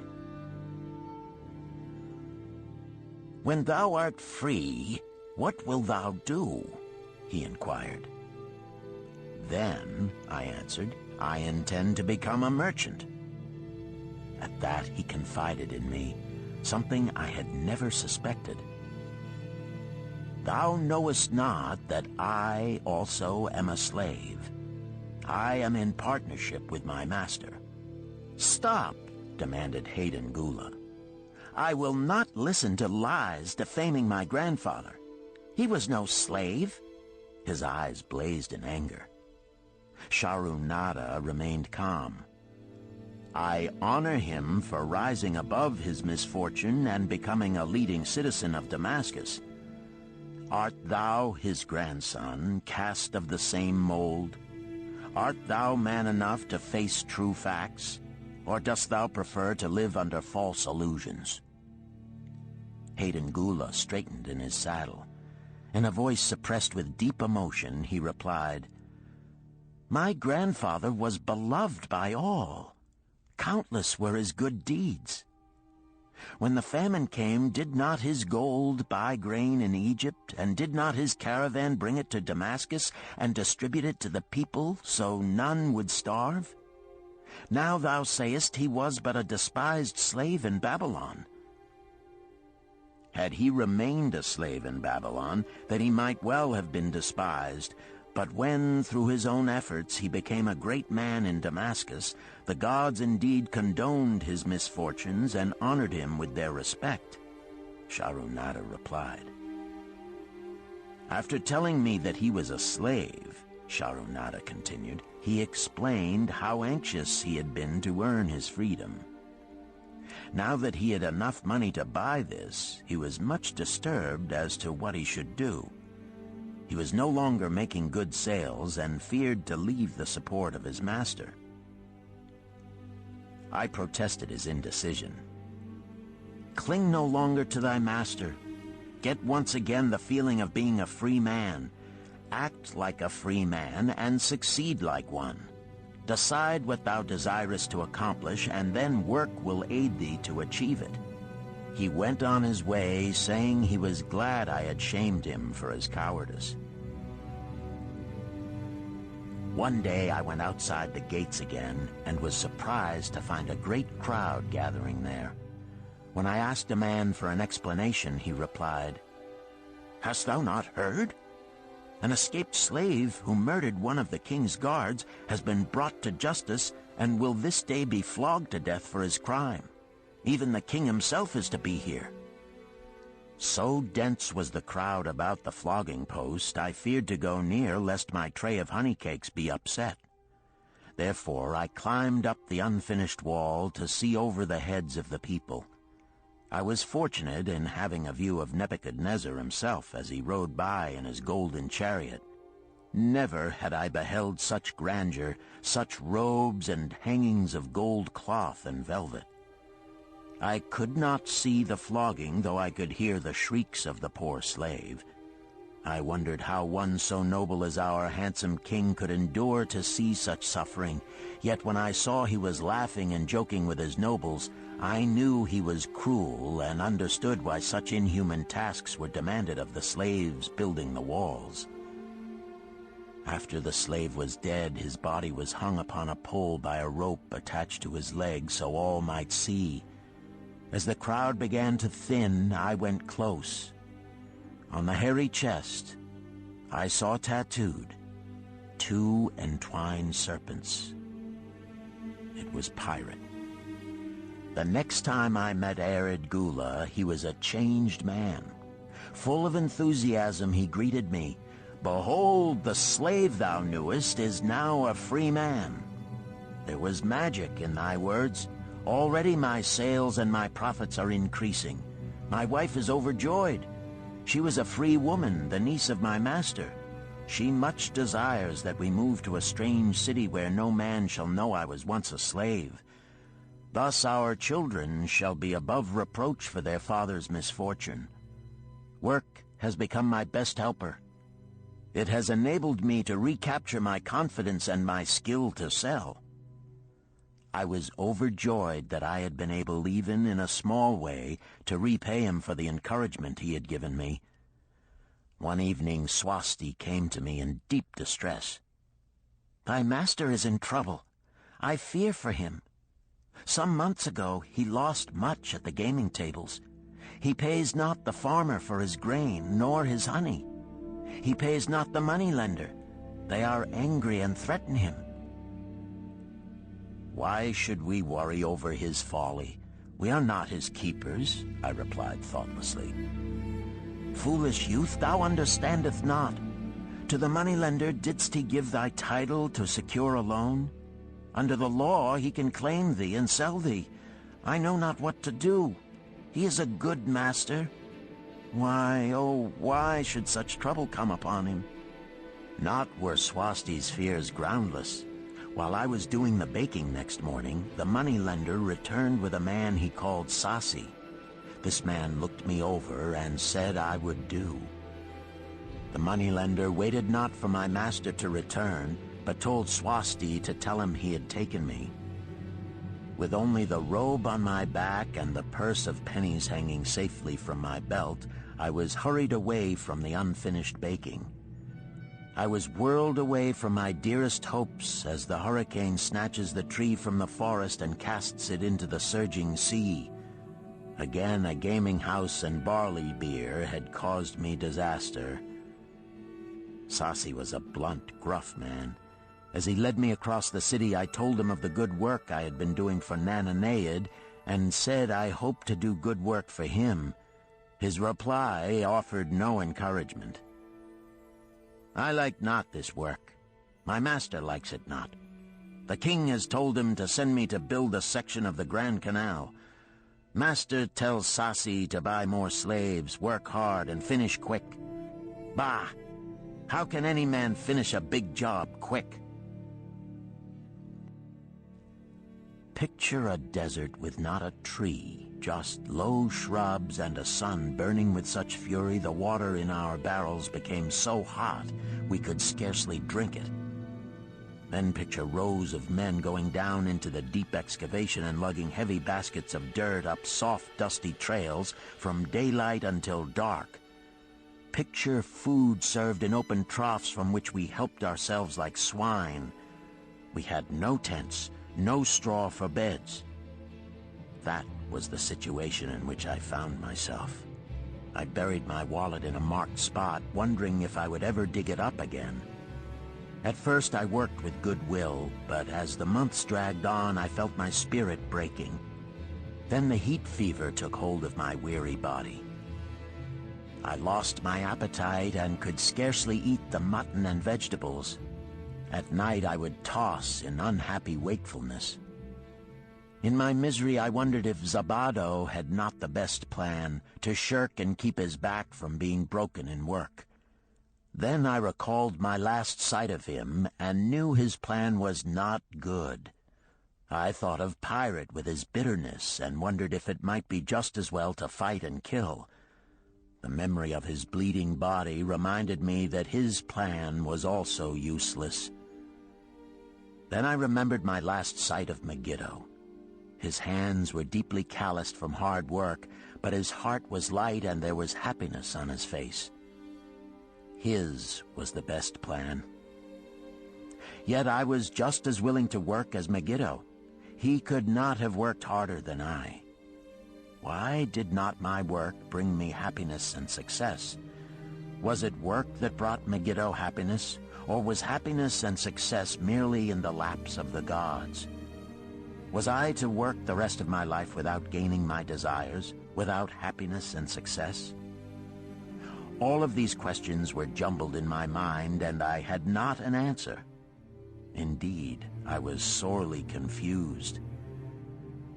Several days later, when it seemed that I was at the end of my endurance and my questions still unanswered, Sasi sent for me. A messenger had come from my master to take me back to Babylon. I dug up my precious wallet, wrapped myself in the tattered remnants of my robe, and was on my way. As we rode, the same thoughts of a hurricane whirling me hither and thither kept racing through my feverish brain. I seemed to be living the weird words of a chant from my native town of Harun. Besetting a man like a whirlwind, driving him like a storm, whose course no one can follow, whose destiny no one can foretell. Was I destined to be ever thus punished for I knew not what? What new miseries and disappointments awaited me? When we rode to the courtyard of my master's house, imagine my surprise when I saw Arkad awaiting me. He helped me down and hugged me like a long-lost brother. As we went our way, I would have followed him as a slave should follow his master, but he would not permit me. He put his arm about me, saying, "I hunted everywhere for thee. When I had almost given up hope, I did meet Swasti, who told me of the moneylender who directed me to thy noble owner. A hard bargain he did drive, and made me pay an outrageous price. But thou art worth it. Thy philosophy and thy enterprise have been my inspiration to this new success." "Megiddo's philosophy, not mine," I interrupted. "Megiddo's and thine. Thanks to thee both, we are going to Damascus, and I need thee for my partner." "See," he exclaimed, "in one moment thou wilt be a free man." So saying, he drew from beneath his robe the clay tablet carrying my title. This he raised above his head and hurled it to break in 100 pieces upon the cobblestones. With glee he stamped upon the fragments until they were but dust. Tears of gratitude filled my eyes. I knew I was the luckiest man in Babylon. Work, thou see, by this, in the time of my greatest distress, didst prove to be my best friend. My willingness to work enabled me to escape from being sold to join the slave gangs upon the walls. It also so impressed thy grandfather, he selected me for his partner. Then Hayden Gula questioned, "Was work my grandfather's secret key to the golden shekels?" "It was the only key he had when I first knew him," Sharunada replied. "Thy grandfather enjoyed working. The gods appreciated his efforts and rewarded him liberally." "I begin to see," Hayden Gula was speaking thoughtfully. "Work attracted his many friends who admired his industry and the success it brought. Work brought him the honors he enjoyed so much in Damascus. Work brought him all those things I have approved. And I thought work was fit only for slaves." "Life is rich with many pleasures for men to enjoy," Sharunada commented. "Each has its place. I am glad that work is not reserved for slaves. Were that the case, I would be deprived of my greatest pleasure. Many things do I enjoy, but nothing takes the place of work." Sharunada and Hayden Gula rode in the shadows of the towering walls up to the massive bronze gates of Babylon. At their approach, the gate guards jumped to attention and respectfully saluted an honored citizen. With head held high, Sharunada led the long caravan through the gates and up the streets of the city. "I have always hoped to be a man like my grandfather," Hayden Gula confided to him. "Never before did I realize just what kind of man he was. This thou hast shown me. Now that I understand, I do admire him all the more and feel more determined to be like him. I fear I can never repay thee for giving me the true key to his success. From this day forth I shall use his key. I shall start humbly as he started, which befits my true station far better than jewels and fine robes." So saying, Hayden Gula pulled the jeweled baubles from his ears and the rings from his fingers. Then, reining his horse, he dropped back and rode with deep respect behind the leader of the caravan.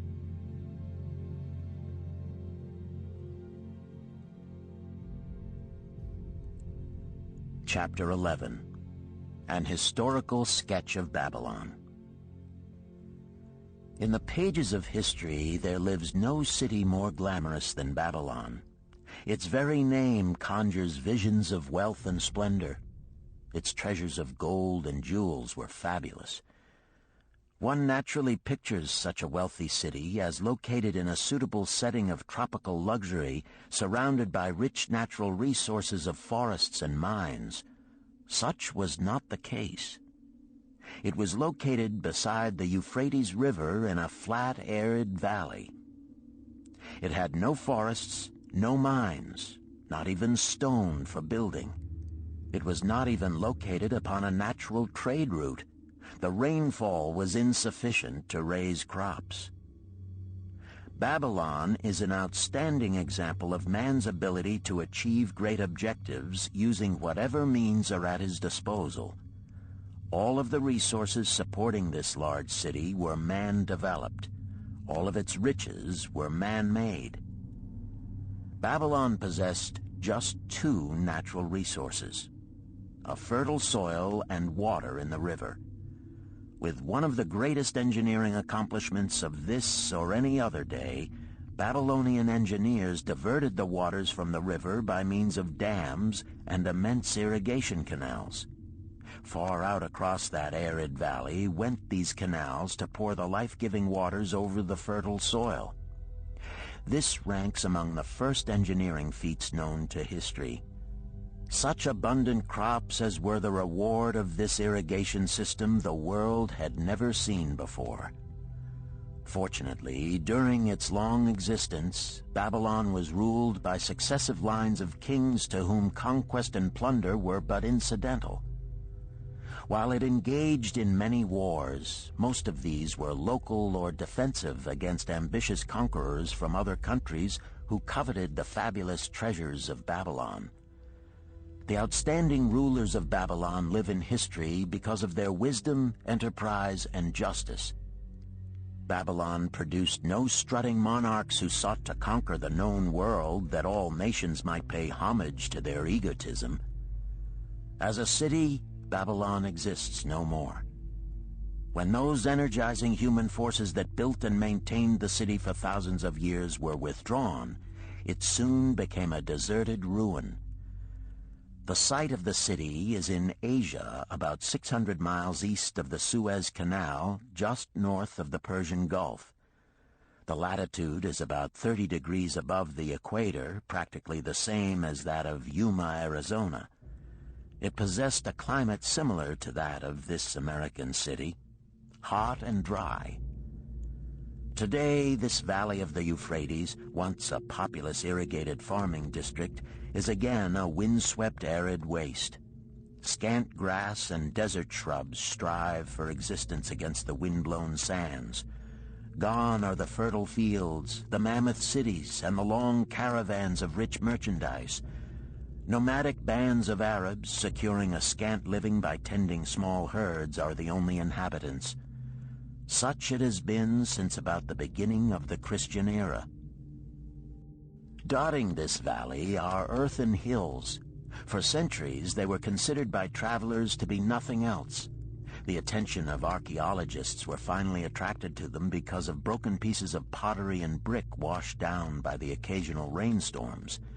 Expeditions, financed by European and American museums, were sent here to excavate and see what could be found. Picks and shovels soon proved these hills to be ancient cities. City graves, they might well be called. Babylon was one of these. Over it for something like 20 centuries, the winds had scattered the desert dust.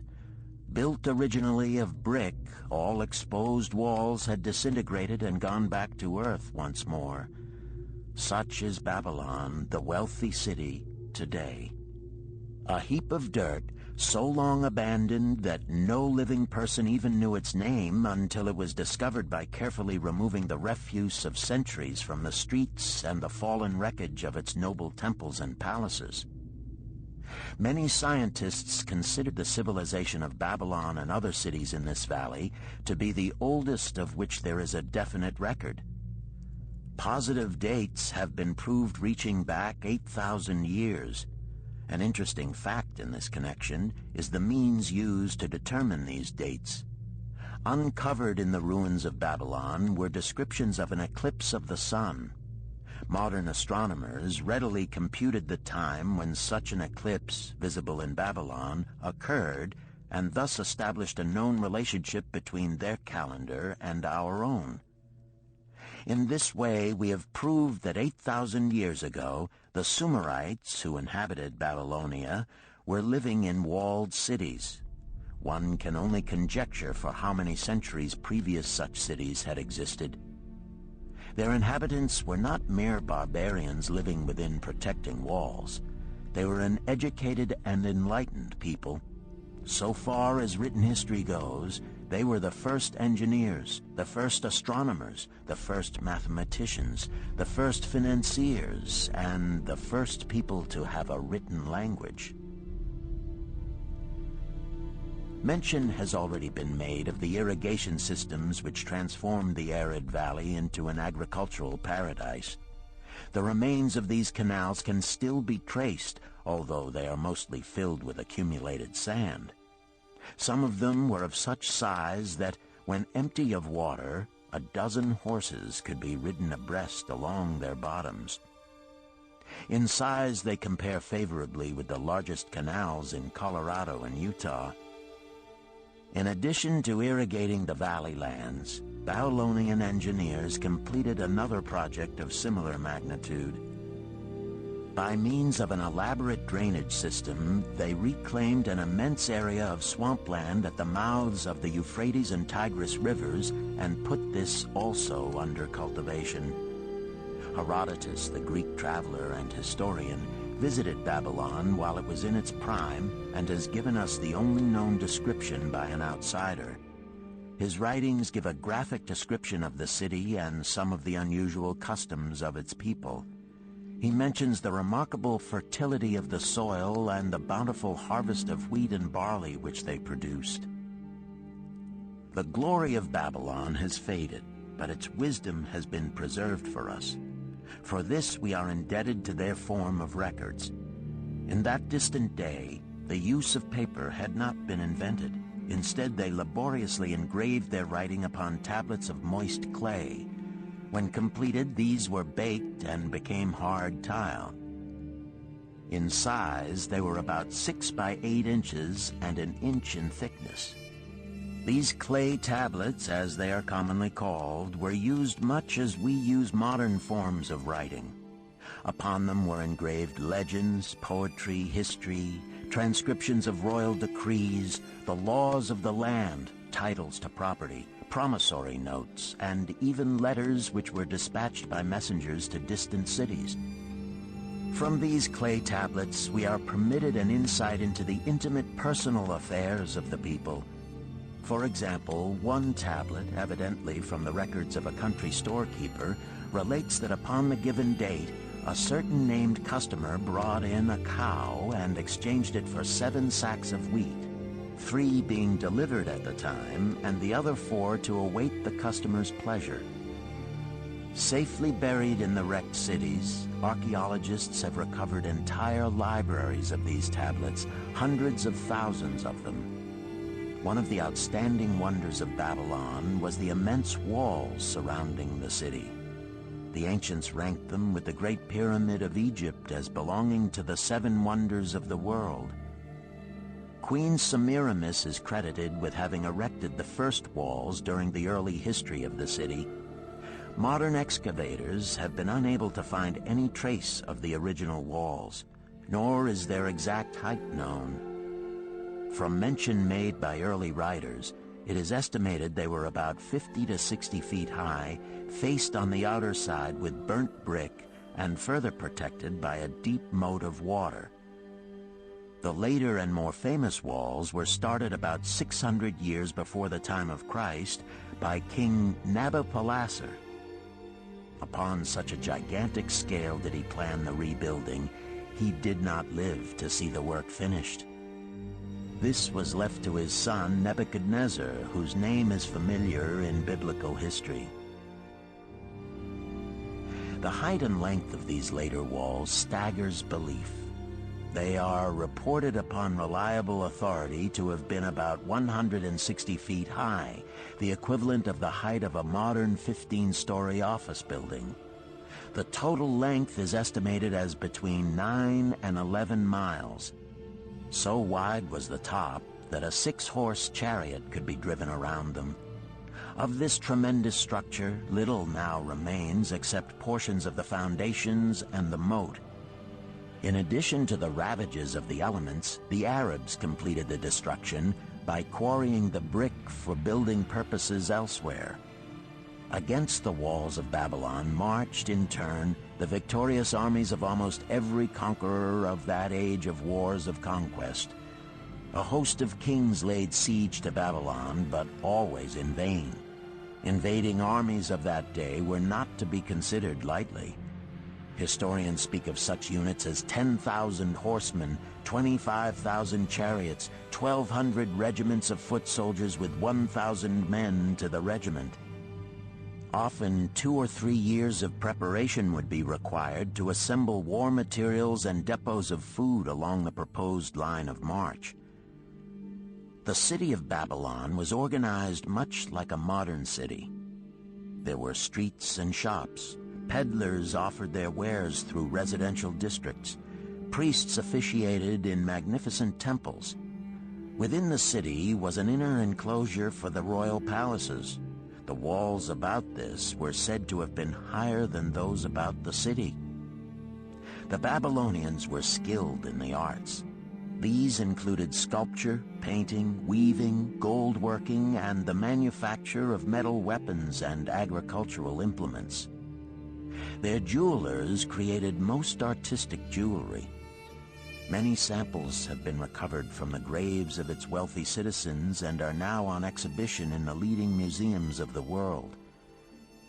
At a very early period, when the rest of the world was still hacking at trees with stone-headed axes, or hunting and fighting with flint-pointed spears and arrows, the Babylonians were using axes, spears, and arrows with metal heads.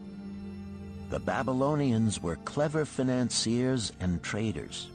So far as we know, they were the original inventors of money as a means of exchange, of promissory notes, and written titles to property.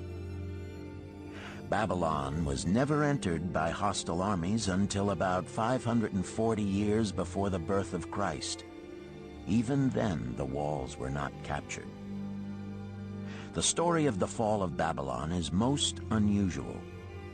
Cyrus, one of the great conquerors of that period, intended to attack the city and hoped to take its impregnable walls. Advisors of Nabonidus, the king of Babylon, persuaded him to go forth to meet Cyrus and give him battle without waiting for the city to be besieged. In the succeeding defeat to the Babylonian army, it fled away from the city. Cyrus thereupon entered the open gates and took possession without resistance.